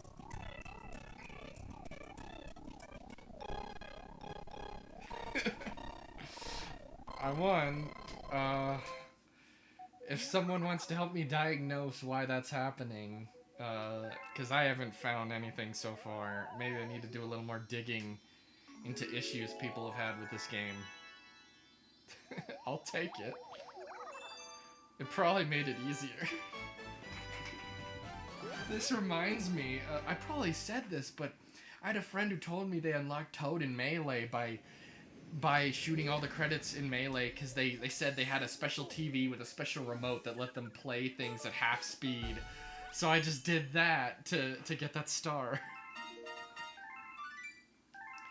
I used the half speed tactic that my classhood friend, my childhood friend, totally used to get Toad in Melee.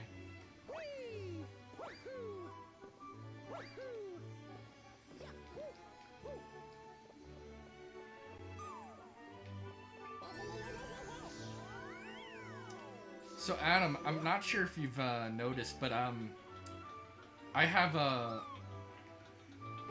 some sound alerts and stuff that I set up for fans to use. I should probably set up some more, but I put some sounds I thought would be good. I have them set to be used with bits, but I also have them set to use at channel points. So if you stick around long enough, you should be able to use those at opportune moments. I might have a kind of, I think I have an automated text-to-speech extension on Twitch. I know I have, if you donate, you can get some text-to-speech messages through Streamlabs. But just letting you guys know some ways you guys could show your support. Okay, let's see what's on Dreadnought. Looks like this is the last one, so I think it's another trash explosion. We'll see, though. I think I remember this being an even worse trash explosion than the first one. Well, let's check.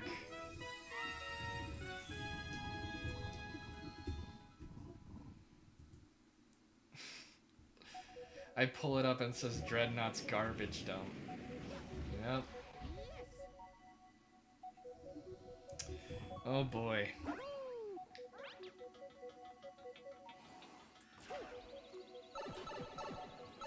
Oh boy. But yeah, hold on to those channel points. I've tried to make some fun ways to spend them, but yeah, to try to make the streams interactive. I had some hydrate requests on previous ones. All right, let's see if I can use Vivi's wisdom to figure out how to do this.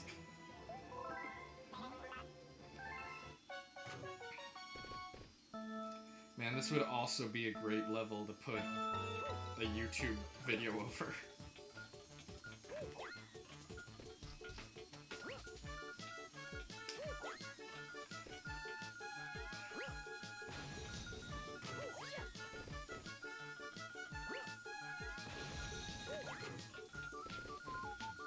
I'm playing on Dolphin. Oh my god. On my computer. Oh god. This is not gonna happen.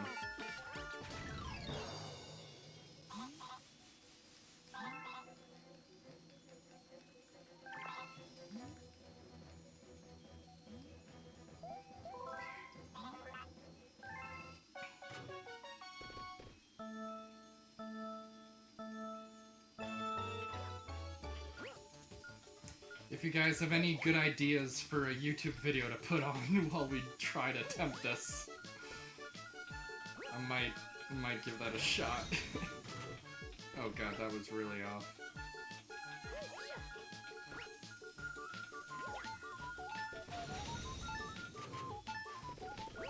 It's not happening.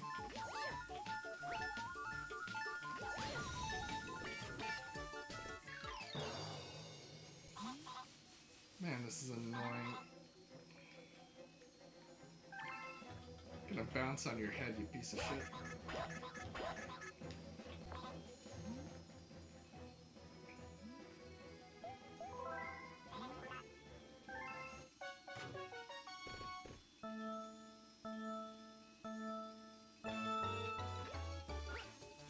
Oh wow, that gave me a little extra distance. So Vivi told me to get the... Oh god, that was off. To get these gold bits, aim for them, and it would help. But the problem is, it is not easy for me to navigate throwing these.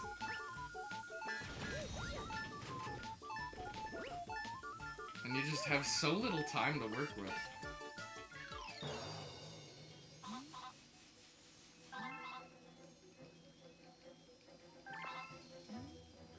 This is such a filler star, too.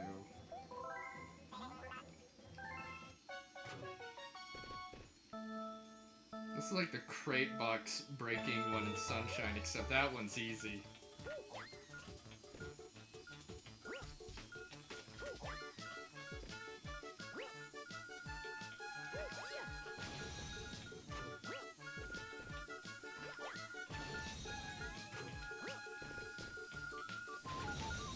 Of course, there's that lone one that I'm not gonna be able to get.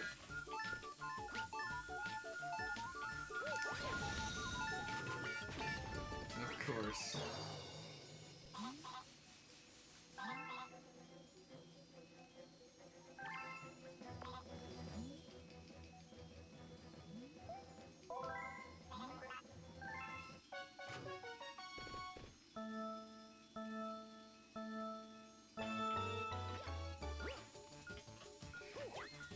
if it weren't for the fact that I feel like we are nearing the end of the stream, I'd probably do a channel prediction like I did with Luigi's purple coins, but...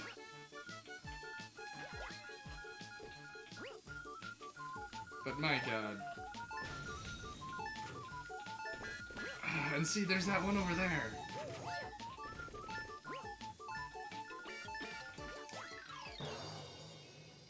That was some weird physics.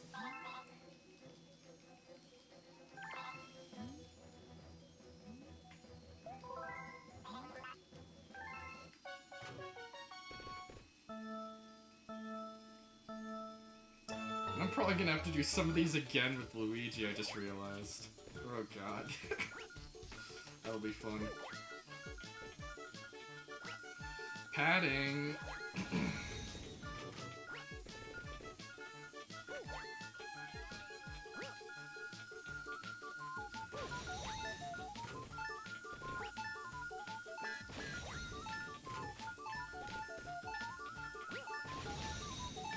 No! Oh, that's gotta be the new closest.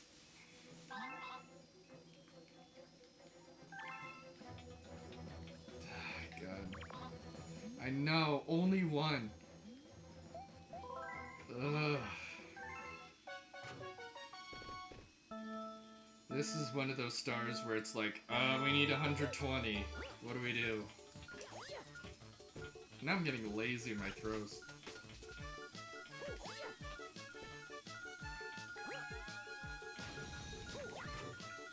Yeah, I really gotta go for those gold ones, otherwise there's no way.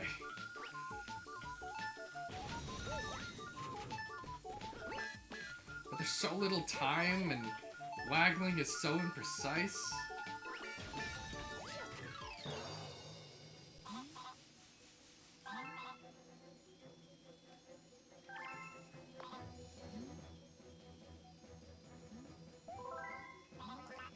I might not finish this stream if it is just too aggravating, because it's getting pretty late.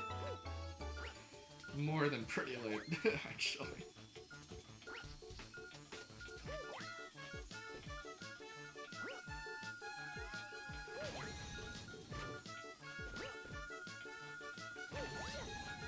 But, we're so close. Oh god, that was horrible. That was so bad. Just try to chain them. God damn it!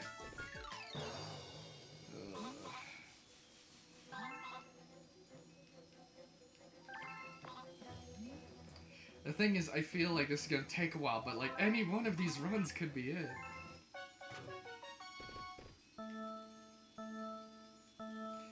I think it really helps if I can bounce off of this like that. Maybe I should try to take advantage of them more, actually. Oh my god! That probably really helps.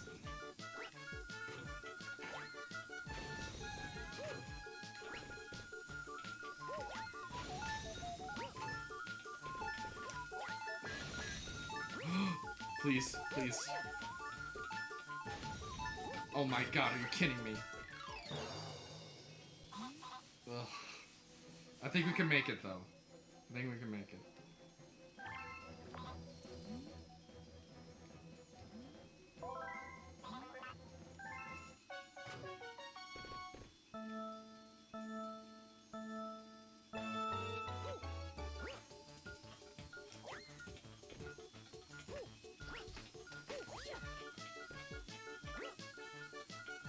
Oh, I should have jumped that one. Why didn't I jump it?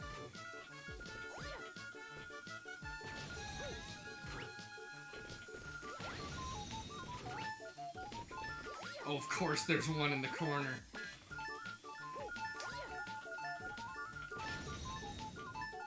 Come on, you piece of shit!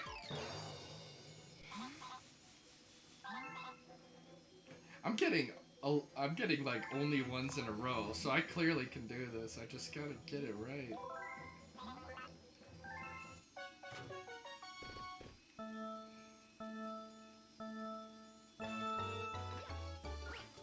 Okay, why did that not launch me? Whatever. This run's already screwed.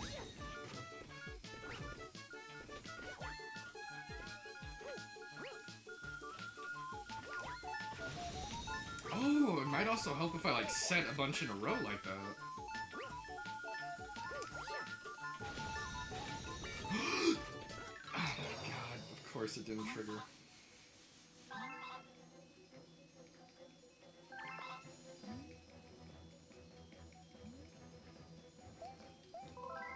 What a cock tease of a final star to be on too.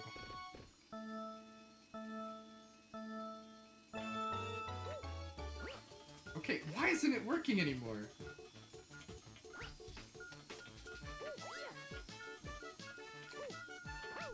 What the? Okay, now... Oh, I'm getting sloppy.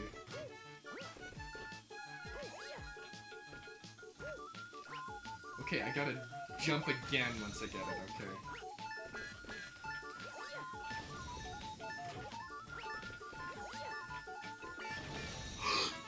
Yes! I didn't think I was gonna make that one.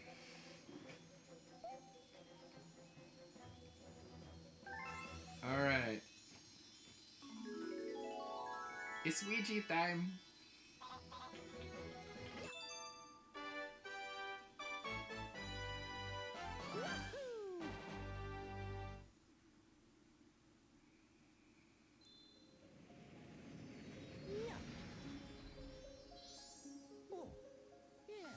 Alright, I've never gotten this far before.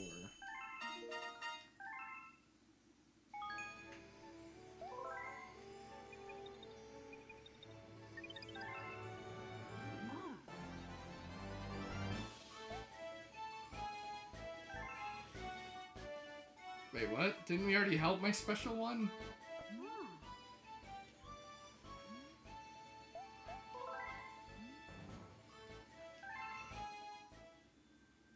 What's going on?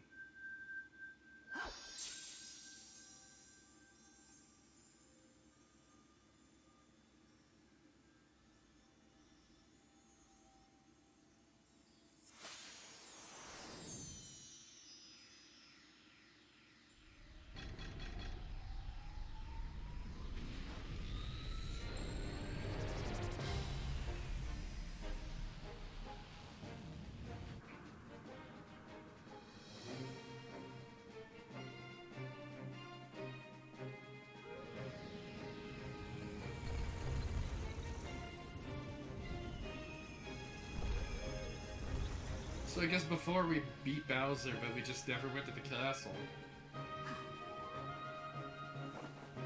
Go, Mario. Did anyone else sound like that Mario did not go with that go? Like it sounded like two different takes.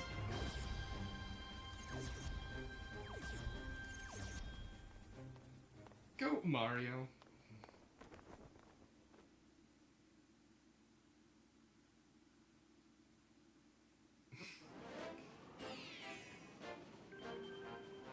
Do I need to do this again?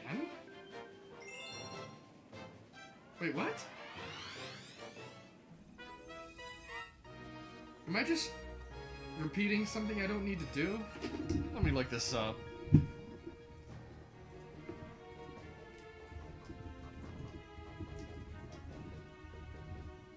not gonna do this over again if I already...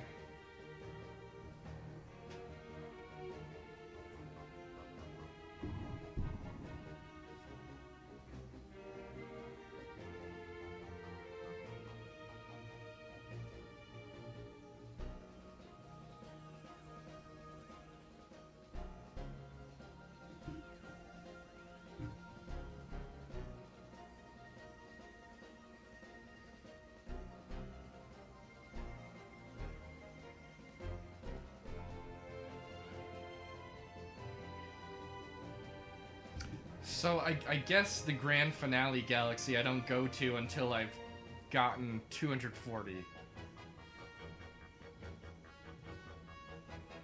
Let me see what I need to do to play as Luigi.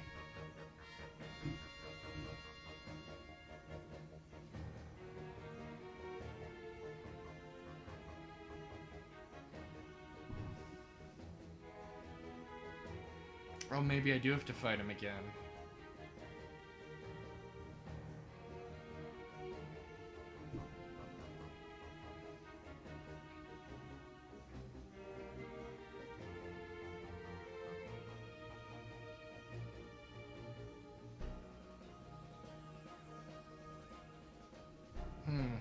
Okay. Let's see. Let's see.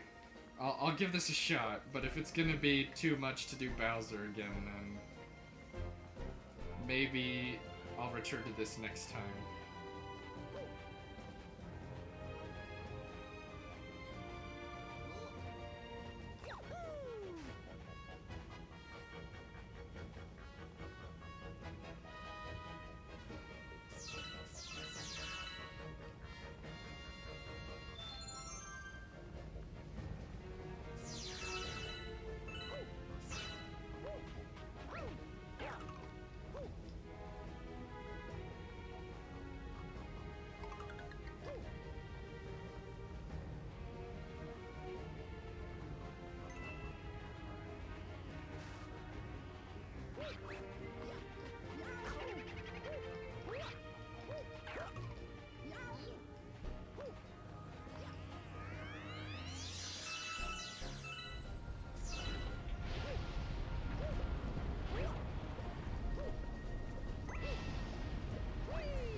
Forever when I see these magma textures, I'll just be thinking of the conversation I had with Ethan in Barbie movies. If you never saw that, Adam, it was quite the conversation. I recommend checking it out on one of my earlier streams.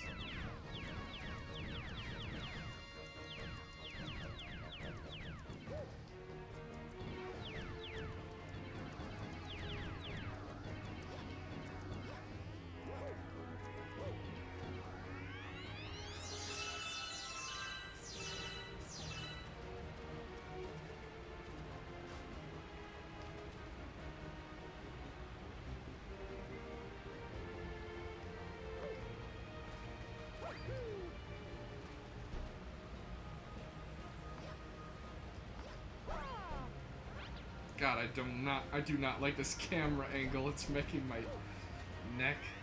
I think it was the second round of streams. It should still be on Twitch, but also I have a YouTube channel where I'm gonna be trying to keep my streams.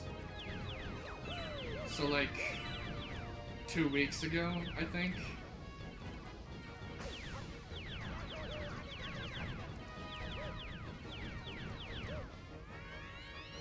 Okay, I guess I glitched through the fire somehow.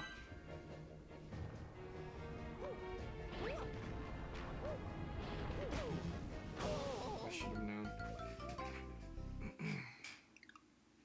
Yeah, it'd probably be a little work to look for it, so like, you don't need to bother, but it was a lot of fun.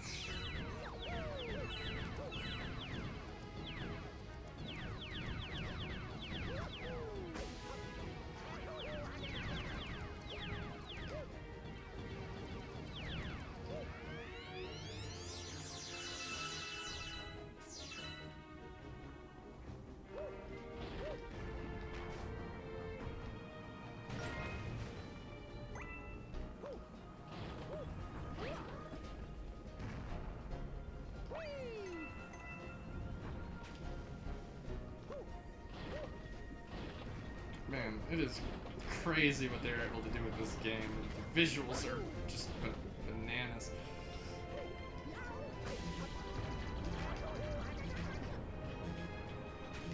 Oh my god. Please, just give me a coin.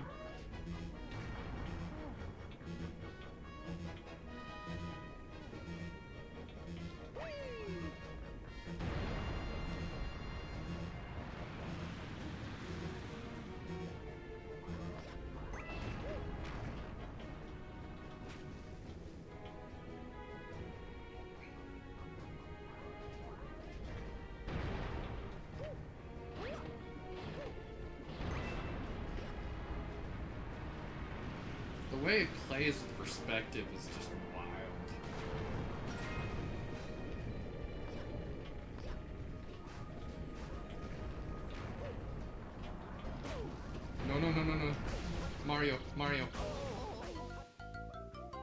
Okay, and of course the perspective gets all screwed up when he dies. Yeah, really strong colors in this game. Really good sense of color scheme. It still looks great. I am using an HD texture pack, but the original aesthetic just looks good.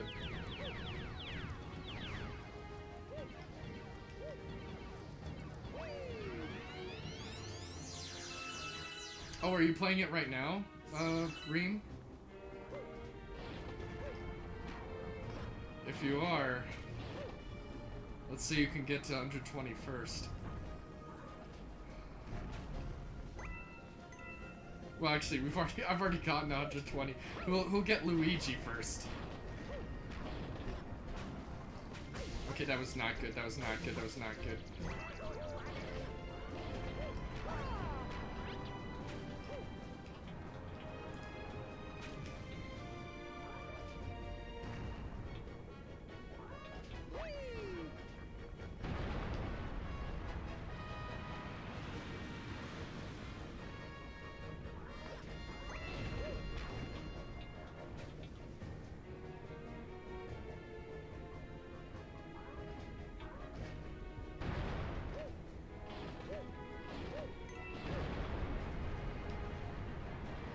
I love the twisting motion, like, all the different twisting motions going on at the same time. Oh god, I thought that would avoid it.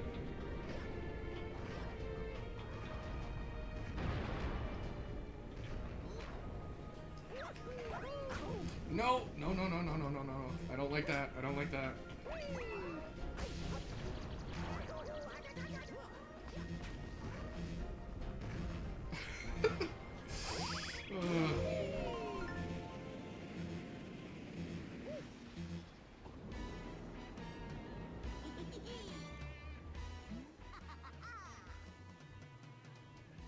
Alright, I hate to be a cock tease, but I'm gonna do a quick 30-second ad break. Give my hands a rest.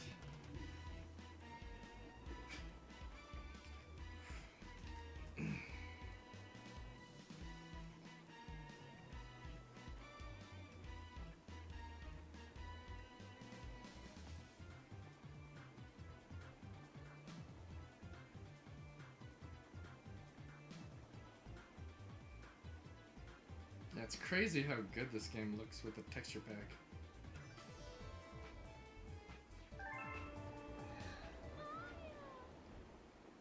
I don't think this final boss is too challenging.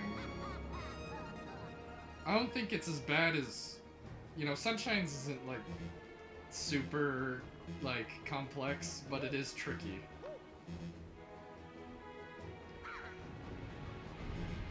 I think this one ain't so bad, especially if I can get this mushroom right here.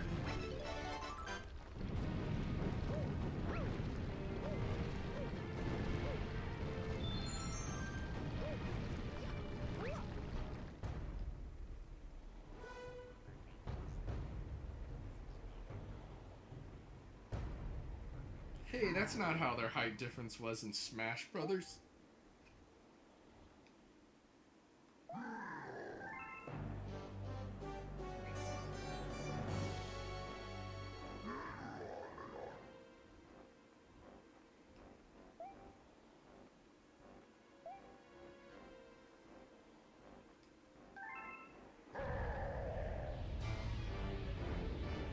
Man, this song is so good.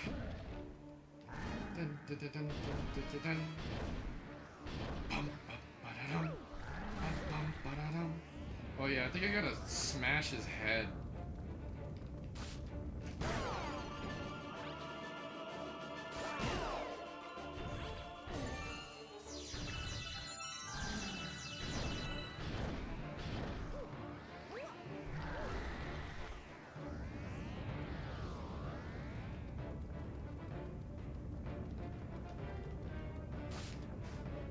God damn, timing this is...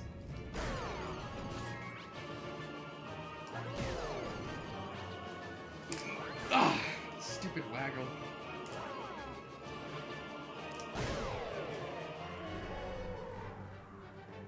Man, the reds and oranges look so gorgeous. forgot this part also.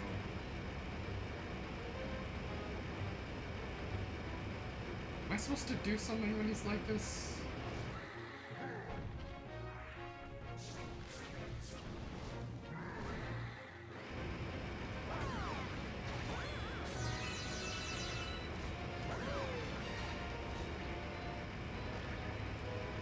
I forget what I did here.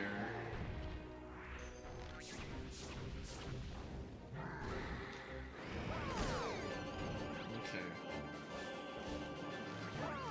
Oh, come on.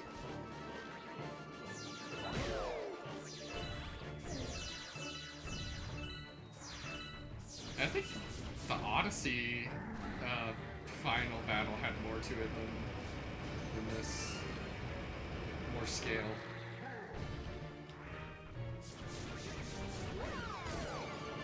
That's one way to get him.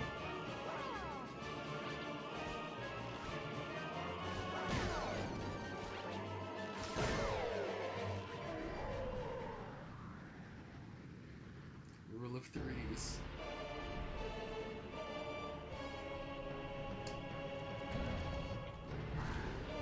Of course, orange and blue. Okay.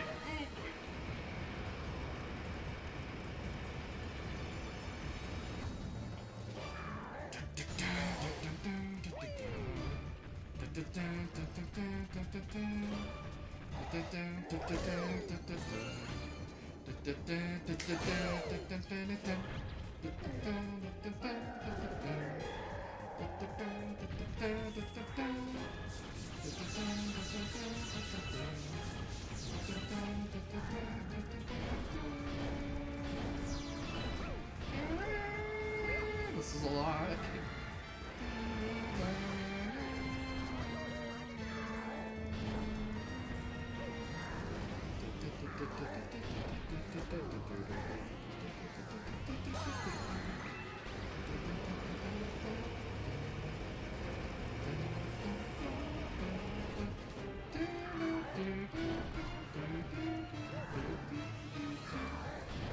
God damn it, he's too close.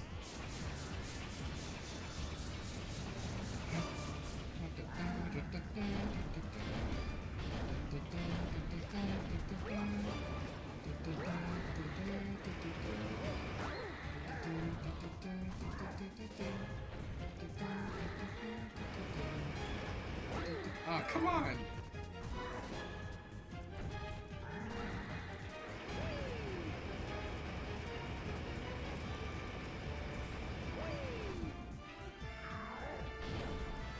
Come on, jump over here, Bowser. Oh, come on, you ran to face me too much. I don't know how many coins are left. That is one thing with this game, is because the camera changes so much, you can end up in some really weird camera angles. I feel like I tilt my head from time to time because of them. Please. Bowser, please.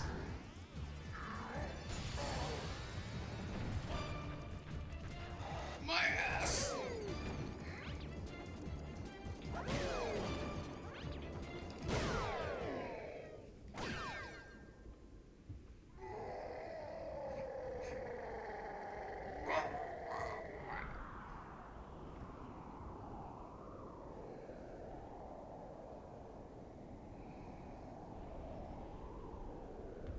Can't believe he finally murdered Bowser.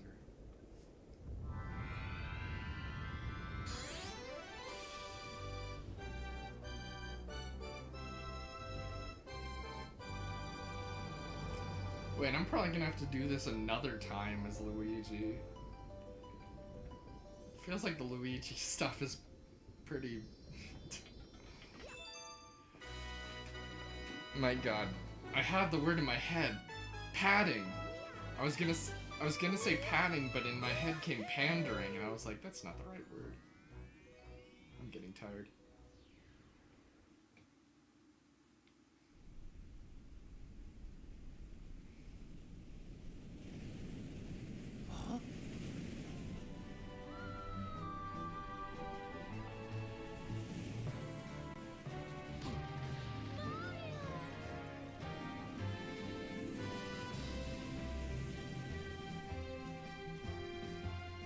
Didn't I already do this?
Oh shit, Mario.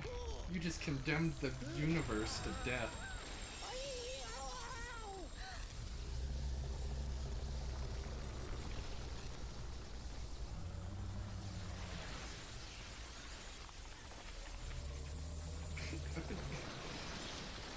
This already happened. What kind of revisionism is this?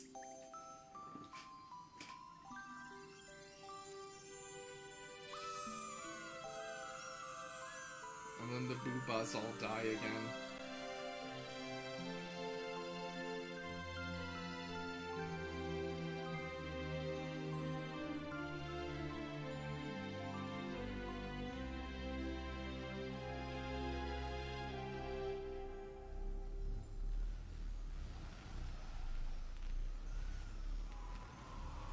Wait a second, I think this part's different.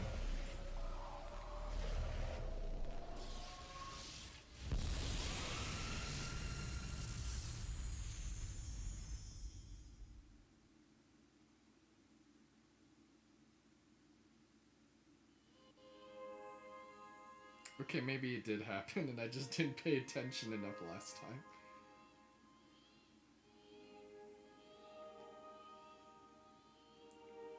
Oh, how do you know I have a giantess fetish? Nice! Keep up the good work, Reen.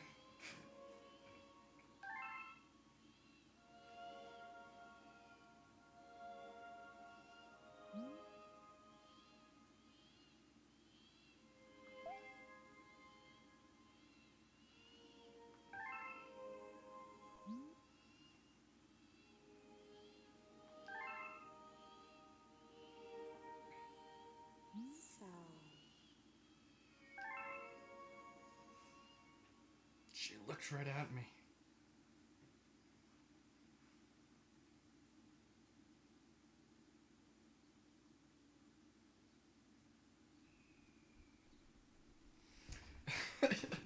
I think last stream,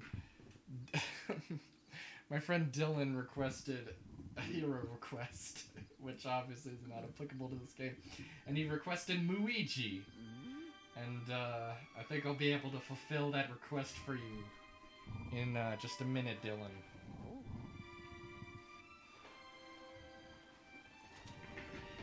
Depending on how this goes, I've never seen this part, so...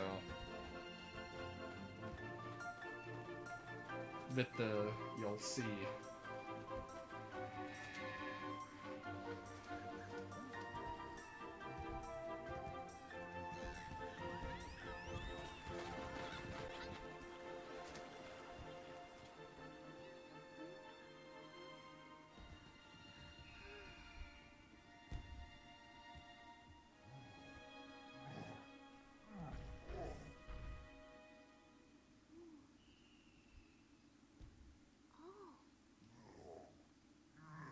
Oh, we can have a threesome.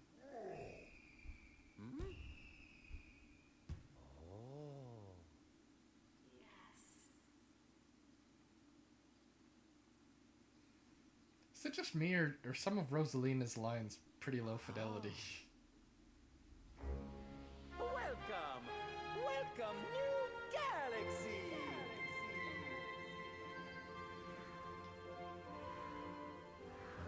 I don't think these cutscenes are skippable, are they?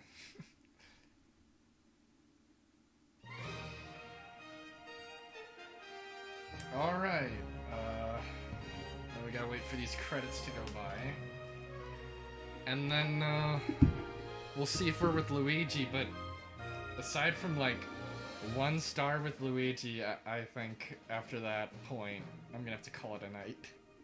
Just, I'm not as tired as I've been on some other streams, but it is so late that I should probably be wrapping up.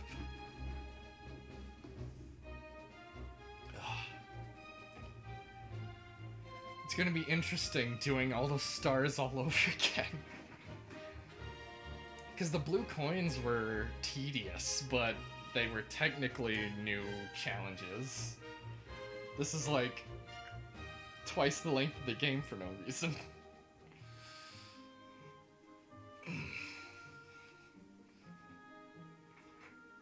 So, with how many streams you've done, how long will it probably take me to get the last ones? Let's see. It's my 4th stream. So maybe another 4 weeks? But with the learning process, you know, maybe shortened to 3 weeks, but... So probably finish this around mid-March? Maybe earlier? We'll see.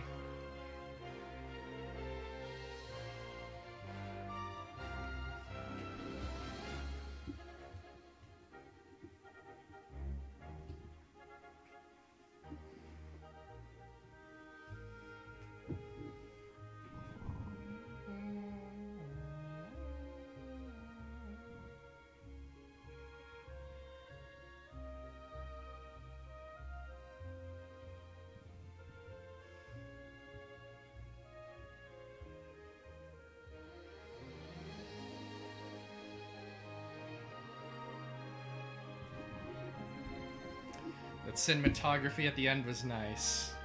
Yeah, definitely pretty cinematic. I think, I liked the sense of humor a lot in the Mario Odyssey cutscenes. I might rank them above these cutscenes, but they definitely had a sense of grandeur to them. Better than the Sunshine cutscenes, though. Sunshine cutscenes aren't the greatest.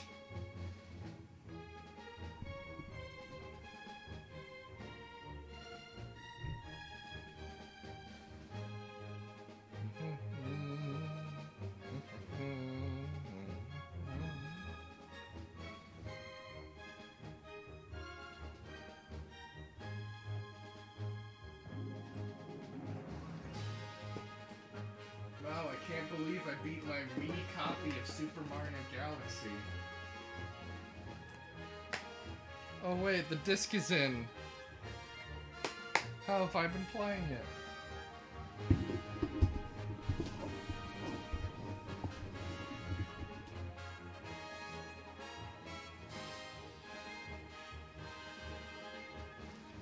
Oh, Iwata. If only you're here.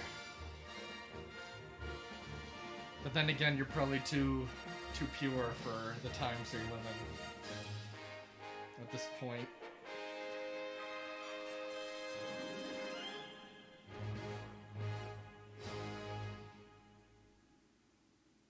Thank you so much for playing my game. Mario, that's not correct. It's for to playing my game. Get it right next time.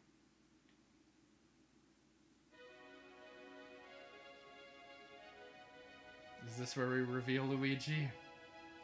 Is it finally Luigi time?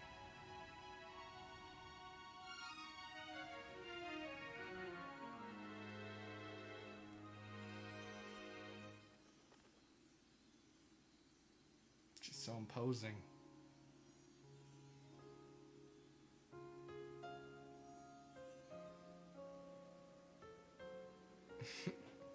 Thank you. Rosalina's voice sounded odd there. Doesn't sound consistent.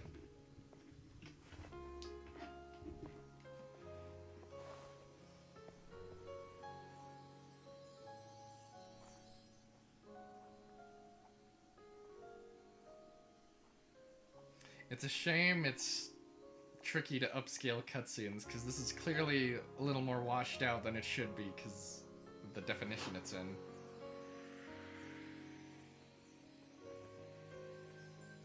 If only they could AI upscale this more easily so that they could give us better definition versions.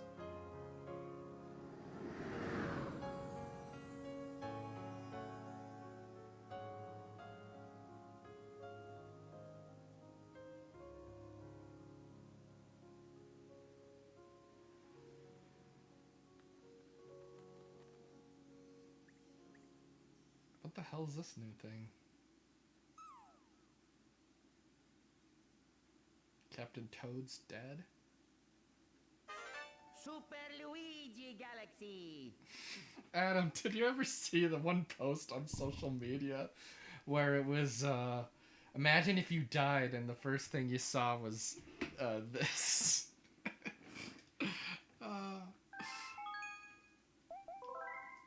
Super Luigi time.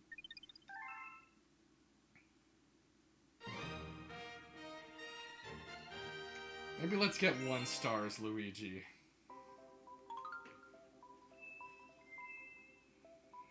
So I guess the first one is Mario, then Luigi, and then the third crown is probably once we get to head to the grand finale galaxy together.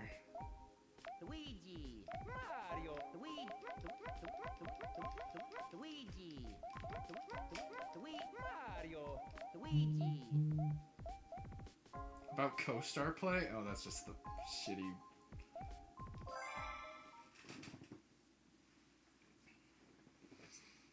So I'm assuming from the Super Mario Brothers 2 that I played on my Game Boy Advance as a kid that Luigi's gonna jump higher, maybe be a little slippier, but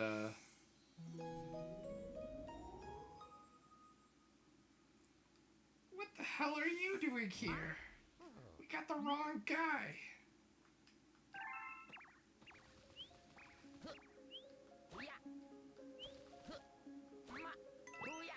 Oh, whoa. I think this is what Vivi was saying, that once you beat the game, it's like new game minus, because, well, that actually might help it go quicker, if we're having to pad it out. Because it seems like it's going to be easier with Luigi. He's faster, too. My god. You'd think they'd do it harder on the second time around. But then again, it would make doing it twice suck, so I don't know. Yeah!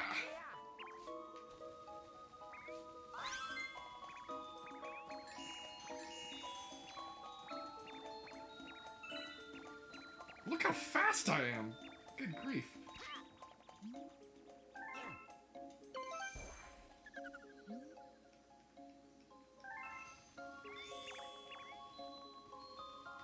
Wait, did I hear some noise?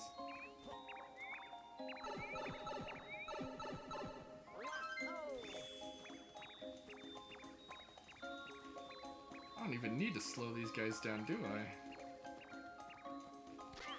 Holy shit, I'm a speedy boy.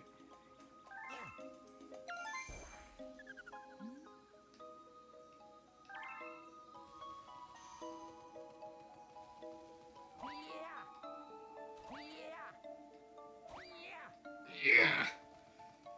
He's straining so much.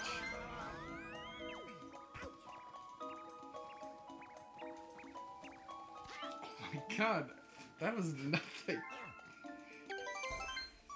I swear these Lumas are not putting up as much of an effort too, because that was way too easy.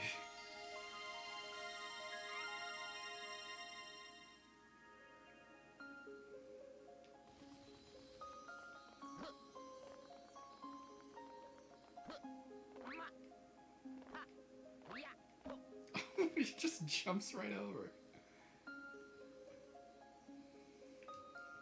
Are you taken? I'm pretty lonely.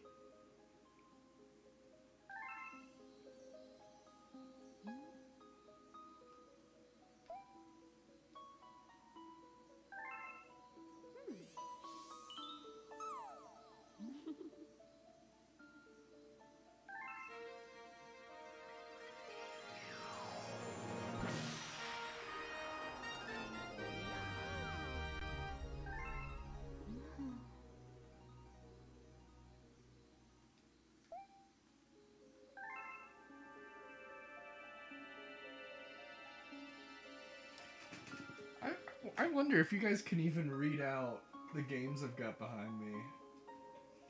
I wonder how, like, high def, if you can actually read them. I want to see if you guys, if you guys can actually read any of those.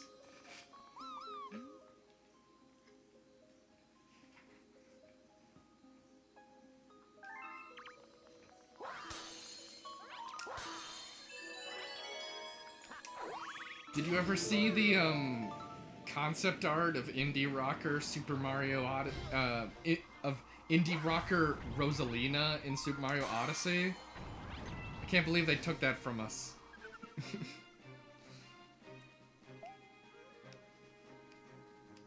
Let me know if any of you guys can make out what any of those games are, or if it's not high fidelity enough. Because I'm wondering, because I'm looking at the OBS windowed projector, and it's looking like I don't think any of you can make them out, but oh shit. Luigi's very slippery. But if any of you guys can make any of those games out, let me know.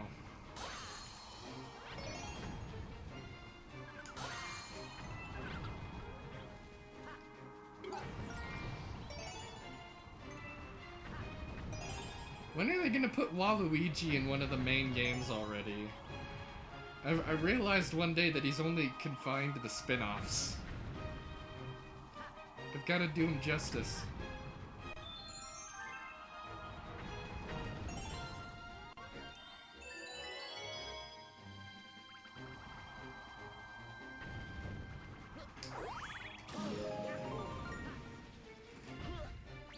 Yeah, I really don't think you guys can make out any of those games behind me.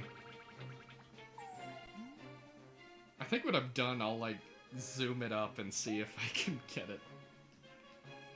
If I can make any of them out.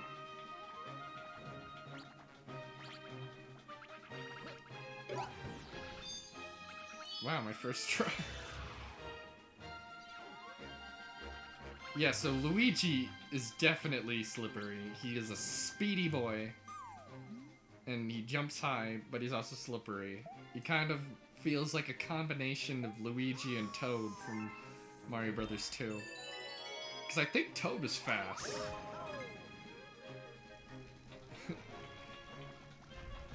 I like being Waluigi. I also like being, I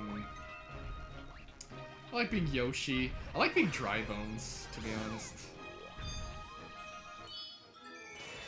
In Mario Kart Double Dash, my team up is always Bowser Jr. and Paratroopa. That is the best team up in my opinion.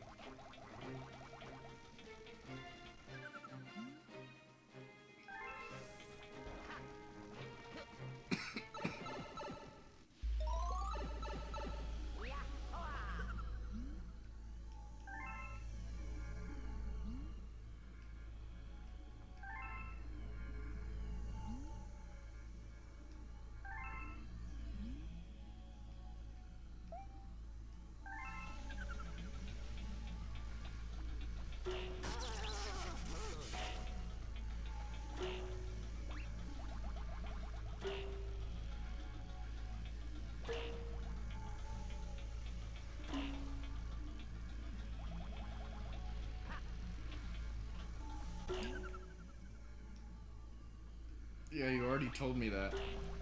With my headphones, I'm hearing elements of this song that I've never heard before. It's got really subtle... Oh, I forgot to... complete the hero request for Dylan. Luigi is finally here. Everyone is here.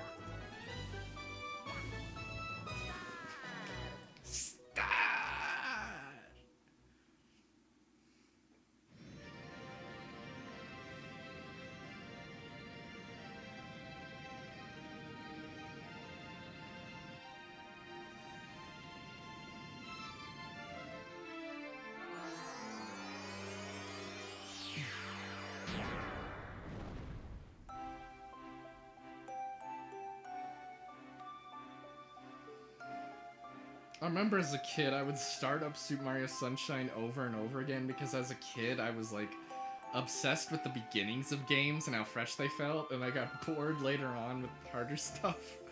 It's very bizarre because I do not play like that anymore. I don't like restart games over and over to relive that.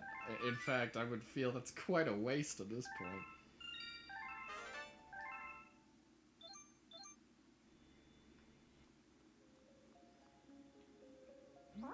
Oh, we got the wrong guy.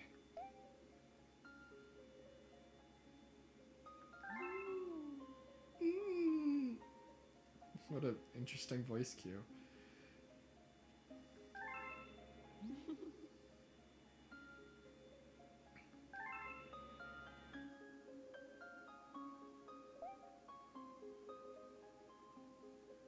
How old are you then?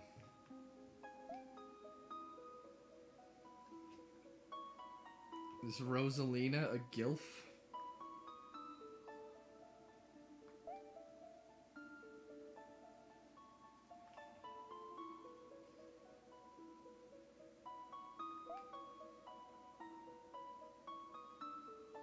Oh, I was so bad at it. I barely beat games as a kid. I didn't beat Sunshine until 2011, even though I loved that game so much. Granted, I had a game-breaking glitch that didn't let me beat it the first time, but still, when I went back, I was just like, I got bored, and I was like, okay, let's start it again, and let's start it again. Please. Please. I don't think I heard that voice cue the first time around.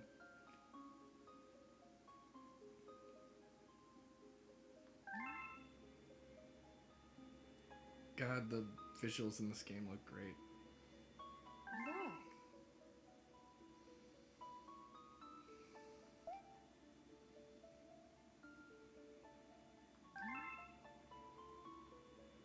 Man, why do all the girls in Mario games have such big lips?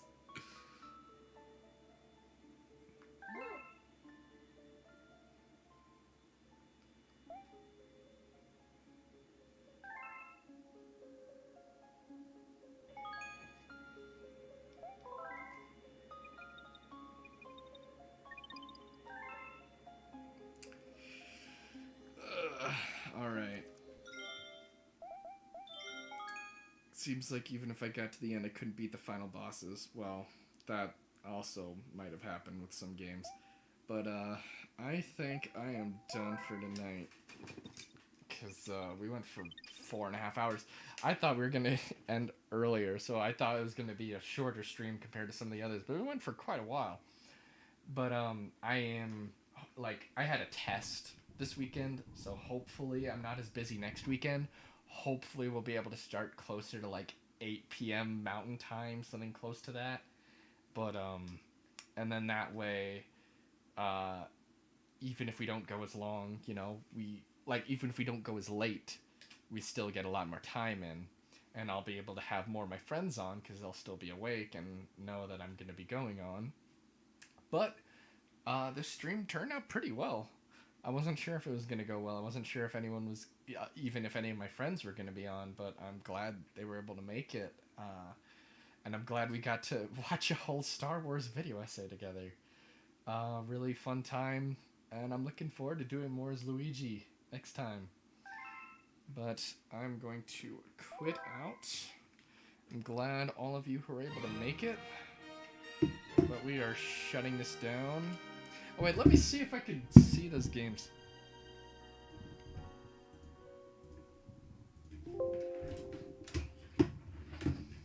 I'm gonna go into OBS.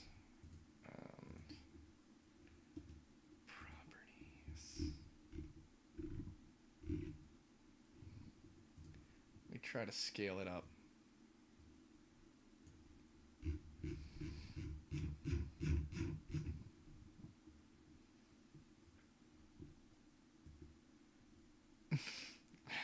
Even if you scale it up this much, the text isn't really readable.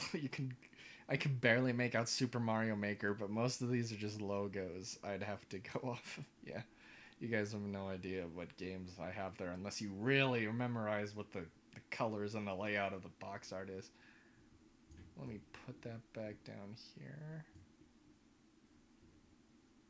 Hopefully that's a good size. My sleep schedule is so messed up. I woke up at midnight. Woke up at midnight? Oh my god. I've got some messed sleep schedules too, but jeez. Wow. Ugh. I was up until like 8:30 or something last night, 8:30 a.m., but damn. That is wild. Yeah, I need to fix my sleep schedule. And I would probably not be up this late if it weren't for the fact that we didn't even start till 1:30. And, you know, we were so close to 120, and I just really wanted to get that 120 stars. Yeah, I don't think I'll be planning on going until 6 a.m. Mountain Time, unless I've really got something, like, a good roll going. But yeah, it was a lot of fun, and can't wait to see you guys next time.